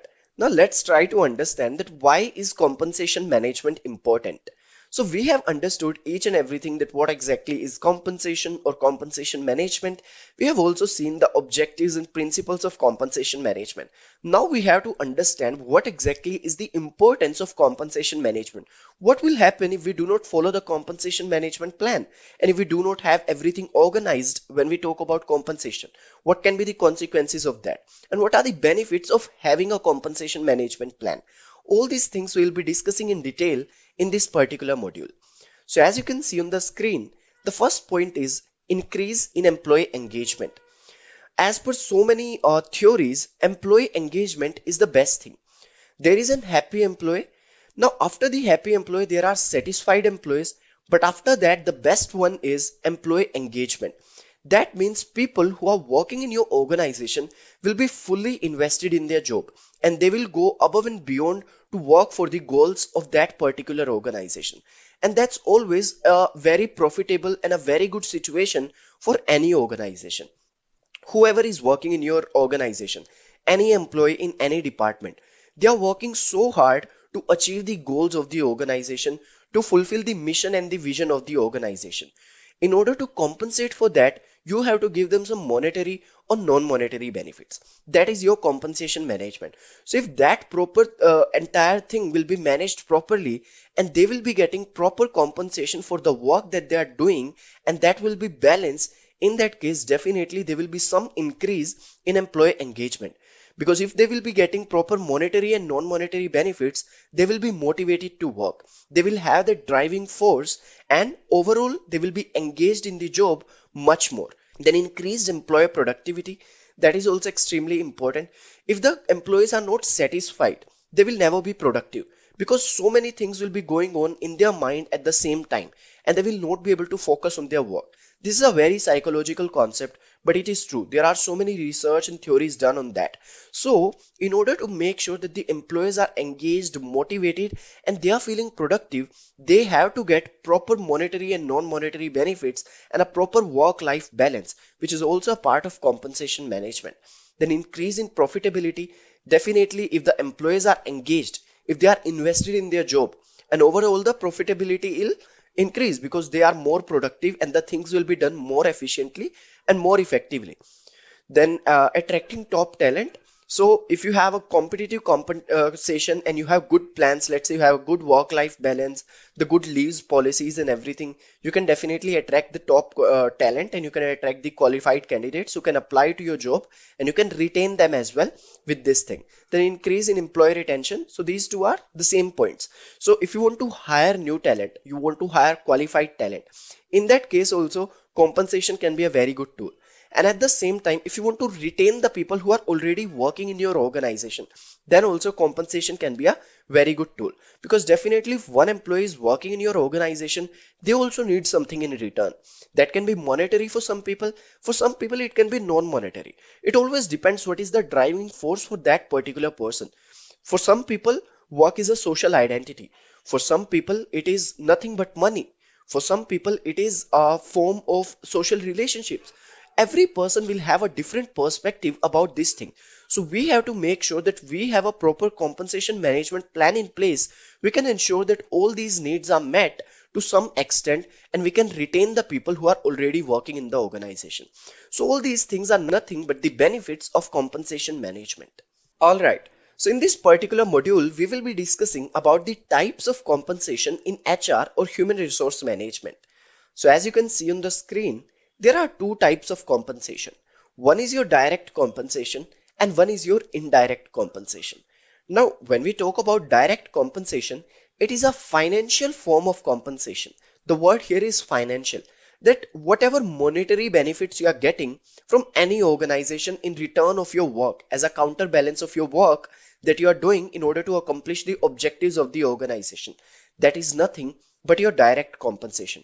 It is received directly by the employees from their workplace, and it includes your hourly wages, salaries, commission, bonuses, be it your fixed salary, be it your variable salary, anything which has your monetary benefits, the financial form of compensation, that is nothing but your direct compensation. Now, what is indirect compensation? It is often known as the benefits or perks of the job. Employees don't receive it in the cash form usually or financial form usually, but it has a financial value. It includes health insurance, life insurance, retirement plans, disability insurance, legal insurance, and other non-monetary pay offered to employees. You must be knowing, if you are a part of any organization, if you are a fresher or you are still in your college, you must be knowing that whenever you go to any organization, there are two things which you get as a part of compensation. One is the monetary benefits and one is the non-monetary benefits. When you talk about your monetary benefits, that can be hourly wages, the salary, fixed salary, bonuses, sales commission, any other bonuses, that will be nothing but your direct compensation because that is in the financial form. But if you are getting any other benefits, which will not be given to in the form of cash or in the form of monetary benefits, but it will definitely have some financial value. Let's say from your organization, you are getting some leaves. So those leaves definitely have some financial value if you think from the perspective of the organization. So all these benefits and perks are nothing but part of your indirect compensation. And in today's world, especially where things are changing from work from office to work from home, and so many changes and so many flexibilities coming into the picture, we have to make sure that we are not just thinking about the monetary benefits. Because for people in today's age, today's world, money is not everything. For a lot of people, they take their work just as money. But for maximum number of people, even if they'll win a lottery of, let's say, crores, they will still continue to work. I am saying this on the basis of a lot of surveys that are done. Why are they still working? Because they do not take their work just as money. They need some other work-life balance. They need some social identity. They need to go meet people. That is also some kind of good thing for them and for the organization also at the same time. So we have to make sure that there's a balance between the two things. We are giving them the monetary benefits and at the same time we are giving them the non-monetary benefits as well. Now, I want to clear this one confusion between base salary versus total compensation.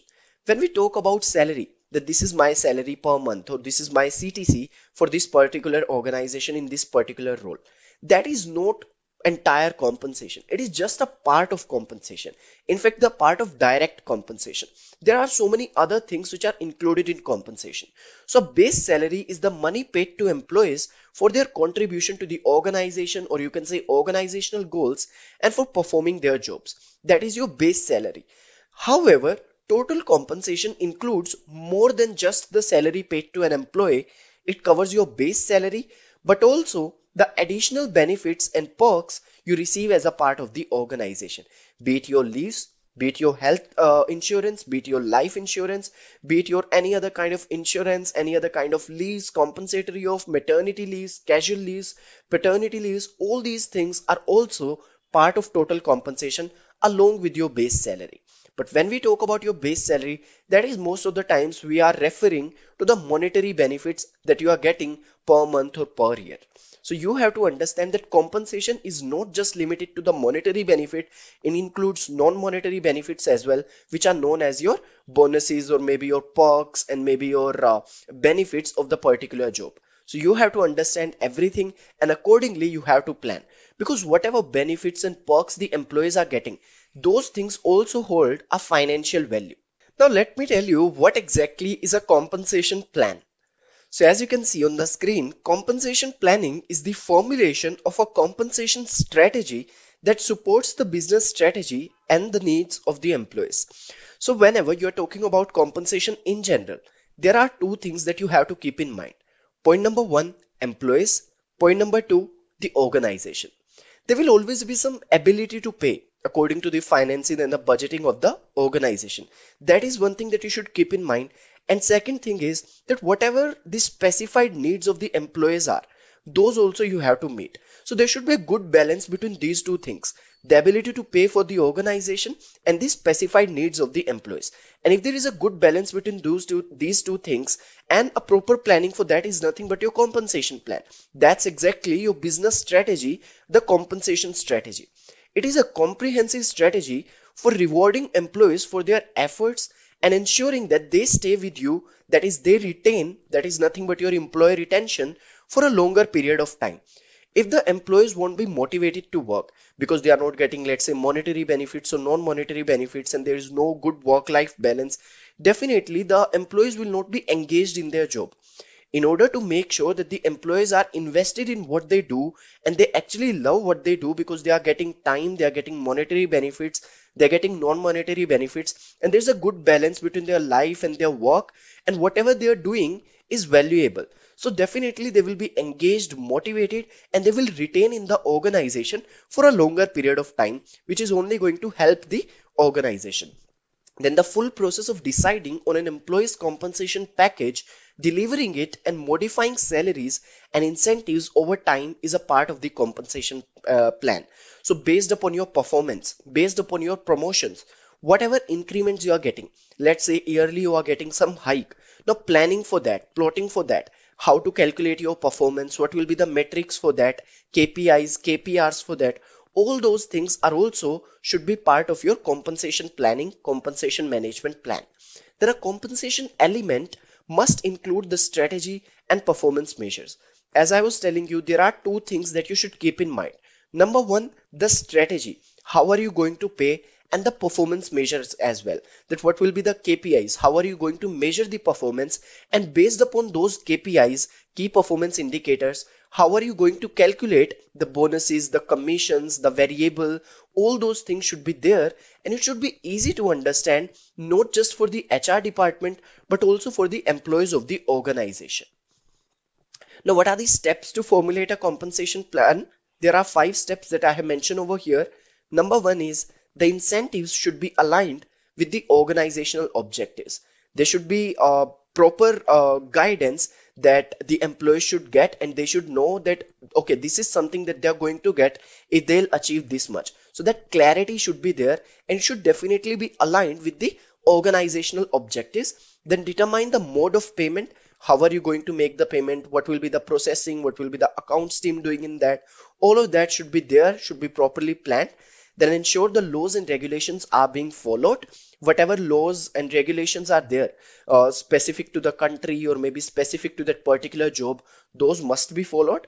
Then keep the company's budget and market raises in mind. Whatever inflation is there, whatever taxation is there, whatever the budgeting of the company is there, whatever is the ability of the company to pay is there, all those things should be there. And keeping all that in mind, you have to develop the plan. Then inclusion of other benefits also. It's not just the monetary benefits, it's also the leaves, the vacations you are getting, anything other than that, the let's say your reimbursement of the mobile or the internet bill. All of these will also hold some financial value, and that should also be calculated, and that should also be kept in the mind, because those are two things which are part of compensation, the direct and the indirect compensation. And based upon that, one person is actually the counterbalance is done for the employee of the organization. They are paid for their work, not just in terms of monetary benefits, but also in terms of non-monetary benefits. All right. So now that you have understood the basics of compensation management, it is time for you to understand more about compensation management process. So when you talk about compensation management, how a plan is developed, what are the different steps in that, and how do we go about it? That is something we will be exploring in this particular module. So as you can see on the screen, I have written 5 steps in order to develop a compensation management plan, which moves from job analysis to job evaluation to development of pay structure to pricing of the job, and then finally compensation revision and control. So first of all, you have to analyze the job, that this is the requirement for these particular skills in this particular team. Being in the HR department, this will be your work. Once the analysis is done, then you evaluate the job, that what exactly will be the roles and responsibilities of the person who will fill this particular job vacancy. That is done. Once that is done, then you see the market through external channels, internal channels. You see the competition, what exactly is the salary for that particular role, that particular responsibility person in the other organizations within the same industry. Once that is done, then you develop the pay structure, that according to the competition, this is the pay structure for this particular role. So you have to decide whether you want to go above that, you want to go below that, what are the non-monetary benefits. According to your planning, your ability to pay as an organization, you have to develop the pay structure. Once that is done, then the pricing of the job, and finally compensation revision and control. Because when you talk about compensation, it is not that once a CTC is decided, once the monetary and the non-monetary benefits are decided, there will be no revision in that. Based upon the employee engagement, employee satisfaction, based upon the different situations. For example, in today's world, each and everything is changing from work from office to work from home. There are so many changes that we have to see on everyday basis, being a part of the corporate world. So all these things should also be considered, and they should be also change management. Like you have to understand the change and you have to adapt according to that. So based upon the satisfaction level, the motivation level of the organization, the success rate of the organization, the success rate of the projects that the organization is handling, based upon all those things, there can be revisions and there can be control of the compensation as well. But eventually the main goal is to make sure that nobody is underpaid, nobody is overpaid, and we are not crossing the organization's ability to pay. If the ability to pay for an organization is 5 lakhs for a particular position, we cannot go at 6 lakhs, because that will not be a great idea. If you want to compensate with that, maybe you will try to have something else in order to motivate, in order to engage the employees. But you always have to keep all these things in mind, because more the options you will have, better will be your compensation management plan that you will be following in order to compensate the employees of the organization. Now let's discuss what exactly are the challenges of compensation management. As you can see on the screen, challenge number one is low human resources budget. So generally now things have changed, but initially there was very less budgets for human resource department. That can be definitely one issue, because if there will be less budget, then definitely we cannot meet the competition, we cannot meet the industry standards. It will be very tough for us to attract the crowd or to retain the employees that are already working in the organization. So that is one important challenge, low human resources budget. Then unstructured incentive pay. It is very complex. Deciding that what exactly will be the financial value of the non-monetary benefits, and then deciding it for each and every person, for each and every position, for their performance, is very, very complex task. So that is one challenge, that most of the times it's very unorganized and very unstructured. The HR department needs digitization in that, because the human mind can make a lot of errors in this situation. Then gaps in employee expectations. Whatever the company is paying, be it non-monetary or monetary, the expectations of the employees can be different. Maybe their specified needs are different. If there is a gap between the needs of the employees and the ability to pay for the organization, definitely it will be a mismatch and the employees will not feel very engaged. So that is also one important challenge. The lack of digitization. As I was telling you, there are chances that when you are handling so many complex data, there are chances of errors. So definitely there should be some digitization. You can use certain tools, certain techniques. These days in market, so many tools, techniques, softwares are there with the help of which you can have a compensation management plan, and you can do all of that with the help of the digital world.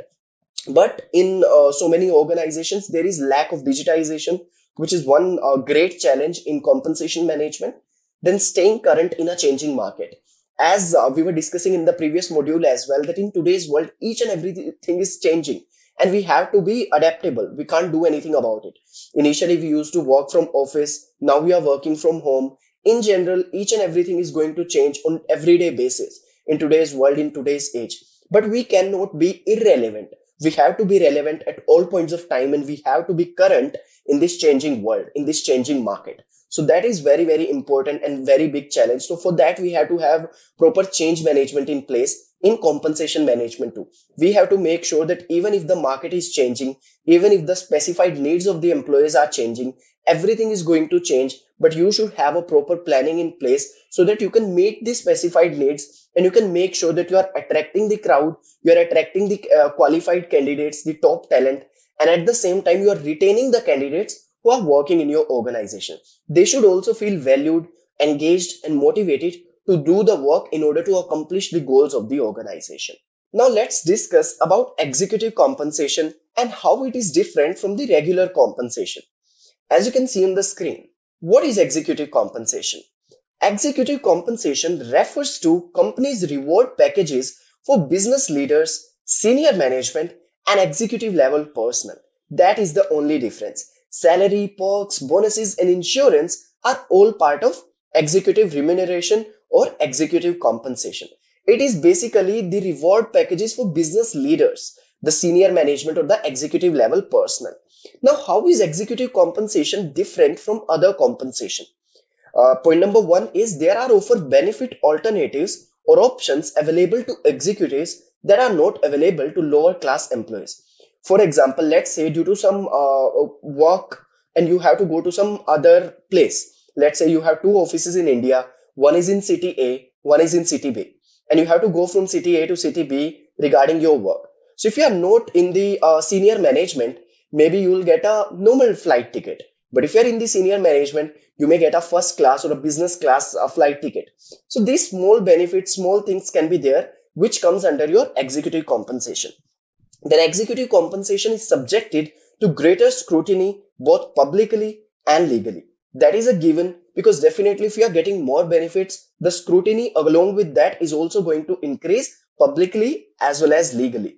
Then there are new tax concerns to be considered for executive compensation.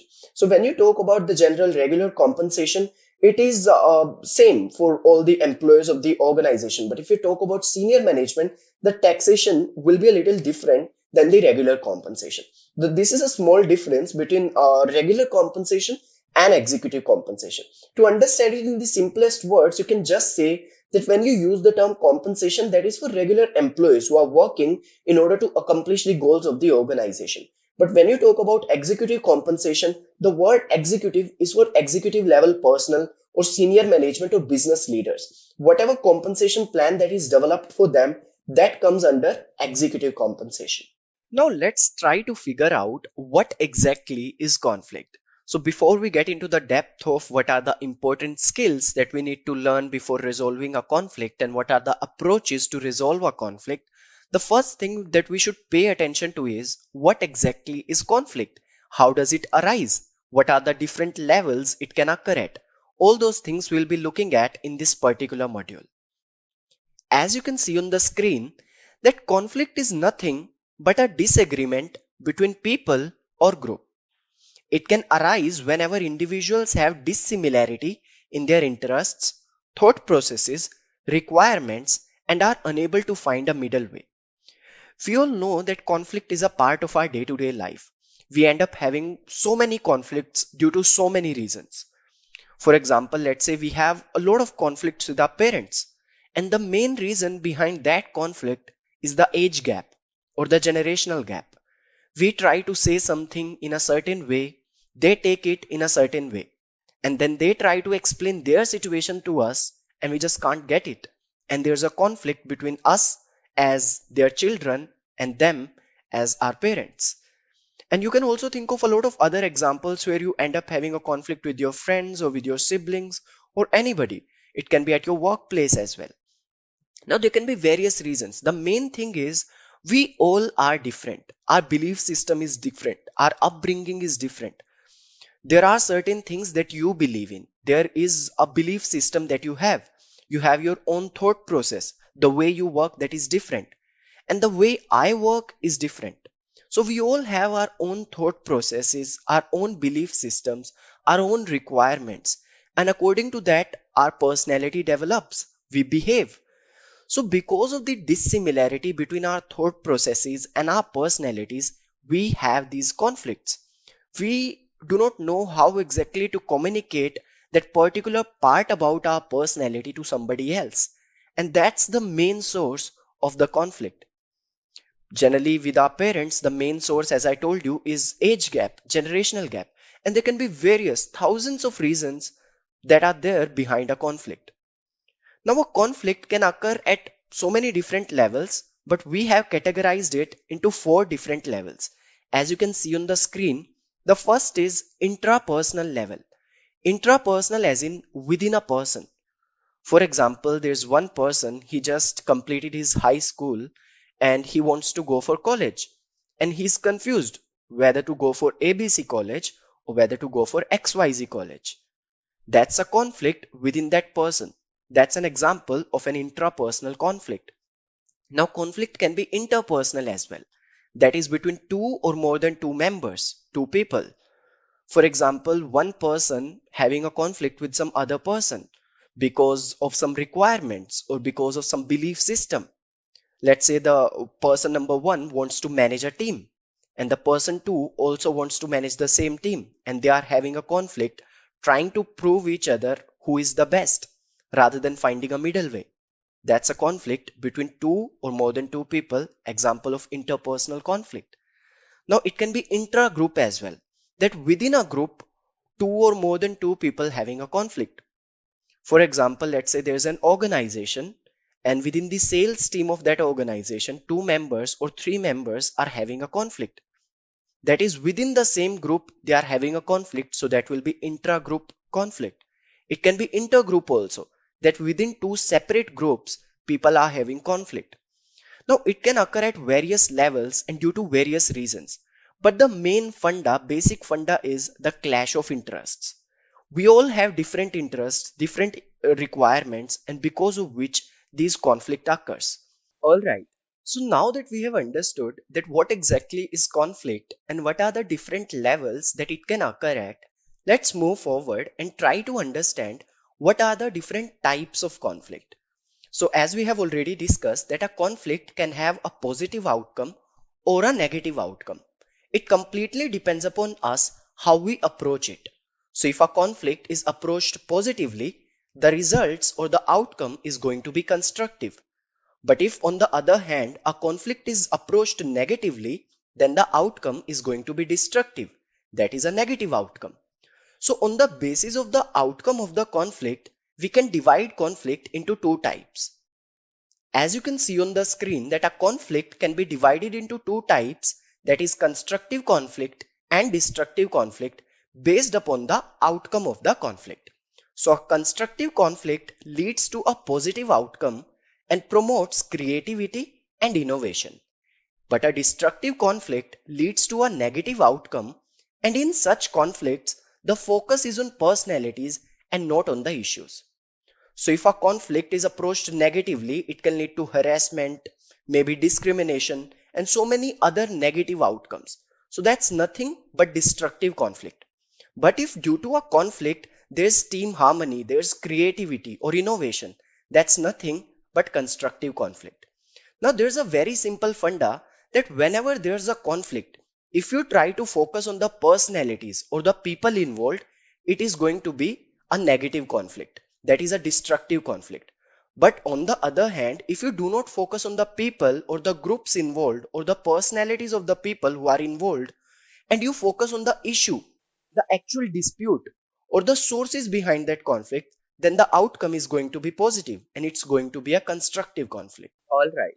So now that we have understood what exactly is conflict and what are the different types of conflict, let's move forward and try to understand what are the different effects of conflict.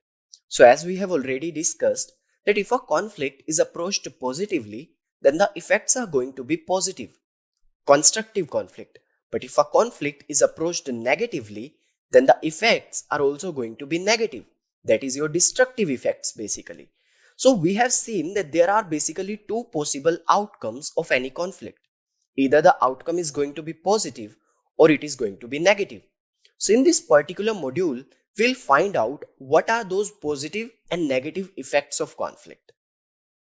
As you can see on the screen, that the positive effects of conflict are better decision making, diverse ideas, team harmony, better individual performance, and identification of new members.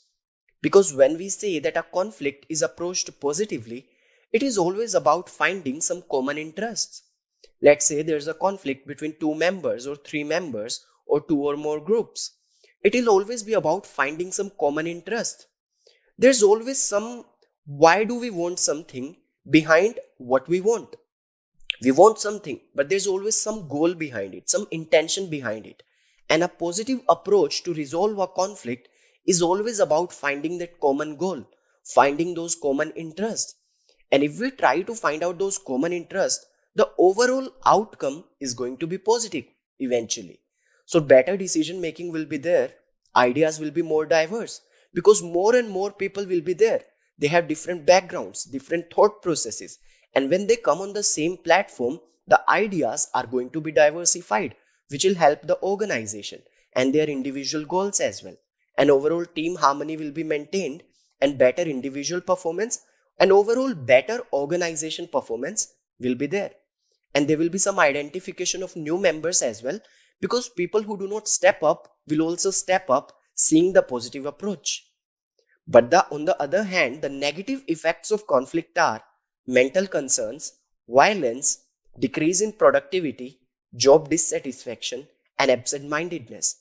Because if there's a conflict and we cannot find a middle way, we cannot find some common goals, overall experience is going to be very negative. It will increase the stress levels among the employees or people who are involved in it. Overall mental concerns will be more because people who are approaching it negatively will be involved in a lot of unproductive work. Overall, they'll be absent minded. Their energy, which is supposed to go in some productive work, will go in resolving a conflict to which they are not even able to find a solution. They're not able to resolve it. So, overall, stress will be more and environment will be very unhappy. There can be cases of violence as well as a effect of conflict, which is definitely a negative effect. It can be discrimination, harassment as well. So it completely depends upon you how you approach a conflict. Now, positive effects can be there, negative effects can be there. It's not the conflict which is bad, it's your approach which is bad. Always remember this thing.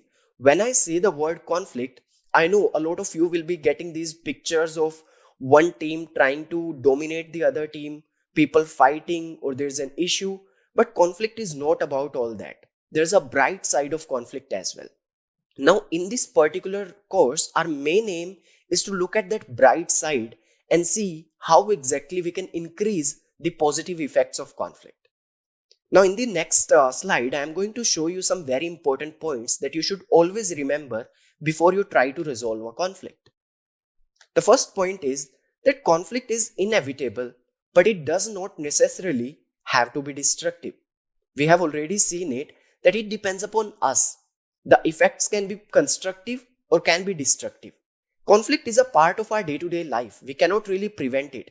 If you think that you will have a kind of environment where we can simply prevent conflict, that may not work. There are very less chances that it will work because we all have different interests, different processes, and when we come on the same platform, there's always going to be some dispute, some conflict. So it's inevitable. We can't change that.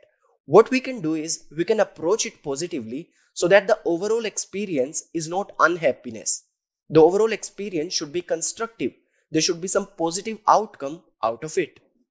The second point is the problem is not that the conflict exists, but how you choose to handle it. The same point as I discussed. When approached positively, conflict promotes diverse ideas, team harmony, and whatnot. It's beautiful if you look at it positively, and it's the worst if you look at it negatively. Depends on us. Conflict management is the process of reducing the negative effects of conflict and increasing the positive effects of conflict. The name of this course is conflict management. That's nothing. We have the positive effects of conflict. We have the negative effects of conflict. The process of increasing the positive effects and decreasing the negative effects is called conflict management. That's how you manage a conflict. All right. So now that we have understood what exactly are the different effects of conflict, let's try to understand the concept of intervention in a conflict. So intervention in a conflict is extremely important when it comes to resolving a conflict. In fact, this is the first step, or that's what you have to look at the very first place when you try to resolve a conflict.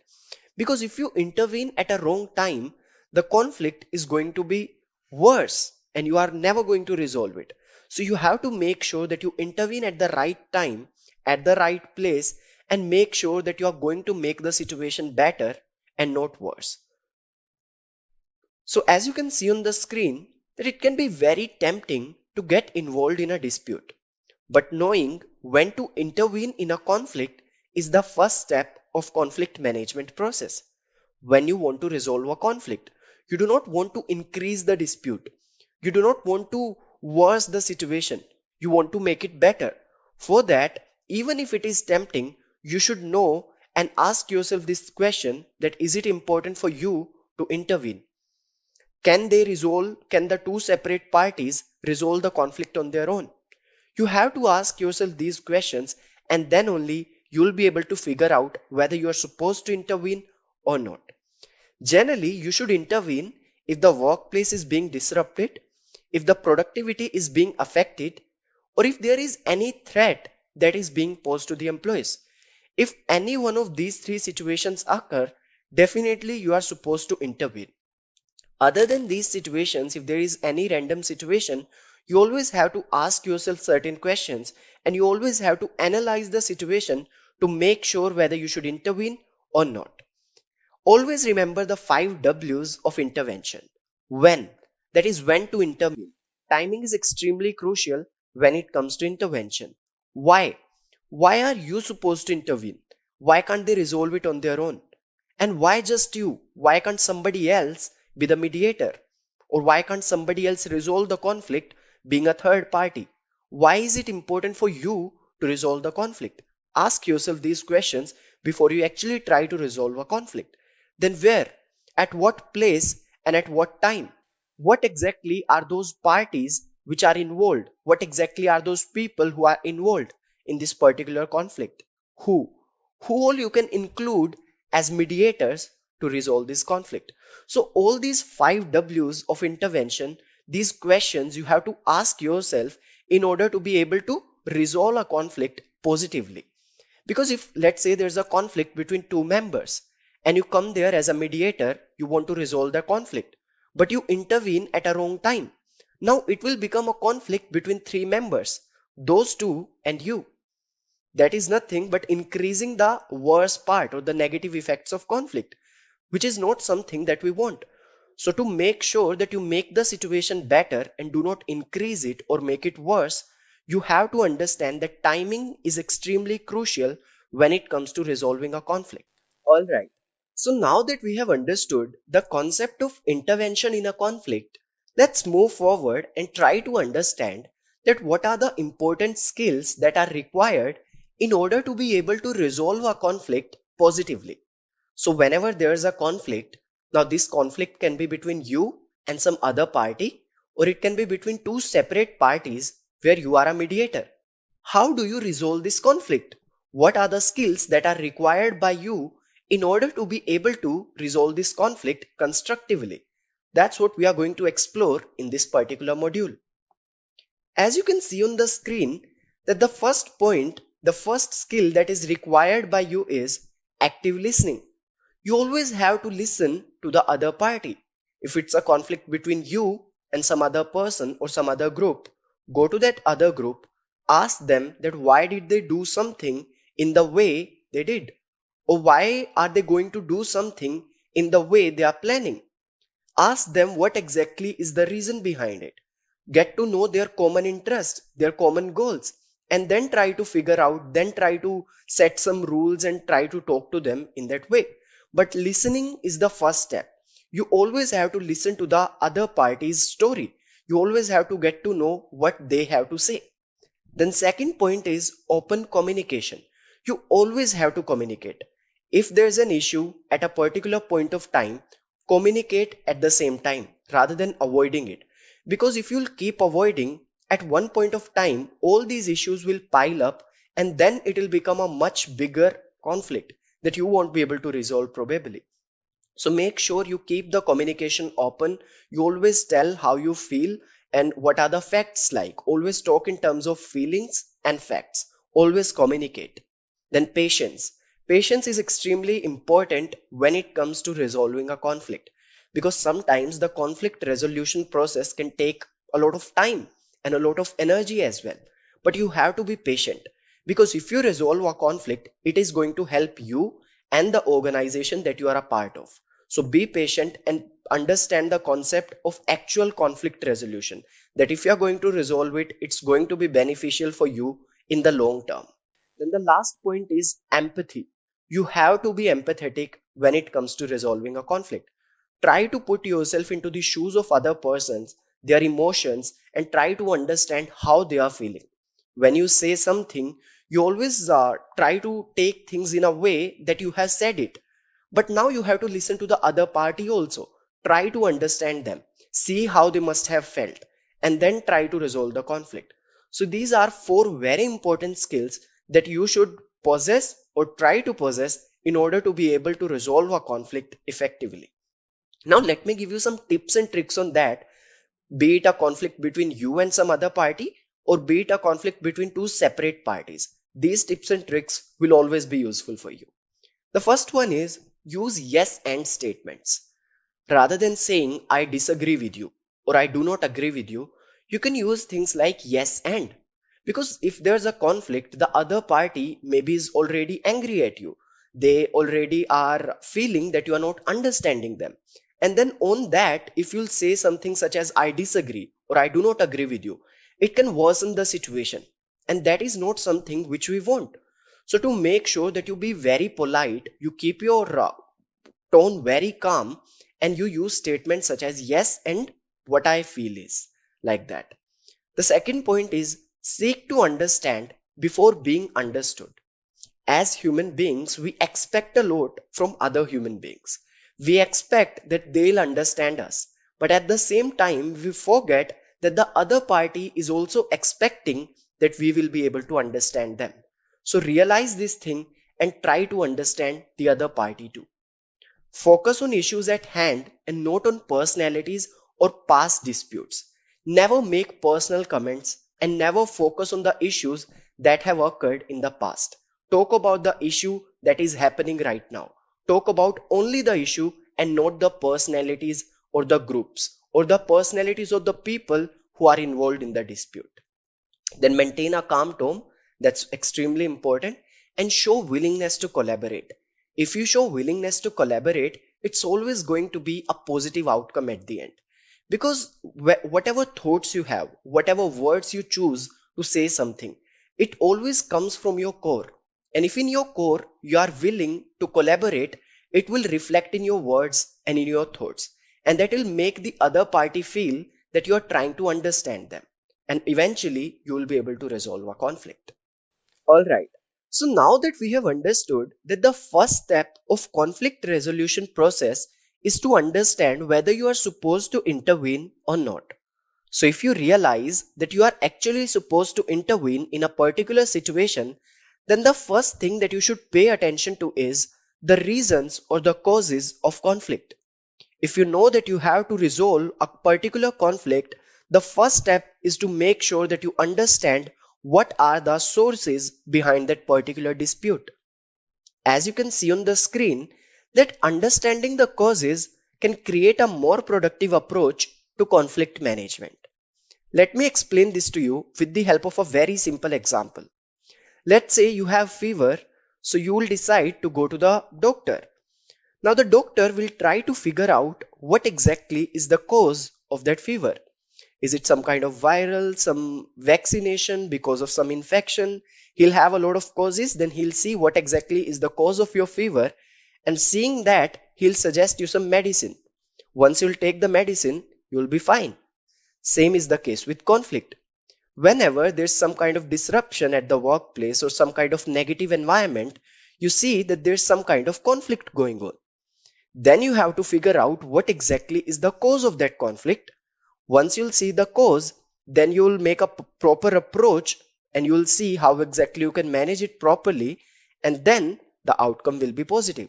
So the first step to resolve any problem, be it your fever in the real world or be it your conflict in your personal life or in your organization, the first step is to make sure that you understand the source of the problem, the actual issue and the reason behind it.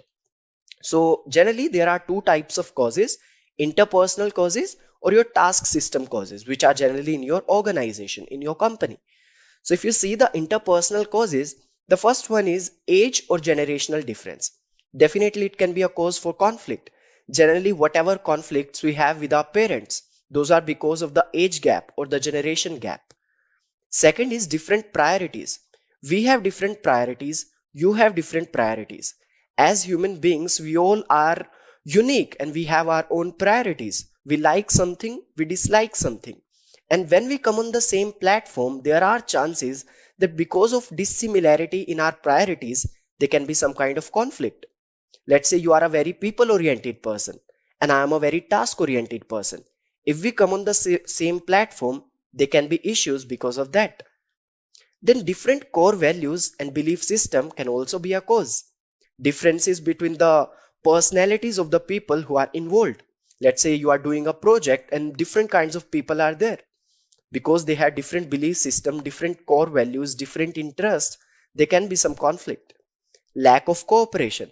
Some people work best alone. They do not know how to work with a team. There's a lack of cooperation. That can also be one of the causes, which is interpersonal causes for conflict. Then work style differences. Some people work in a certain way. They are not very organized, let's say. They are not very punctual. But some people are very punctual, very organized. They both are good. If they meet the deadline, they work properly. But their way of working is very, very different. Some people have a proper routine, very planned routine. Some people like it to be very flexible. The routine has to be flexible. We all have our own work styles. And when we come on the same platform and try to work on something where we have similar goals, then we can have some conflicts because of these things. Then false assumptions. Sometimes we assume certain things and we think that that is correct. And that can also be one of the causes for conflict. It can also be cultural differences. If we work with international clients, you must have seen that. Task system causes. First one is unclear organization structure. That is one of the most common causes in the organizations for any conflict. Because if the unclear structure is there, then you'll never be able to figure out whom to report to, if there's any issue, whom to go to, and this will create a lot of problem at the workplace. Then unclear roles. If you do not know what exactly you are supposed to do, that is also an issue, can also be a cause for conflict. Undefined goals. You are not sure what exactly are your objectives, whether your objectives are aligned with the objectives of the organization or not. You will never be clear about anything and you will work and you will feel unproductive. And that is also a reason for the cause of conflict. Then unrealistic expectation. If somebody will give you unrealistic expectation, you'll feel that the other person is not empathizing with you. They are not trying to understand you. And that can also be one of the very, very good reason for a conflict. Then competition for scarce resources. If there is any lack of resource, that can also be a create a competition feeling between the same team members or between two groups of a same organization. And that can also be a cause for a conflict. All right. So now that we have understood that it is extremely important to know what are the causes or sources of conflict before we actually try to resolve it, it's time for us to move forward and look at what are the different approaches to actually resolve a conflict. But before we get into the process of resolving a conflict, let's first try to understand what exactly is conflict management. As we have already seen, that there are two effects that a conflict can have: positive effects, that is constructive, or negative effects, that is destructive. Now, the process of increasing the positive effects of conflict and decreasing the negative effects of conflict is known as conflict management. So, whenever you say that you are going to manage a conflict, that simply means that you are going to work on an approach where you will be trying to increase the positive effects and decrease the negative aspects of conflict. So let's move forward and try to understand what are those five approaches, and we will be looking at each and every approach in much more detail. We'll also be covering the advantages and disadvantages of each and every approach. As you can see on the screen, that the five approaches for conflict management are accommodation, collaboration, competition, avoidance, and compromise. When we say collaboration, that's a win-win situation. That is, you as one of the parties and the other party, you both will feel as if you have won. So it's one of the most ideal approaches to resolve any conflict. Then competition, where you will win but the other party will lose. Here generally one party will be very forceful for the other party to make sure that they lose. So you are going to win as one of the parties, but the other party is going to lose. So it's a win-lose situation. Then avoidance. If you avoid a conflict, it is going to pile up and is going to become a bigger conflict in future. So it's a lose-lose situation. You are not going to win and even the other party is not going to win. Then accommodation. It's a lose-win situation. Here one of the parties as a good gesture will tell you to win. They'll be okay with you winning and them losing.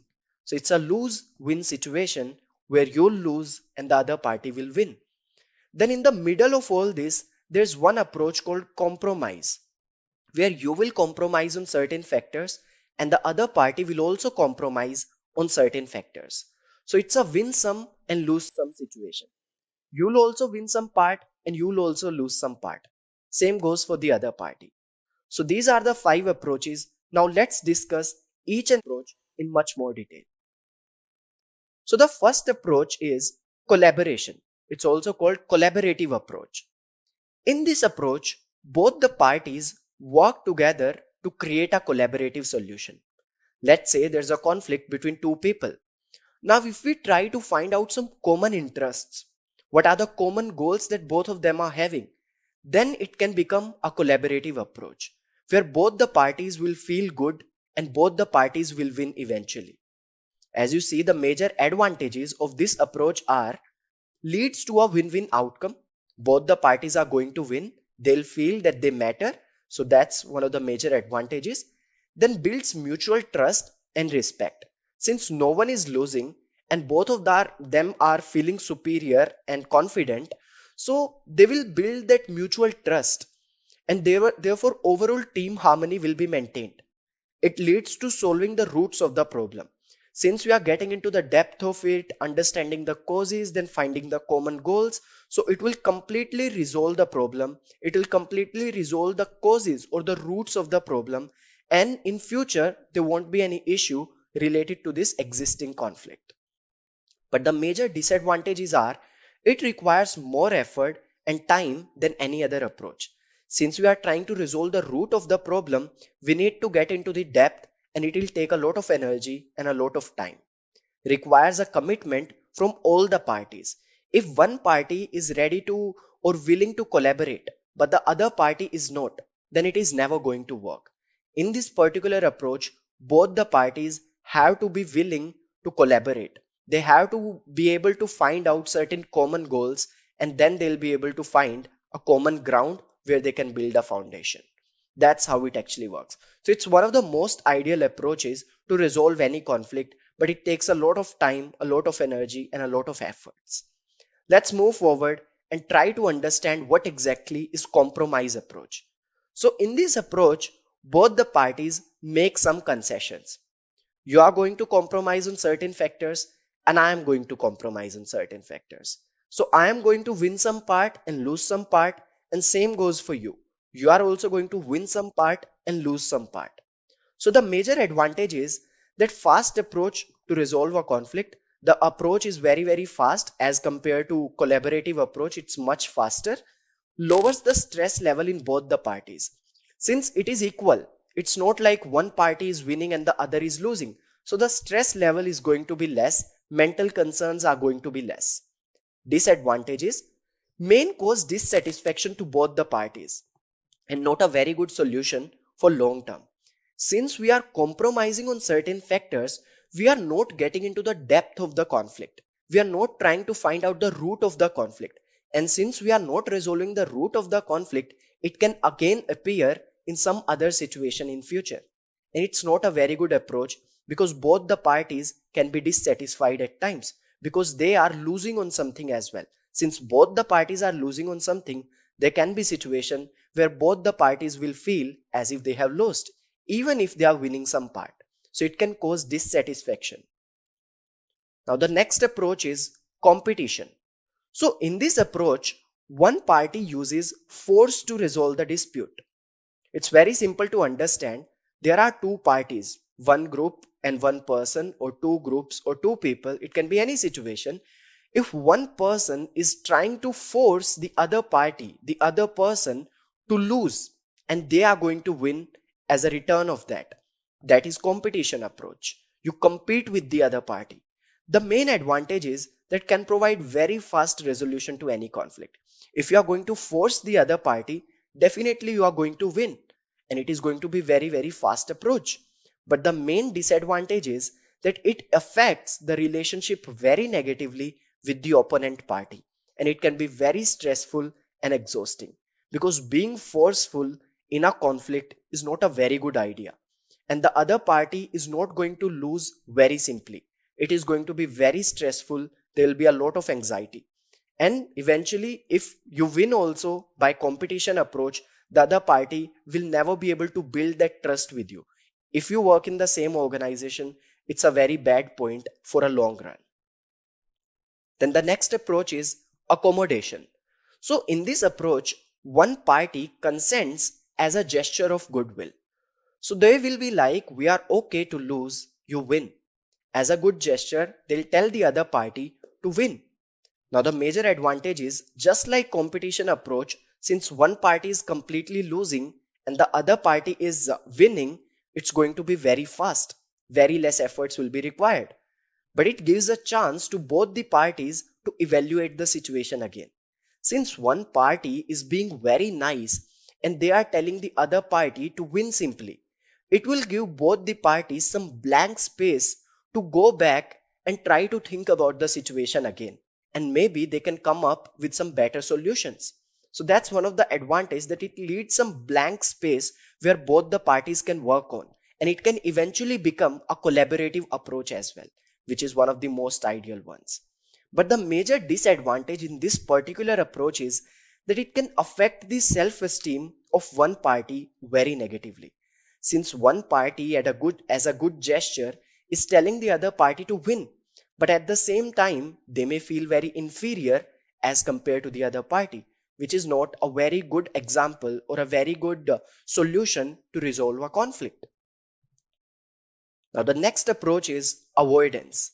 So, in this approach, either party avoids the issue, which is never a very good solution, because if you avoid an issue, it is going to come back in future. It will pile up, will become bigger and worse, and will come back.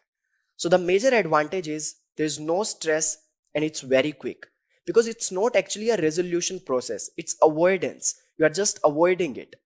Gives you time to analyze the situation and collect more information before you act. But you can, again, this situation will be applicable to cases where you have a very important project at hand, or you're working on something which is extremely important and you cannot pay attention to any kind of conflict. So at a particular time you can avoid it, and then later on you can come back, and in that meantime both the parties will get some time to think about the situation, think about the sources of the problem. The major disadvantage is that it can affect the relationship negatively when the other party expects action. Since it is avoidance, maybe one party is not ready to take any action, but they will expect from the other party to take some action and resolve it. And if the other party will not do that, there will be this negative energy between both the parties, which is not a very good solution and not good at all if both the parties are a part of same organization. And this approach is limited to short conflict. If the conflict is very big, we can never ignore it. We cannot avoid it or prevent it. We have to sit and we have to find some common goals, or we have to use some approach to resolve it. So all the conflicts cannot be avoided. This technique can only be used when we have a major project which is very important at the time and the conflict is very short. So these are the 5 main approaches. All right. So now we know that there are 5 different approaches to resolve a conflict. It can be a collaborative approach, compromise, competition, accommodation, or avoidance. Now it's time for us to move forward and try to understand that what are the steps involved in a collaborative approach. So as you can see on the screen, that every conflict is unique. So there's no one size fits all approach to handling them all. There are several aspects that go into determining which strategy is ideal for settling the conflict. Before picking which one to employ, think about them all. Let me explain this to you with the help of an example. Let's say there's a situation where we have very important deliverables. We have a very important project going on, and at the same time, there's some conflict between 2 members of the team, and it's a very small conflict. Do we need to use the collaborative approach? Actually, no. We can simply go with the avoidance approach, because we have very important deliverables. We have a project coming up. So at that time, since it's a small conflict, we can just ignore it. We can avoid it. And once the deliverables are done, the deadlines are met, then we can come back to the situation and analyze it and maybe go forward with that. So it completely depends upon the situation that you are in. people who are involved in the conflict. It depends upon a lot of factors which determines that which approach will be the best one to resolve a particular conflict or a dispute. Now, the best case scenario is obviously a win-win situation, but it can also be the most difficult to achieve.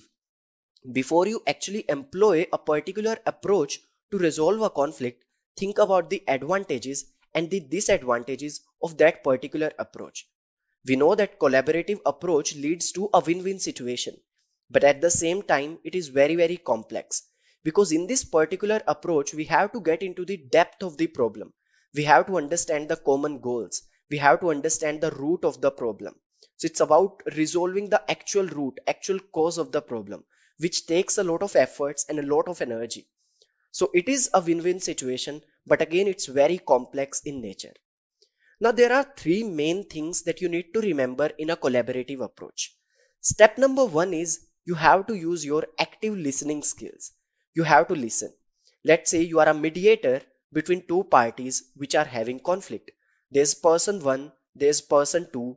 They both are having a conflict and you want to resolve it as a third person, as a mediator. Then first thing that you should do is you need to listen to them. Get to know their story, ask them certain questions, collect a lot of data. Once the data is collected, you have heard their side of story, then you analyze it. See what exactly is the root of the problem. See why is it happening. Are there chances that it can become a worse problem in the future? Analyze it properly. Once you have done your analysis, then guide the parties toward a collaborative solution. Bake a basic ground, set some ground rules, and tell them what they are supposed to look at. That is common goals. You have to find out the common goals and you will be able to resolve a conflict. So three simple steps in collaborative approach are, first of all, you have to listen to both the parties.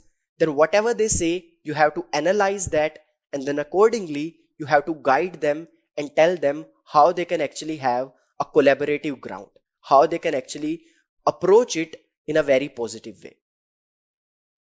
So in a collaborative approach, so first step as I told you is listening to the other parties. By listening, what we do is collection of information or collection of data. We'll collect all the information, then we'll guide both the parties to move from their positions to interest. I will be explaining what exactly is position, what is interest, and how you make both the parties to move from their positions to interest. Once we have collaborated and we have found out the common goals, then those interests, those common interests will be the new problems and not the position. Let me explain this to you in detail and you will be able to understand it. So in the collaborative approach, if there's a conflict between two parties and you are a mediator, first step is go to both the parties, take their interview, listen to them, hear their story, and ask them actual questions that will help you in analyzing. You can ask them who are the groups involved. Listen to them, listen to their story rather than pre-assumption. Ask them each and everything. Is there any past history involved? How did the conflict arise? What are the core issues? Are the issues negotiable? Are there any common interests? Are any values challenged? If there's any belief system, any value that is challenged, ask them each and everything. If there are two parties, first go to the first party, ask them, listen to their story. Then go to the second party, ask them and listen to their story. Now you know their story. Now you know what exactly is the issue that the first party is having, and you also know what is the issue that the second party is having. Now, once the facts are collected, establish a collaborative stage. Ask them about common interest and build a story around it. Set some ground rules and create an agenda for the meeting. So first step, you have taken a meeting with both the parties separately. Now it's time for you to call both the parties at the same place so that you three, that is both the parties which are having conflict and you as a mediator, can have a meeting. But before a meeting, make sure that the place you choose for the meeting should be neutral, the timing should be neutral, and also you should always tell them the agenda of the meeting. Tell them why we are having this meeting. Tell them that since you guys are having a conflict, it is your duty at the workplace to resolve it. For that, we are having this meeting. Set some ground rules as well. Tell them that nobody should make any personal comments. Tell them that we are supposed to talk in a calm tone. And it depends upon the situation. Depending upon the situation, people involved, the type of conflict, the cause behind the conflict, set some ground rules, take a neutral place, take a neutral timing, and call them for a meeting. You have the entire data. Now it's time for you to analyze it. Now, once you have collected the entire data and you are going to meet both the parties at a same place for the meeting, you have to make sure that you make both the parties move from their positions to interests. Position is the demand you make on someone else. This is what you want. Interests are the needs justifying the positions. These are the reason you want something. Let me give you an example. Let's say there's a project and a team for that project is there. In that team, there's person one who wants to lead that project, and there's person two who also wants to lead that project. And the person one and person two are having a conflict. They are trying to prove to each other that why they are the best and how they can lead the project. And they are having a conflict. Now, the main thing is very, very simple. Person one wants to lead the project, person two wants to lead the project. They both want to do the same thing. But in this process, rather than communicating their actual interest, their goals, what they are doing is they are fighting with each other. They are telling each other that why they are best and why the other party is not the best for this particular project. They are criticizing each other, which is leading to a very bad conflict. Now, how will you resolve it as a mediator? So the fact that they want this position, they want to lead the project, is nothing but a position. But why do they want it is the interest. Let's say you go to the person one and ask him, why do you want to lead the project? He'll tell you that he feels very less confident in the organization. And so to feel very superior or to feel very confident in the organization, he wants to lead the project. He likes to lead people. People management is his skill.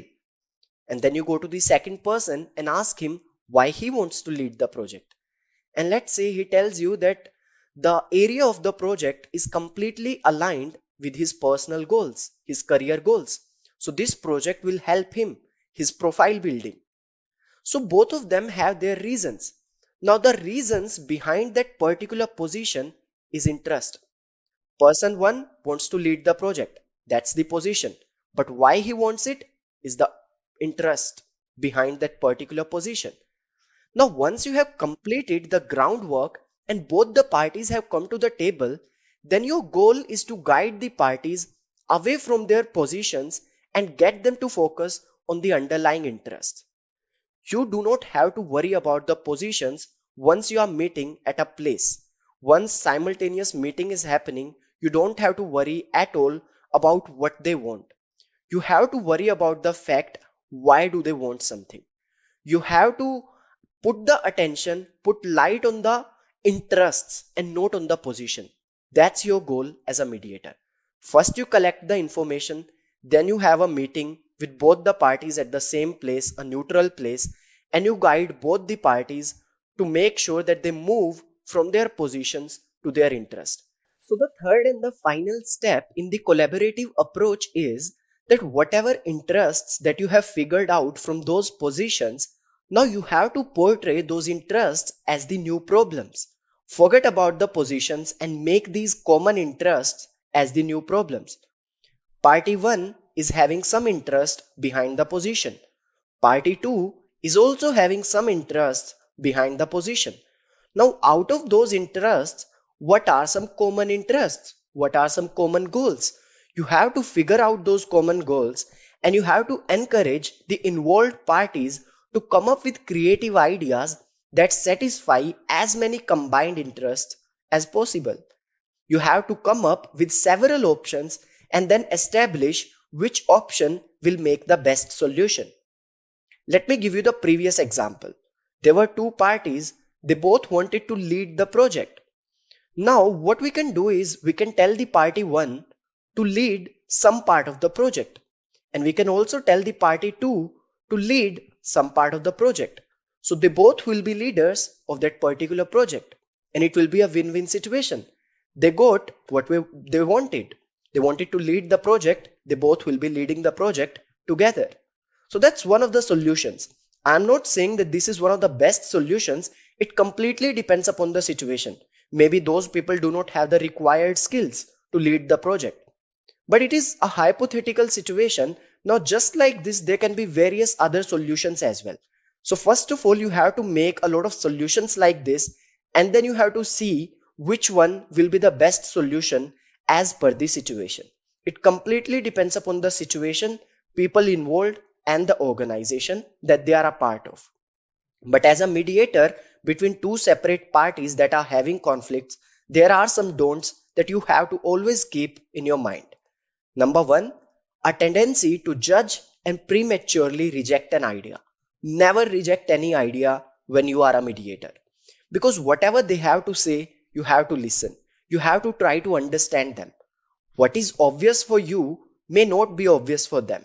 What you think is very basic may be a big deal for them. So never reject any idea, listen to them carefully, and actually listen to them to understand them. Second point is trying to find the single best solution. Whenever you are going for a collaborative approach, it's never about finding the single best solution. There can be various solutions, and some part of each and every solution we can use to find out the most optimal solution at the end. The main reason is to make sure that both the parties are feeling confident, both the parties are feeling as if they have won. That's the main idea behind a collaborative approach. First of all, you collect the data, collect the entire information separately from both the parties. Then you meet both the parties at a neutral place at a neutral time. Then you make them move from their positions to their interest, and then you establish those interests as the new problems. That's how you resolve a problem using the collaborative approach. All right. So now that we have understood that what are the different approaches to resolve a particular conflict, and we have also seen the steps involved in a collaborative approach, it's time for us to move forward and try to understand that what are some of the effective ways to reduce a destructive conflict or the negative aspects of conflict. So these are some of the very important points that I'll be discussing in this particular module in order to be able to reduce the destructive part or the negative effects of a particular dispute. So number one is communicate. You always have to communicate how you're feeling about a particular subject. That is in the organization or at a workplace or at your family. It can be any event, any situation. Communication is the key. Whenever there is an issue, be it small or a large issue, make sure you communicate. Because when you communicate, you are able to deliver your intentions to the opponent party and you are understanding them at the same time. Sometimes you can have a pre-assumption or maybe it's simply a misunderstanding. So all of these things gets cleared in the communication part. Number two is stop avoiding it. Never try to avoid a conflict, because when you avoid a conflict or these small conflicts, it piles up and it becomes a bigger problem in the future. And for the long run, it's not good. Then set a formal complaint process. If you are at any managerial role in any organization, make sure you set up a formal complaint process for your employees or the team. Then create an environment that promotes collaboration. Collaboration is always good. Nobody will feel superior, nobody will feel inferior. Everyone will be at the same level and they'll work as a team.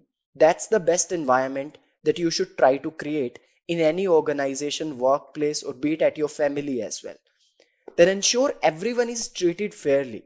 There should not be any discrimination and everyone should be treated fairly in order to make sure that there are no negative effects of any conflict that will occur or has occurred in the past.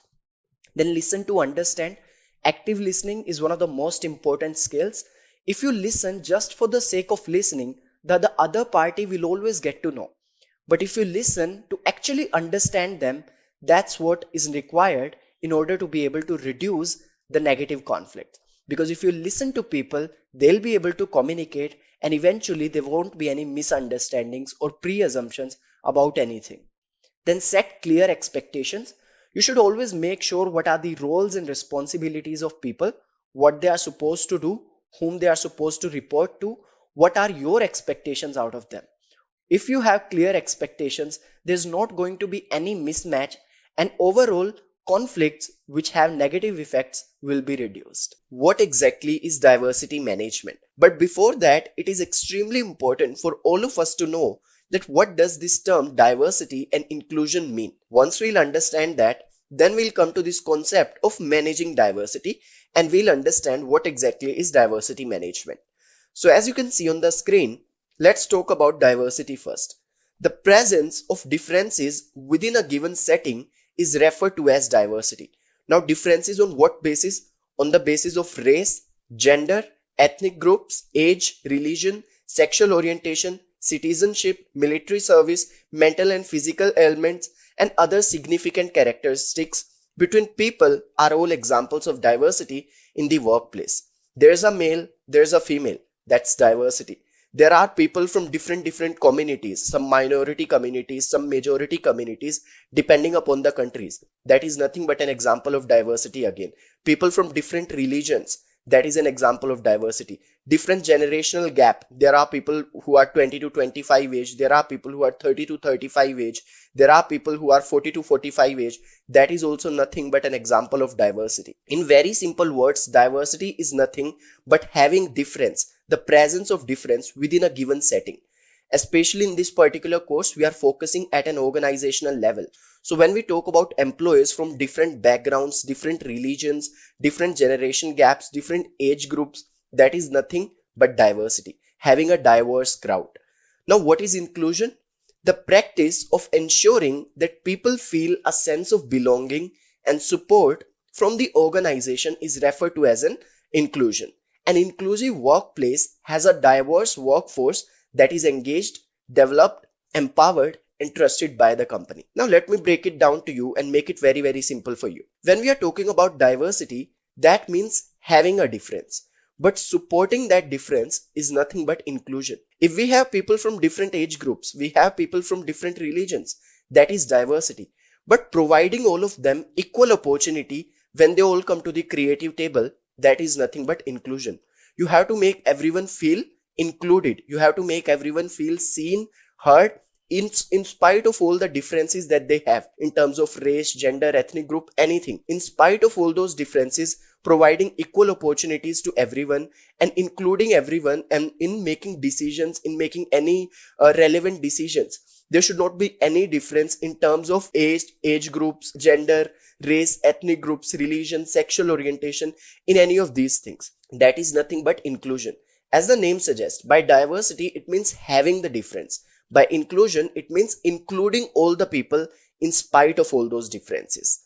Now, as you can see, there's a simple difference that we have already seen between diversity and inclusion. So diversity and inclusion are definitely interconnected concepts, but these are not interchangeable.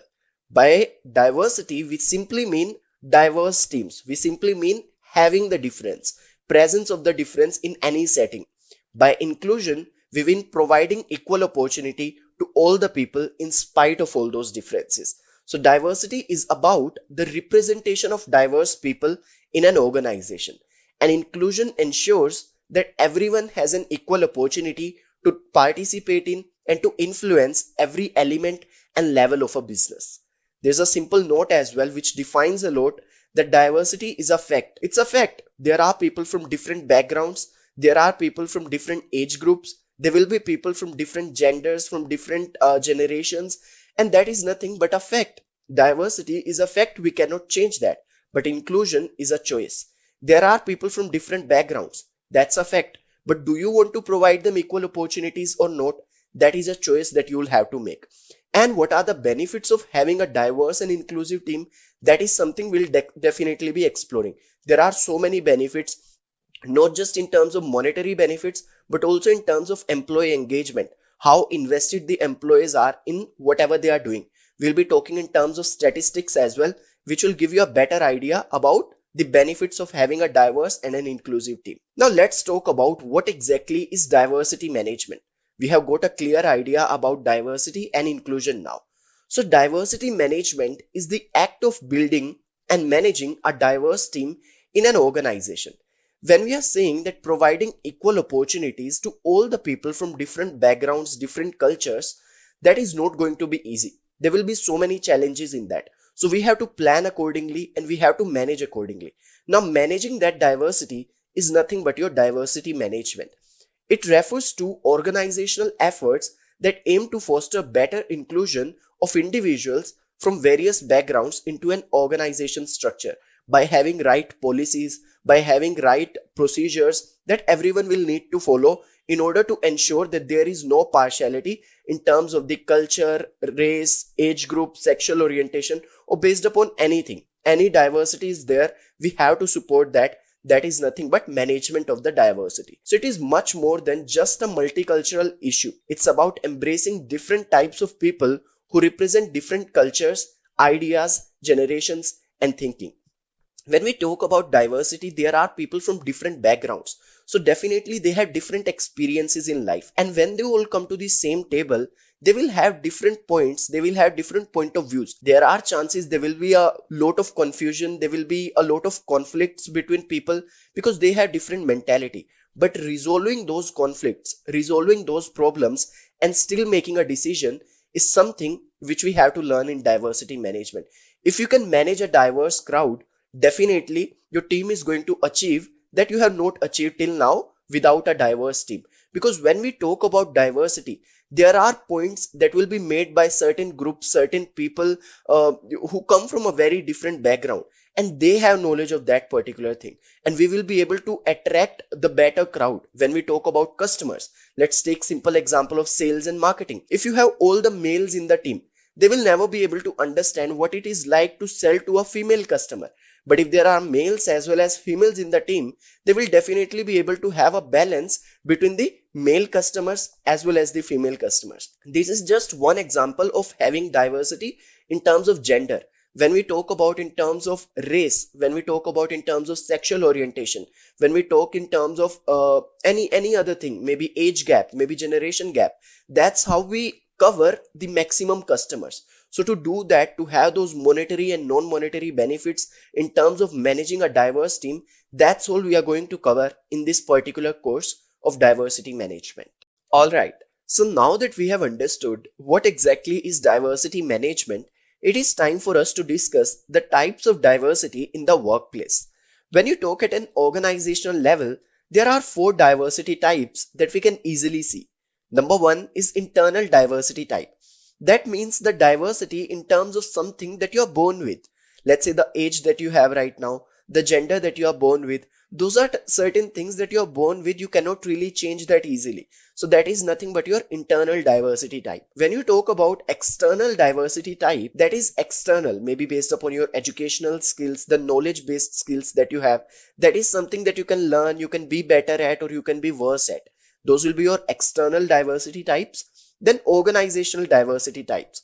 When you talk at an organizational level, there are different departments, there are different teams. So based upon that, that difference will be organizational diversity type. And then worldview. Your views about, let's say, any politics, about religion, all those things, depending upon your worldview, they can be diversity too. So there are four main types as we discussed: internal diversity types, external diversity types, organizational diversity types, and finally based upon the worldviews. So in internal diversity types, factors like race, age, national origin, ethnicity, these are all included because these are something that you are born with. You cannot really change that. Then in external, we have educational skills, interests, relationship status, experiences, geographical location. The diversity in terms of all these things is nothing but your external. Then organizational diversity types include work location, department. One is in the sales team, one is in the marketing team, one is in the content team. Difference in terms of those things. Then job function, managerial position, or maybe your management status. Then worldviews. These include factors like political beliefs, cultural events, etc. So these are the four main types of diversity that we have in the workplace. All right. So now that we have got a better idea about diversity and diversity management, it is time for us to understand the importance of diversity management in the workplace. We are studying a lot about diversity and managing diversity, but why it is very, very important? What are the benefits of having a diverse team and inclusive team? What is the difference that it can make? We'll be looking all of these things in this particular module. I'll also be giving you some of the statistics and figures which can give you a better idea about having a diverse team or an inclusive team. So as you can see on the screen, first of all, let's have a look at the benefits of having a diverse team. What is the importance of diversity management? Number one, increased capacity to attract a diversified talent pool. So if you are managing diversity and you want to hire a diverse team, definitely you will have better options. Because if you just want to hire, let's say I just want to hire male members, you will have less people to hire. So the talent pool will be less. But if you open your arms for females as well as for males, you will have better opportunities in terms of hiring better people for that particular job vacancy. Similarly, this was an example for diversity in terms of gender. If you go about age also, if you just want to hire people who are up to the age of 30, that will be talent pool will be less. But if you hire people who are up to the age of 30, 40, 50, 60, your talent pool will be more. So you can attract better crowd with better talent for a particular job vacancy. So this can be one very good advantage, especially for the team which recruits for an organization. Then second one is better understanding of target populations. If you have people in your team from different backgrounds, different age groups, different genders, different races, they will have better understanding of those kinds of customer. So you will be able to understand better the target population. If you are trying to sell something, maybe you are in the sales team or you are trying to market something, you will be able to attract all those customers which are related to your group, which are related to your community. Then higher revenue growth. Eventually, if the better understanding of target population is there, the revenue growth will be higher as well. Everything is going to improve. Then increased ability to innovate. When there are so many people from different backgrounds, we will be able to touch upon those points as well that we cannot touch upon if we don't have a diverse team. Better the diversity, better will be the innovation. Then higher employee retention. That is also one thing. If there is a diverse team, everyone is there is no gap in terms of providing opportunities to anyone, then the employees are going to retain. They will be invested in whatever they are doing. So employee engagement will be better and eventually employee retention will be better as well. Now if you talk in terms of statistics, organizations with diverse and inclusive workforce are 33% more successful. This is one conclusion of our case study, that we have seen that organizations with diverse and inclusive workforce are 33% more successful. Then 67% of job seekers care about diversity and inclusion. If 67% of the job seekers are applying for a particular job, they will always see whether that organization support diversity and inclusion or not. And that basically is connected to whether they are going to apply to that job or not. So you can see here that diversity and inclusion is extremely important whenever we talk in the corporate world. There's a famous quote by Jesse Jackson, which is an American leader, that when everyone is included, everyone wins. That is the beauty of diversity and inclusion. If there are only few different types of people who are included in something, we will not be able to understand the target population. The revenue growth will not be that much. But if we have a diverse team and everyone is feeling included, everyone is seen, everyone is given equal opportunities, we have better chances of winning together. It will be a win-win situation. So it's completely a better idea, a good idea to have a diverse and an inclusive team, because we will have better minds on the same table.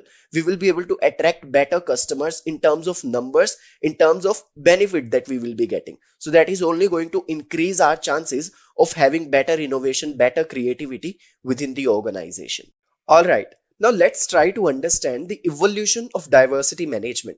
We will not be looking at the historic evolution of diversity management. We will just be trying to understand that how diversity or diversity management has improved over a period of time, has evolved over a period of time. So as you can see, initially, diversity management was primarily concerned with preventing discrimination in the hiring process and cultivating tolerance inside the organization.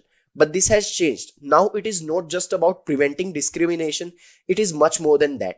How? But now, due to variety of circumstances, organizations have come to understand the value of diversity in the workplace as a major competitive advantage. Now, it is not just about avoiding the discrimination. Definitely, that is included in diversity management. But that is not the only thing now. The organizations are understanding that by having a diverse team, by having an inclusive team, they will have a competitive advantage in the business world. We have already seen that the organizations with diverse and inclusive team are 33% more successful. So that is one statistics which gives a better idea that definitely by having a diverse team, organizations will have a competitive advantage in the business world, in the corporate world. Diversity management is not just a buzzword anymore. It is concerned with innovation and employee engagement. If we have a diverse team, we have minds of different backgrounds, and definitely the innovation is going to be better if the diversity is more. The better the diversity, the better is the innovation. And if the innovation is better, definitely employees will also be invested in whatever they are doing. Employee engagement will be better. Employee engagement is better, employee will retain as well. Employee retention will be better too. And if all of these things are happening, the revenue growth will be better as well. So by having a diverse and an inclusive team, definitely our monetary and non-monetary benefits within the organizations will be more. The benefits will be more. We will be able to touch upon audiences that we have never touched before. We will be able to understand things that we have never understood before, because now we have a diverse crowd and there are people who can think in different directions by having different experiences in life. So that's all diversity management is about. In today's world, we can easily say that diversity management is not just about preventing discrimination in hiring or cultivating tolerance inside the organization. It is no more a buzzword. It is much more than that. It is connected with innovation. It is connected with creativity. It is connected with employee engagement. It is connected with employee retention. All of these are nothing but simple things that we get as a benefit of diverse team, as a benefit of inclusive team. All right, now let's talk about the types of diversity management. So there are two main types of diversity management: intranational diversity management and cross-national diversity management. As the name suggests, intranational means within the nation. So diversity within the nation will be a part of intranational. And when we talk about cross-national, that means outside the nation as well. So when we talk about intranational diversity management, it simply refers to the management of a diverse workforce working in a single country. So let's say we are talking within India or we are talking within US, that will be a different intranational diversity management because it is within the single country. For example, an Indian company may implement policies and programs for improving sensitivity towards minority groups in the country. So if you see in this particular example, we are not moving outside the country. It is all happening within the same country, India. So that will be an example of intranational diversity management. Similarly, if you talk about cross-national diversity management, it refers to the management of a diverse workforce that comprises citizens from different countries as well. There are so many multinational companies. You can take example of any of those companies. For example, a French company with branches in China and Canada will establish diversity programs that apply in its French headquarters as well as in its overseas offices. So other countries will also be involved. Now, one main thing, that is one main challenge in cross-national diversity management is that we have to understand the laws, rules and regulations of the other countries as well.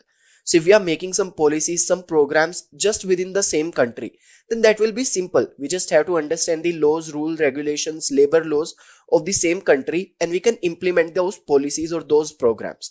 But when we talk about cross-national diversity management, in order to manage everything, we have to understand the laws, regulations, labor laws of the other countries too. And that process becomes a little more complex. All right. Now let's talk about the best practices of effective diversity management. What are some of the steps, some practices that the organizations, the different firms can follow in order to have a better and a diverse team? So number one, as you can see on the screen, is commitment from top management. If the top management or the leadership team is completely committed to having a diverse and an inclusive team, definitely we can make it work. So that is step number one, that the top management and the leadership team should be fully committed to having a diverse crowd, having a diverse and an inclusive team. Then make diversity part of the company's objectives. Whenever you talk about any company, any organization, there are some core values, there are some objectives, some organizational goals, a vision of the company, a mission of the company. So if we'll make diversity a part of the company's goals, a part of the company's objectives, then definitely again we can make it work and we can have a better and a diverse team. Then offer higher incentives for employee referrals of diverse talent. So in each and every organization, generally there are some incentives, some monetary or non-monetary benefits that the employees will get if they will give any referral. So we should have higher incentives for employee referrals of diverse talent. If somebody is referring somebody who's very different from the team that we have right now, we should definitely have some higher incentives that will increase the chances of having a better and a diverse team again. Then training and development programs around diversity and inclusion. If you have hired a diverse team, but that is not enough, we have to manage that team as well. We have to make sure that each and everyone is on the same page. And for that, we need training and development program throughout, which will be related to diversity and management, so that each and everyone, the employees, the managers, they all can educate themselves about diversity and inclusion. Then encourage employees to work in diverse groups. There is no point of having a diverse team when everyone is working in their own community, their own groups. So there should be diverse groups as well. If there is one decision that has to be taken, each and everyone should be included, and people should be encouraged to work in different groups, different teams. There should be males, there should be females, there should be people from different ages, different sexual orientations within the same team, so they all can collaborate with each other, they all can understand the point of view of each other, and then overall we can have a better, creative and innovative idea at the end of the day. Then incorporate a diverse interview panel. The team which is taking an interview, the recruitment team, we have to make sure as a part of diverse and inclusive team that the interview panel is also diverse. There should be equal number of males, equal number of females, or maybe people from different backgrounds, different age groups within the interview panel, so that we can ensure that there is no partiality and no biases are there. Then documentation of diversity policies and procedures. Diversity policies and procedures, making that is one thing, documenting that is one thing, and then communicating the same to the employees and managers is another thing. We have to be good in all these three departments. First of all, make strong policies, then make sure those strong policies are documented so that we have everything in written, and then make sure that we have strong communication and we communicate the same to the employees of the organization or to the managers of the organization. Then set up a council dedicated to inclusivity in the organization. There should be a separate council where anyone can go and raise their concern related to diversity and inclusion, if any. Then replace culture fit with culture add. What do I mean when I say replacing culture fit with culture add? That is very simple to understand. So in today's world, there are a lot of organizations which say that we are not going to hire these people because they are not culturally fit within the organization. But that's not right. There should not be any term such as culture fit. It should be culture add. Rather than adding people to your organization which are who are following the same culture, it is better to add people to your organization who are coming from different backgrounds, who are coming from diversified backgrounds, and you can make them feel included. That will give rise to innovation and creativity. So that is the beauty of having a diverse and an inclusive team. All right, let's talk about managing diversity in the workplace. So there are four main steps in that is assess, plan, implement, or we can say execute, and then finally evaluate. What do I mean by these four steps?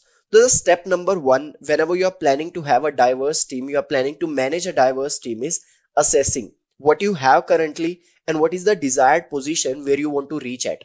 What is the diversity that you have right now? What is the number of males that your organization is having? What is the number of females that your organization is having? How many people are under the age of this particular number? How many people are more than the age of that particular number? So having a basic statistics with you is always good. First of all, assess the current situation and make a plan that where you have to reach, what is the desired position, and understand that gap, that is where we are right now, and that is where we want to reach in terms of diversity and inclusion within the organization. Understand that mismatch, understand that gap, and then plan accordingly. Make plans, policies, procedures that everyone will have to follow. Once everything is documented, then implement. When we talk about implementing, strong communication is the key. So whatever you have documented, whatever plans you have made, you have to make sure that those are communicated very strongly and effectively to all the employees and the managers of the organization. Once everything is implemented, then we have to evaluate to what extent we got success in that particular area, whether we were able to implement those plans or not, take feedback from managers, take feedback from employees, and then make changes in those plans again. So it will be an iterative process, a never ending ongoing process basically. So always start with hiring. Whenever you are hiring, make sure, as we have already discussed, the interview panel should be diverse. And then we have to make sure, we provide higher incentives for people who are referring people from diverse backgrounds, from diverse talent pool. Then create inclusive policies and procedures, provide diversity training to managers as well as to employees. That will give rise to a better environment overall in the organization. Then facilitate effective communication. Making plans is one thing, but implementing that is another thing. So implementation parts come with effective communication. Make sure people are trained on that as well. Then encourage interaction. Once we have the diverse team, we have to make sure that each and everyone is feeling included, each and everyone is involved in taking any kind of decision, any kind of relevant decisions. And that can be ensured if we will encourage interaction between those diverse people, those diverse teams. So that's how we can manage diversity in the workplace, by having a proper plan, communicating the same to the employees and managers, and by evaluating through feedback and other measures. All right. Now let's talk about challenges in managing diversity at work. Definitely, when we have a diverse team, there are so many benefits that we have already seen. That diversity and inclusion is extremely important in a competitive world, in the business world. It is extremely important, and we can definitely have so many advantages of this diverse team or this inclusive team. But definitely, we cannot ignore the fact that when we have so many people from so many different backgrounds, there will be certain challenges that we'll have to overcome. So let's have a look at those challenges. As you can see on the screen, number one is communication issues. For one person, English can be first language. For another person, the English can be their second language. So there can be some communication gaps, not just in terms of language, in general.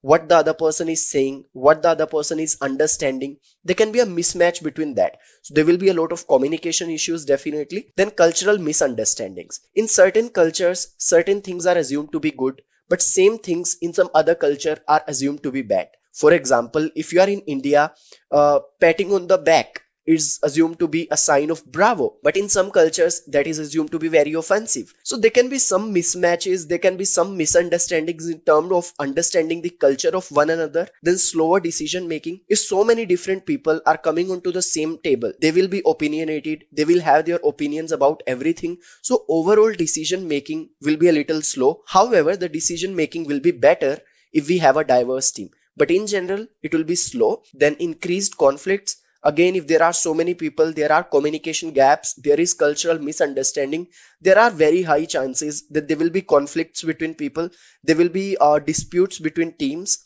Then hostility and biases. There are chances that people can ignore one particular community. There are chances that people can be partial towards one community, one person who's coming from a different background. So all these can be major challenges whenever we talk about managing a diverse team at the workplace. But at the same time, we cannot ignore the fact that in spite of all these challenges, the advantages of having a diverse team is much more. If you have a diverse team and if you can make them feel included, definitely there will be so many advantages that the organization will be having. If you see in these examples also, people can be trained for communication issues, people can be trained for biases, partiality, all these things. But if we have a diverse team, definitely the advantages are going to be much more than these challenges.